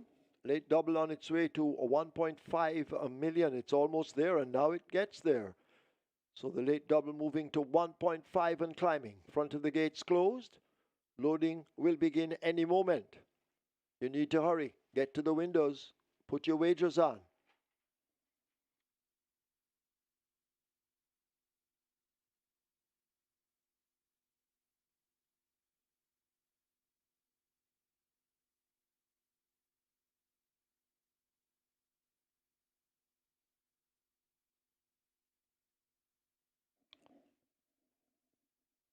Horse is now loading. La Vida in. Undisclosed location follows close by into 2.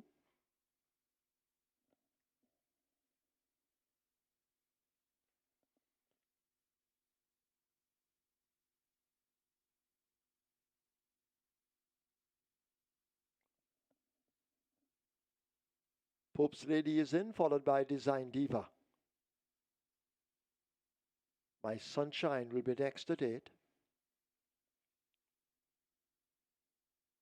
Rider off Social Mischief. That one will load at 10.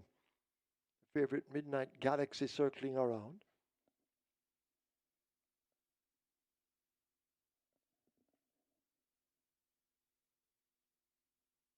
So they're taking Social Mischief into 10. Rider waiting in the gates. Social Mischief in. First grandson walks to 3. Radish Roman. He's now the leader in the Jockeys Championship. He's had a double today. Tevin Foster has not answered yet. But he has a big chance with this Irish Wish. Midnight Galaxy. The favorite. Paul Francis. They're tried with at 7. Midnight Galaxy goes in. And the final one will be Irish Wish. Tevin Foster. 5 furlongs round, a quick dash. Field in line.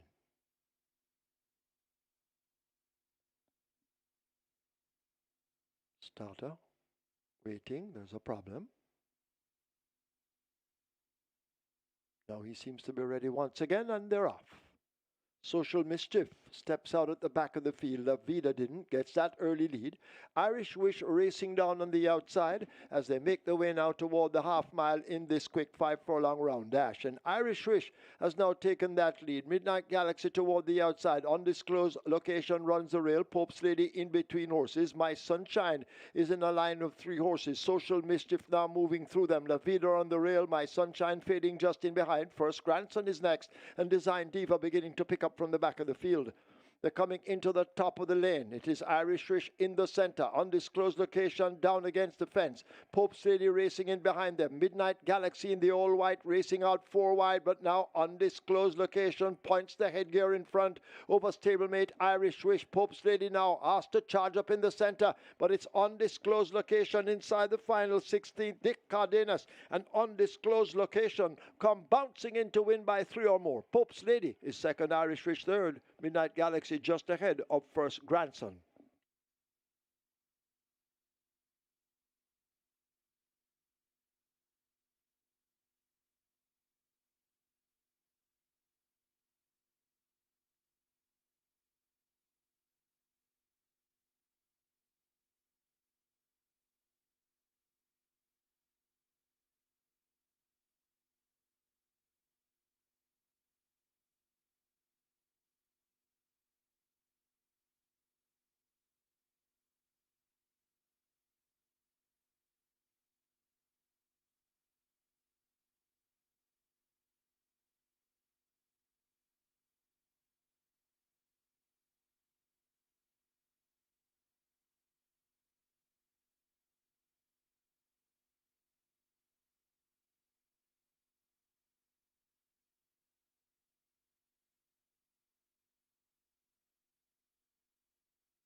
In the winners' enclosure, the unofficial winner of race number 9, number 2, undisclosed location, a 3-year-old bay colt by Casual Trick, bilingual by Fearless Vision, bred Stefano Reinsing and Anthony Nunes, owned Deauville Stables, trained Anthony Nunes, the winning rider, Dick Cardenas, the groom Stephen Smith.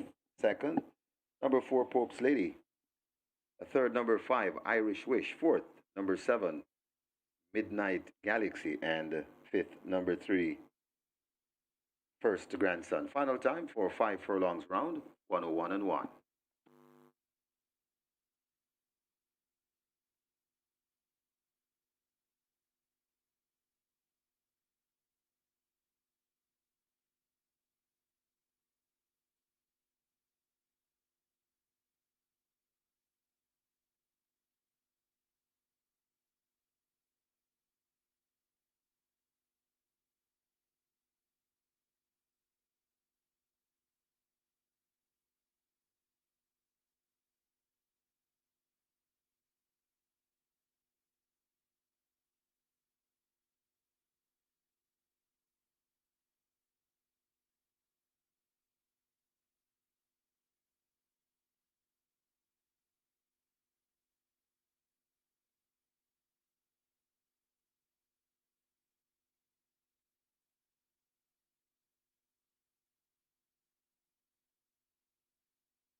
Now he seems to be ready once again, and they're off.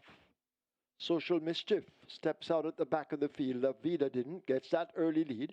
Irish Wish racing down on the outside as they make their way now toward the half mile in this quick 5 furlong round dash. And Irish Wish has now taken that lead. Midnight Galaxy toward the outside. Undisclosed location runs the rail. Pope's Lady in between horses. My Sunshine is in a line of 3 horses. Social Mischief now moving through them. La Vida on the rail. My Sunshine fading just in behind. First Grandson is next. And Design Diva beginning to pick up from the back of the field.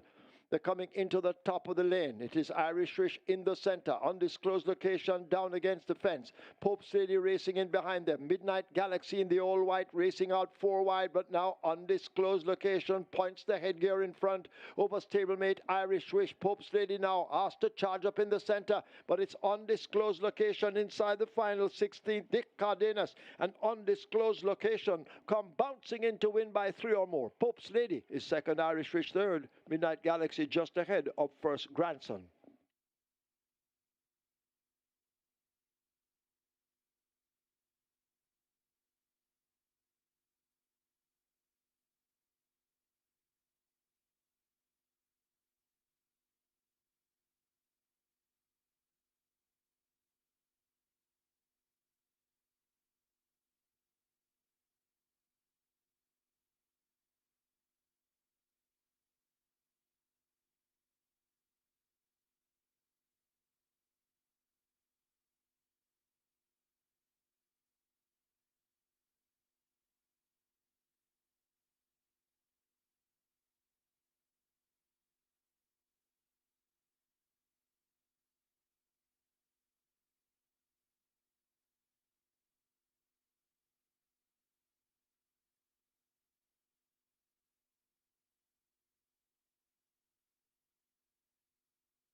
Result of the ninth official. Horses to the testing barn. 2, undisclosed location, 7, Midnight Galaxy. 2 and 7 both go to the testing barn. Undisclosed location, $1,040 to win, $242 to place. Second, 4, Pope's Lady, $120. Third, 5, Irish Wish, $138. Fourth, 7, Midnight Galaxy. Fifth, 3, First Grandson. Double event, $6,360. Exacta, $1,418. Quinella, $688. Trifecta, $1,262. Superfecta, $2,103. There were 33 winners of the high five, 5,311, and 22 winners of the triple, 10,717. Splits 24-2, 48-3, 5 furlongs round completed in 101 and 1. The margins 2 3/4 by 1.5.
And we're on to the 10th and final for today. This one is another very competitive betting event here.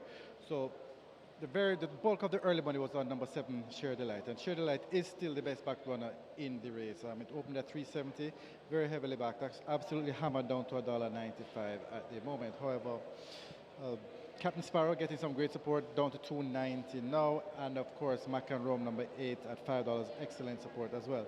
So in terms of the big betting, those are the top 3 with Share Delight being the best back runner in the race. However, some other runners are taking some good support as well. Number 10, Princess Amalia at 950, good support, along with number 1, Unruly Dawn, and number 5, Rosetta at $13, Unruly Dawn at 26. But no doubt about it, the big 3, Captain Sparrow, Share Delight, and Macaron, with number 7, Share Delight, being the best back runner in the race at the fixers window. So good luck, and we'll see you tomorrow.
horses take the track for the 10th. It's the United Racehorse Trainers Association Trophy. This is a restricted stakes for imported 3-year-olds and up, non-winners of 3, and native-bred 3 and 4-year-olds, non-winners of 4. The distance 1,820 meters or 9 furlongs, 25 yards. 4 Prince Aman make the weight 54.5 or 120 pounds. 9 Brenda Boy 52.5 or 116. Wagering on Exacta. Quinella Trifecta Superfecta High 5. Get your wagers on.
Upset win there at odds of 9-1 for On This Soul's occasion, but I'm not quite sure why that horse was sent off at 9-1 because the morning line odds I gave that one just 5-2. So I expected On This Soul's occasion to be much better fancied than 9-1. Preview time it was at 12-1. And On This Soul's occasion proved that that second place effort behind Prince Aman and 5 round would have been good enough at the fight at the finish here. And he was quite sharp today and found the lead a furlong and a half from home, and that was that. Pope's Lady outspending her early going, but she got her foot in late, but by that time On This Soul's occasion had already flown the coop, and Irish Wish tried to make on, but was outsped by his stablemate. And Midnight Galaxy, I thought that 5 round would have been on the sharp side for Midnight Galaxy, but this one was sent out the favorite. But make a note of Midnight Galaxy after working 6 furlongs in 113 and 5 straight in a minute flat, when stretching out next in town, you should see Midnight Galaxy being a force to be reckoned with. Live ticket count on the Twilight 6 stands at 35 with 5.6 million plus in the net pool. So we're going to be having a good payout in the Twilight 6, whatever happens here in the 10th and final. It's time for the United Racehorse Trainers Association Trophy. Let's take a look. Top selection is number 7, Sheer Delight. Was Number 10 is now a scratch. Number 10 is a scratch, and that's Princess Amali. Kindly take out number 10, Princess Amali, a scratch there. That was my original fourth choice, so now I'm going to have 7, 3, 8, and 9 as my top four and order of preference. So throw in number 9 as my fourth choice here, please, producer. And that's going to be 7, 3, 8, and 9. Number 10 is now a scratch, and that's Princess Amali. Number 7, Sheer Delight, third on his local debut by a length and a half behind Rainsville and Run Judy Run. He had 57 kilos, allowed 5 kilos to Run Judy Run. Can you imagine that? And it was just a length behind Run Judy Run. We saw Run Judy Run with a brave race in the Jamaica Cup last week, chasing home Atomica. So Fear the Light here, now going 2 turns. He appears to be perfectly suited to the 2-turn distance. He's had 2 runs under his belt, and third by just a length to impressive force and supremacy on last. Blinkers on, figure it on. 2019 champion Dr. Christopher Mandine on. He's looking for a double. He scored earlier on the card with a horse by the name of Sneaky Joe, and that was in race number 2 for trainer Donovan Hutchinson. So dude is looking for a double, and so is Christopher Mandine. That's my selection. Number 7, Sheer Delight, to show his class going into the third running of the Mute Mile. He's of course one of the Mute Mile invaders. For second, making number 3, Captain Sparrow, Derby second runner-up, and he flopped in the Final Classic. He goes well over 2 turns, but he's void of early pace, and Sheer Delight is going to get the first run on him, and that's going to be quite decisive. For third, making number 8, Mac and Rome, recent all-the-way winner, and for fourth, number 9, Brenda Boy, as the starting gate is now being closed, and the load of procedure should get underway. 7, 3, 8, 9. Sheer Delight, Captain Sparrow, Mac and Rome, and Brenda Boy.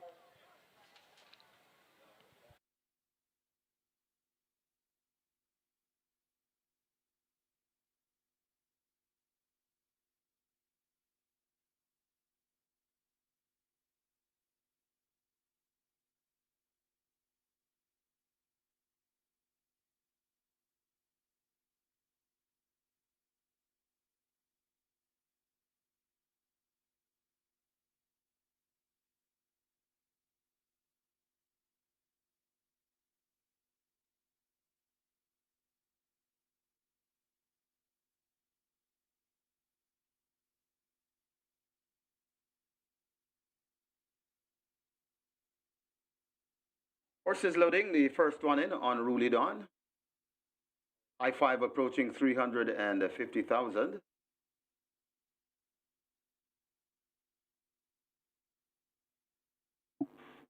So the loading up has started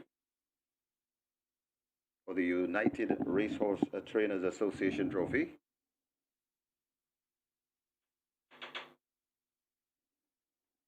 On Ruley Dawn and Radish Roman, the Sneaky Fox in at 1, looking for a 3-timer.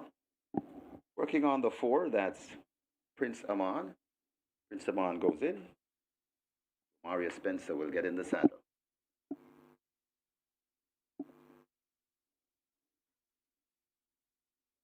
Zulu Warriors next. Heading to gate number 6. Calvin Bailey, the rider. Zulu Warriors in. Mac and Rome will be next. And Dick Cardenas.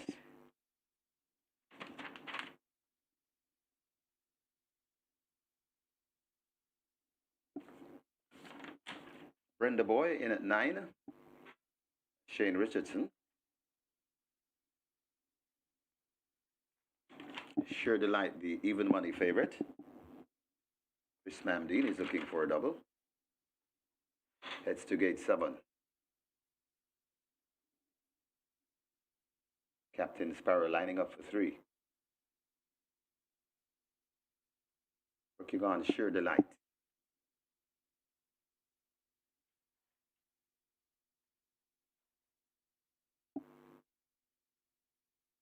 Sheer Delight is in. Captain Sparrow joins at 3. Rosetta will be next, 5. And the final one, Amma, at 2.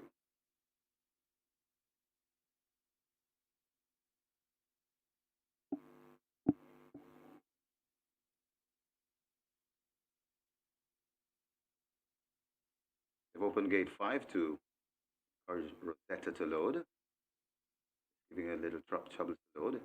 Gate 5 is forced into 5. I'm awaiting patiently. That too.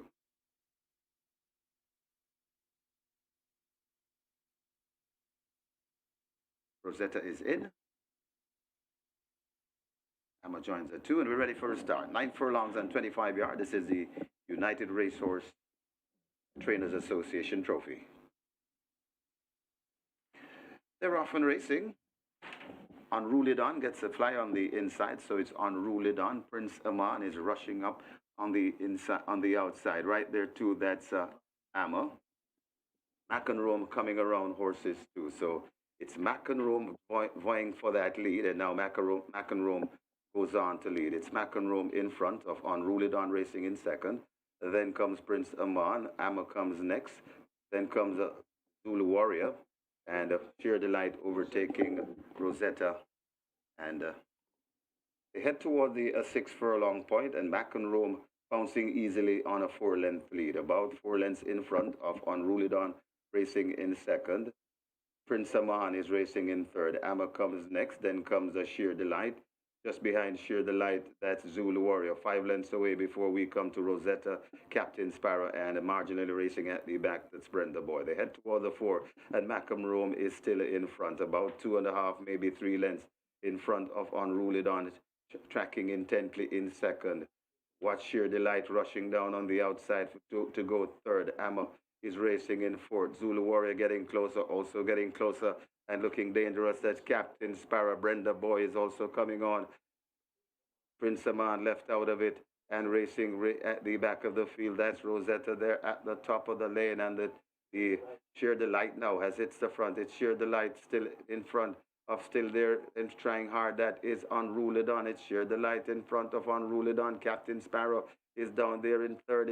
It's Sheer Delight keeping on strongly with that lead. It's Sheer Delight in front. Captain Sparrow going down into second. Sheer Delight still in front. Captain Sparrow trying to get to Sheer Delight, but Sheer Delight is shaking loose of Captain Sparrow, getting closer. Sheer Delight keeping on from Captain Sparrow. And that's the way they'll finish. Sheer Delight beats Captain Sparrow.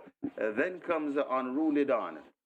Brenda Boy, and back in fifth, that's Zulu Warrior.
In the winners enclosure, the unofficial winner of race number 10, the United Racehorse Trainers Association Trophy. Number 7, Sheer Delight, a 3-year-old Dark Bay Colt by Gervin. Pantyhose by Awesome, of course. Red Jack or Better Farm Inc. Owner Jeremy Rajpal. Second win on the card for trainer Donovan Hutchinson. Congratulations, trainer. And it's also the second for the winning jockey, Christopher Mamdeen. The groom, Robert Lochan. Second, number 3, Jack Sparrow. Captain Sparrow, rather. A third, number 1, Unruly Dawn. Fourth, number 9, Brenda Boy. And fifth, number 6, Zulu Warrior. Final time for 9 furlongs and 25 yards, 157 and 1.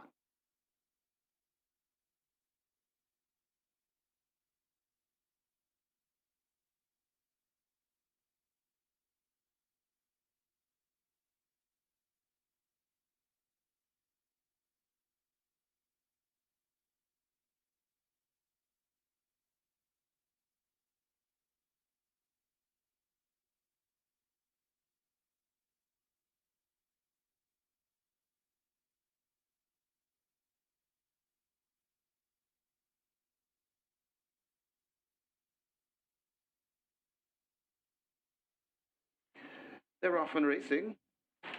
Unruly Dawn gets a fly on the inside, so it's Unruly Dawn. Prince Aman is rushing up on the inside, on the outside. Right there too, that's Amma. McEnroe coming around horses too. So it's McEnroe vying for that lead, and now McEnroe goes on to lead. It's McEnroe in front of Unruly Dawn racing in second. Then comes Prince Aman. Amma comes next. Then comes Zulu Warrior. And Sheer Delight overtaking Rosetta. And they head toward the 6 furlong point, and McEnroe bouncing easily on a 4-length lead, about 4 lengths in front of Unruly Dawn racing in second. Prince Aman is racing in third. Amma comes next, then comes Sheer Delight. Just behind Sheer Delight, that's Zulu Warrior, 5 lengths away before we come to Rosetta, Captain Sparrow, and marginally racing at the back, that's Brenda Boy. They head toward the 4, and McEnroe is still in front, about 2.5, maybe 3 lengths in front of Unruly Dawn, tracking intently in second. Watch Sheer Delight rushing down on the outside to go third. Amma is racing in fourth. Zulu Warrior getting closer, also getting closer and looking dangerous. That's Captain Sparrow. Brenda Boy is also coming on. Prince Aman left out of it and racing at the back of the field. That's Rosetta there at the top of the lane, and the Sheer Delight now has hits the front. It's Sheer Delight still in front of, still there and trying hard. That is Unruly Dawn. It's Sheer Delight in front of Unruly Dawn. Captain Sparrow is down there in third. It's Sheer Delight keeping on strongly with that lead. It's Sheer Delight in front. Captain Sparrow going down into second. Sheer Delight still in front. Captain Sparrow trying to get to Sheer Delight, but Sheer Delight is shaking loose of Captain Sparrow, getting closer. Sheer Delight keeping on from Captain Sparrow. And that's the way they'll finish. Sheer Delight beats Captain Sparrow. Then comes Unruly Dawn. Brenda Boy, and back in fifth, that's Zulu Warrior.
Ladies and gentlemen, your attention called to the winners enclosure for the presentation of the United Racehorse Trainers Association Trophy. Making the presentation, President of the United Racehorse Trainers Association, Mr. Patrick Smelly, and he makes it to the winning trainer, Donovan Hutchinson, representing the winning owner, Jeremy Ratchpole. Congratulations to the winning connections. Race number 10, the United Racehorse Trainers Association Trophy.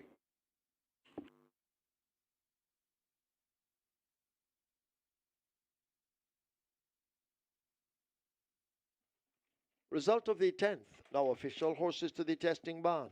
7, Sheer Delight. 9, Brenda Boy. 7 and 9 both go to the testing barn. Sheer Delight, 212 to win, 132 to place. Second 3, Captain Sparrow, 132. Third 1, Unruly Dawn, 290. Fourth 9, Brenda Boy. Fifth 6, Zulu Warrior. We had a special double with the very late scratch, number 10, Princess Amale, $770. The double, 2,644. Exacta, 275. Quinella, 372. Trifecta, 796. Superfecta, 3,348. 10 high fives, 14,574. 118 triples, 6,286. Play spot 8 had 30 winners, 14,608. Single winner bonus in the play spot 8 now $900,850.46. 56 winners of the Twilight 6, 100,429. Nobody catch 9 or 8. Carry over in the catch 9 now $1,932,211.68.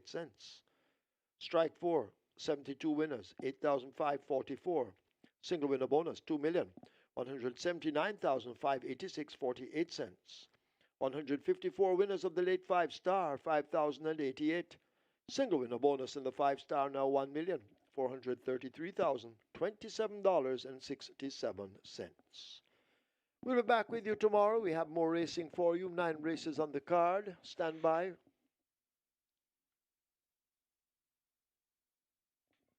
Well, I left out the splits. 24-4, 48-2, 115-2, 141-4. Final time, 1,820 meters, 9 furlongs, 25 yards, 157-1. The margin's 3/4 by 9 1/4.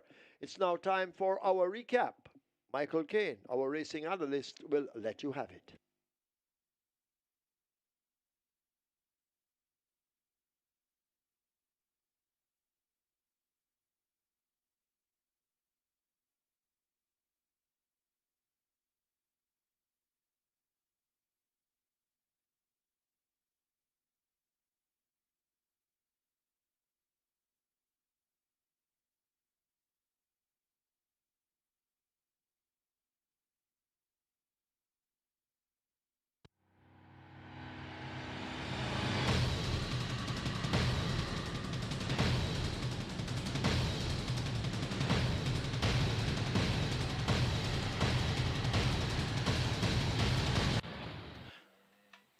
Another great day of Florida racing has come to a closure here once again at Caymanas Park, but don't go anywhere. We have 9 more races in store for you tomorrow. First post will be at high noon.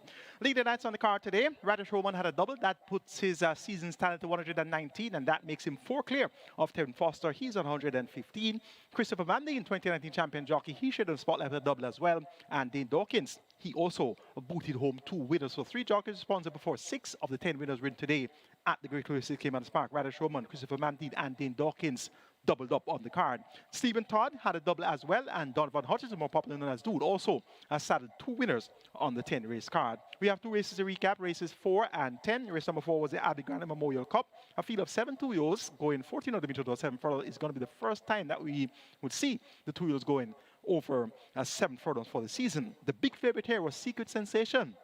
This one was touted left, right, and center, said to be something of great talent, and even greater talent than his former, well, actually his stablemate who raced recently, and that was a horse by the name of Burning Hedge. So this one was heavily touted, opened at 1-9, stayed at short odds, went up at 1-5. Baby to Harvey for Carl Addison, owner, trainer, breeder. It was all about Secret Sensation. The second favorite was Mr. Lee, who raced once, ran on to be fourth over 5 furlongs by 7¼ lengths or so, and had the visor on for the first time and getting 2 additional furlongs. These 2 horses dominated the betting. There was some support for Althea, the debutant, from the sables of Gordon Lewis, and there was a flutter for number 5, Alita. But all eyes were on Secret Sensation. Ready for a start. They're off and racing. Althea misses it and is left at the back of the field as they head towards the 6-furlong point. Altogether on the outside, just the leader from Mr. Lee, racing back in second as they pass the 6. Right against the rail, that is Bad Gal Khaleesi. Then comes Giant Vigorous, just behind them Attila. Recovering after that break and coming down into it, that's Althea as they pass the 5. And racing at the back of the field, the favorite, Secret Sensation. They head towards the 4, and it is on that lead, Mr. Lee, about 3/4 of a length in front of racing in second. That's all together. They're 5 lengths in front of Bad Gal Khaleesi. Then comes a Giant Vigorous. Recovering and coming on, that is Althea, just on the outside of Althea, Attila, and racing at the back of the field still the favorite, that Secret Sensation. They're at the top of the lane, and it is Mr. Lee kicking away from this field. Mr. Lee in front, about 4 lengths in front of altogether.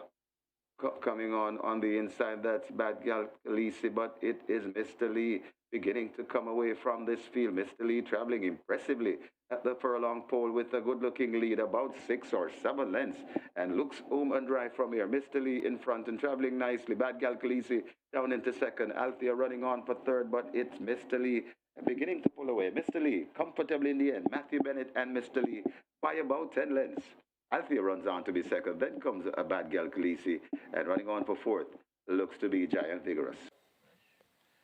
A resounding margin of victory of 20½ lengths. Mr. Lee really dismissed the opposition there, and it was a no-show from the big favorite Secret Sensation. Broke last and stayed last. So clearly, that's not anything near the ability of Burning Heads. But we can give him an excuse. It was 7 furlongs on his debut, so maybe he wasn't all that comfortable doing things in the afternoon, as he has worked well in the mornings. Our next recap race, race number 10, the United Racehorse Runners Association Trophy, a field of 10, declared to go post to a scratch number 10, Princess Amali, very late scratch, and we're down to a field of 9, and Sheer Delight was the top selection, and this one was third, just beaten behind Rainsville and Run Judy Run with 57 kilos allowed, 5 kilos to Run Judy Run, and we saw Run Judy Run run second, a strong second too, in the Jamaica Cup last week, beaten by 2-time Horse of the Year, Atomica. So Run Judy Run, beaten by Atomica, barely in the Jamaica Cup last week. So Sheer Delight had this field on paper by the scruff of the neck. Sent out the favorite at Eve Money, Christopher Mandine riding for Donovan Hutchinson. They were looking for a double. They had a winner early on the card with a Sneaky Joe. So it was all about this Sheer Delight. Captain Sparrow, strong second runner-up in the Derby, flopped in the Final Classic.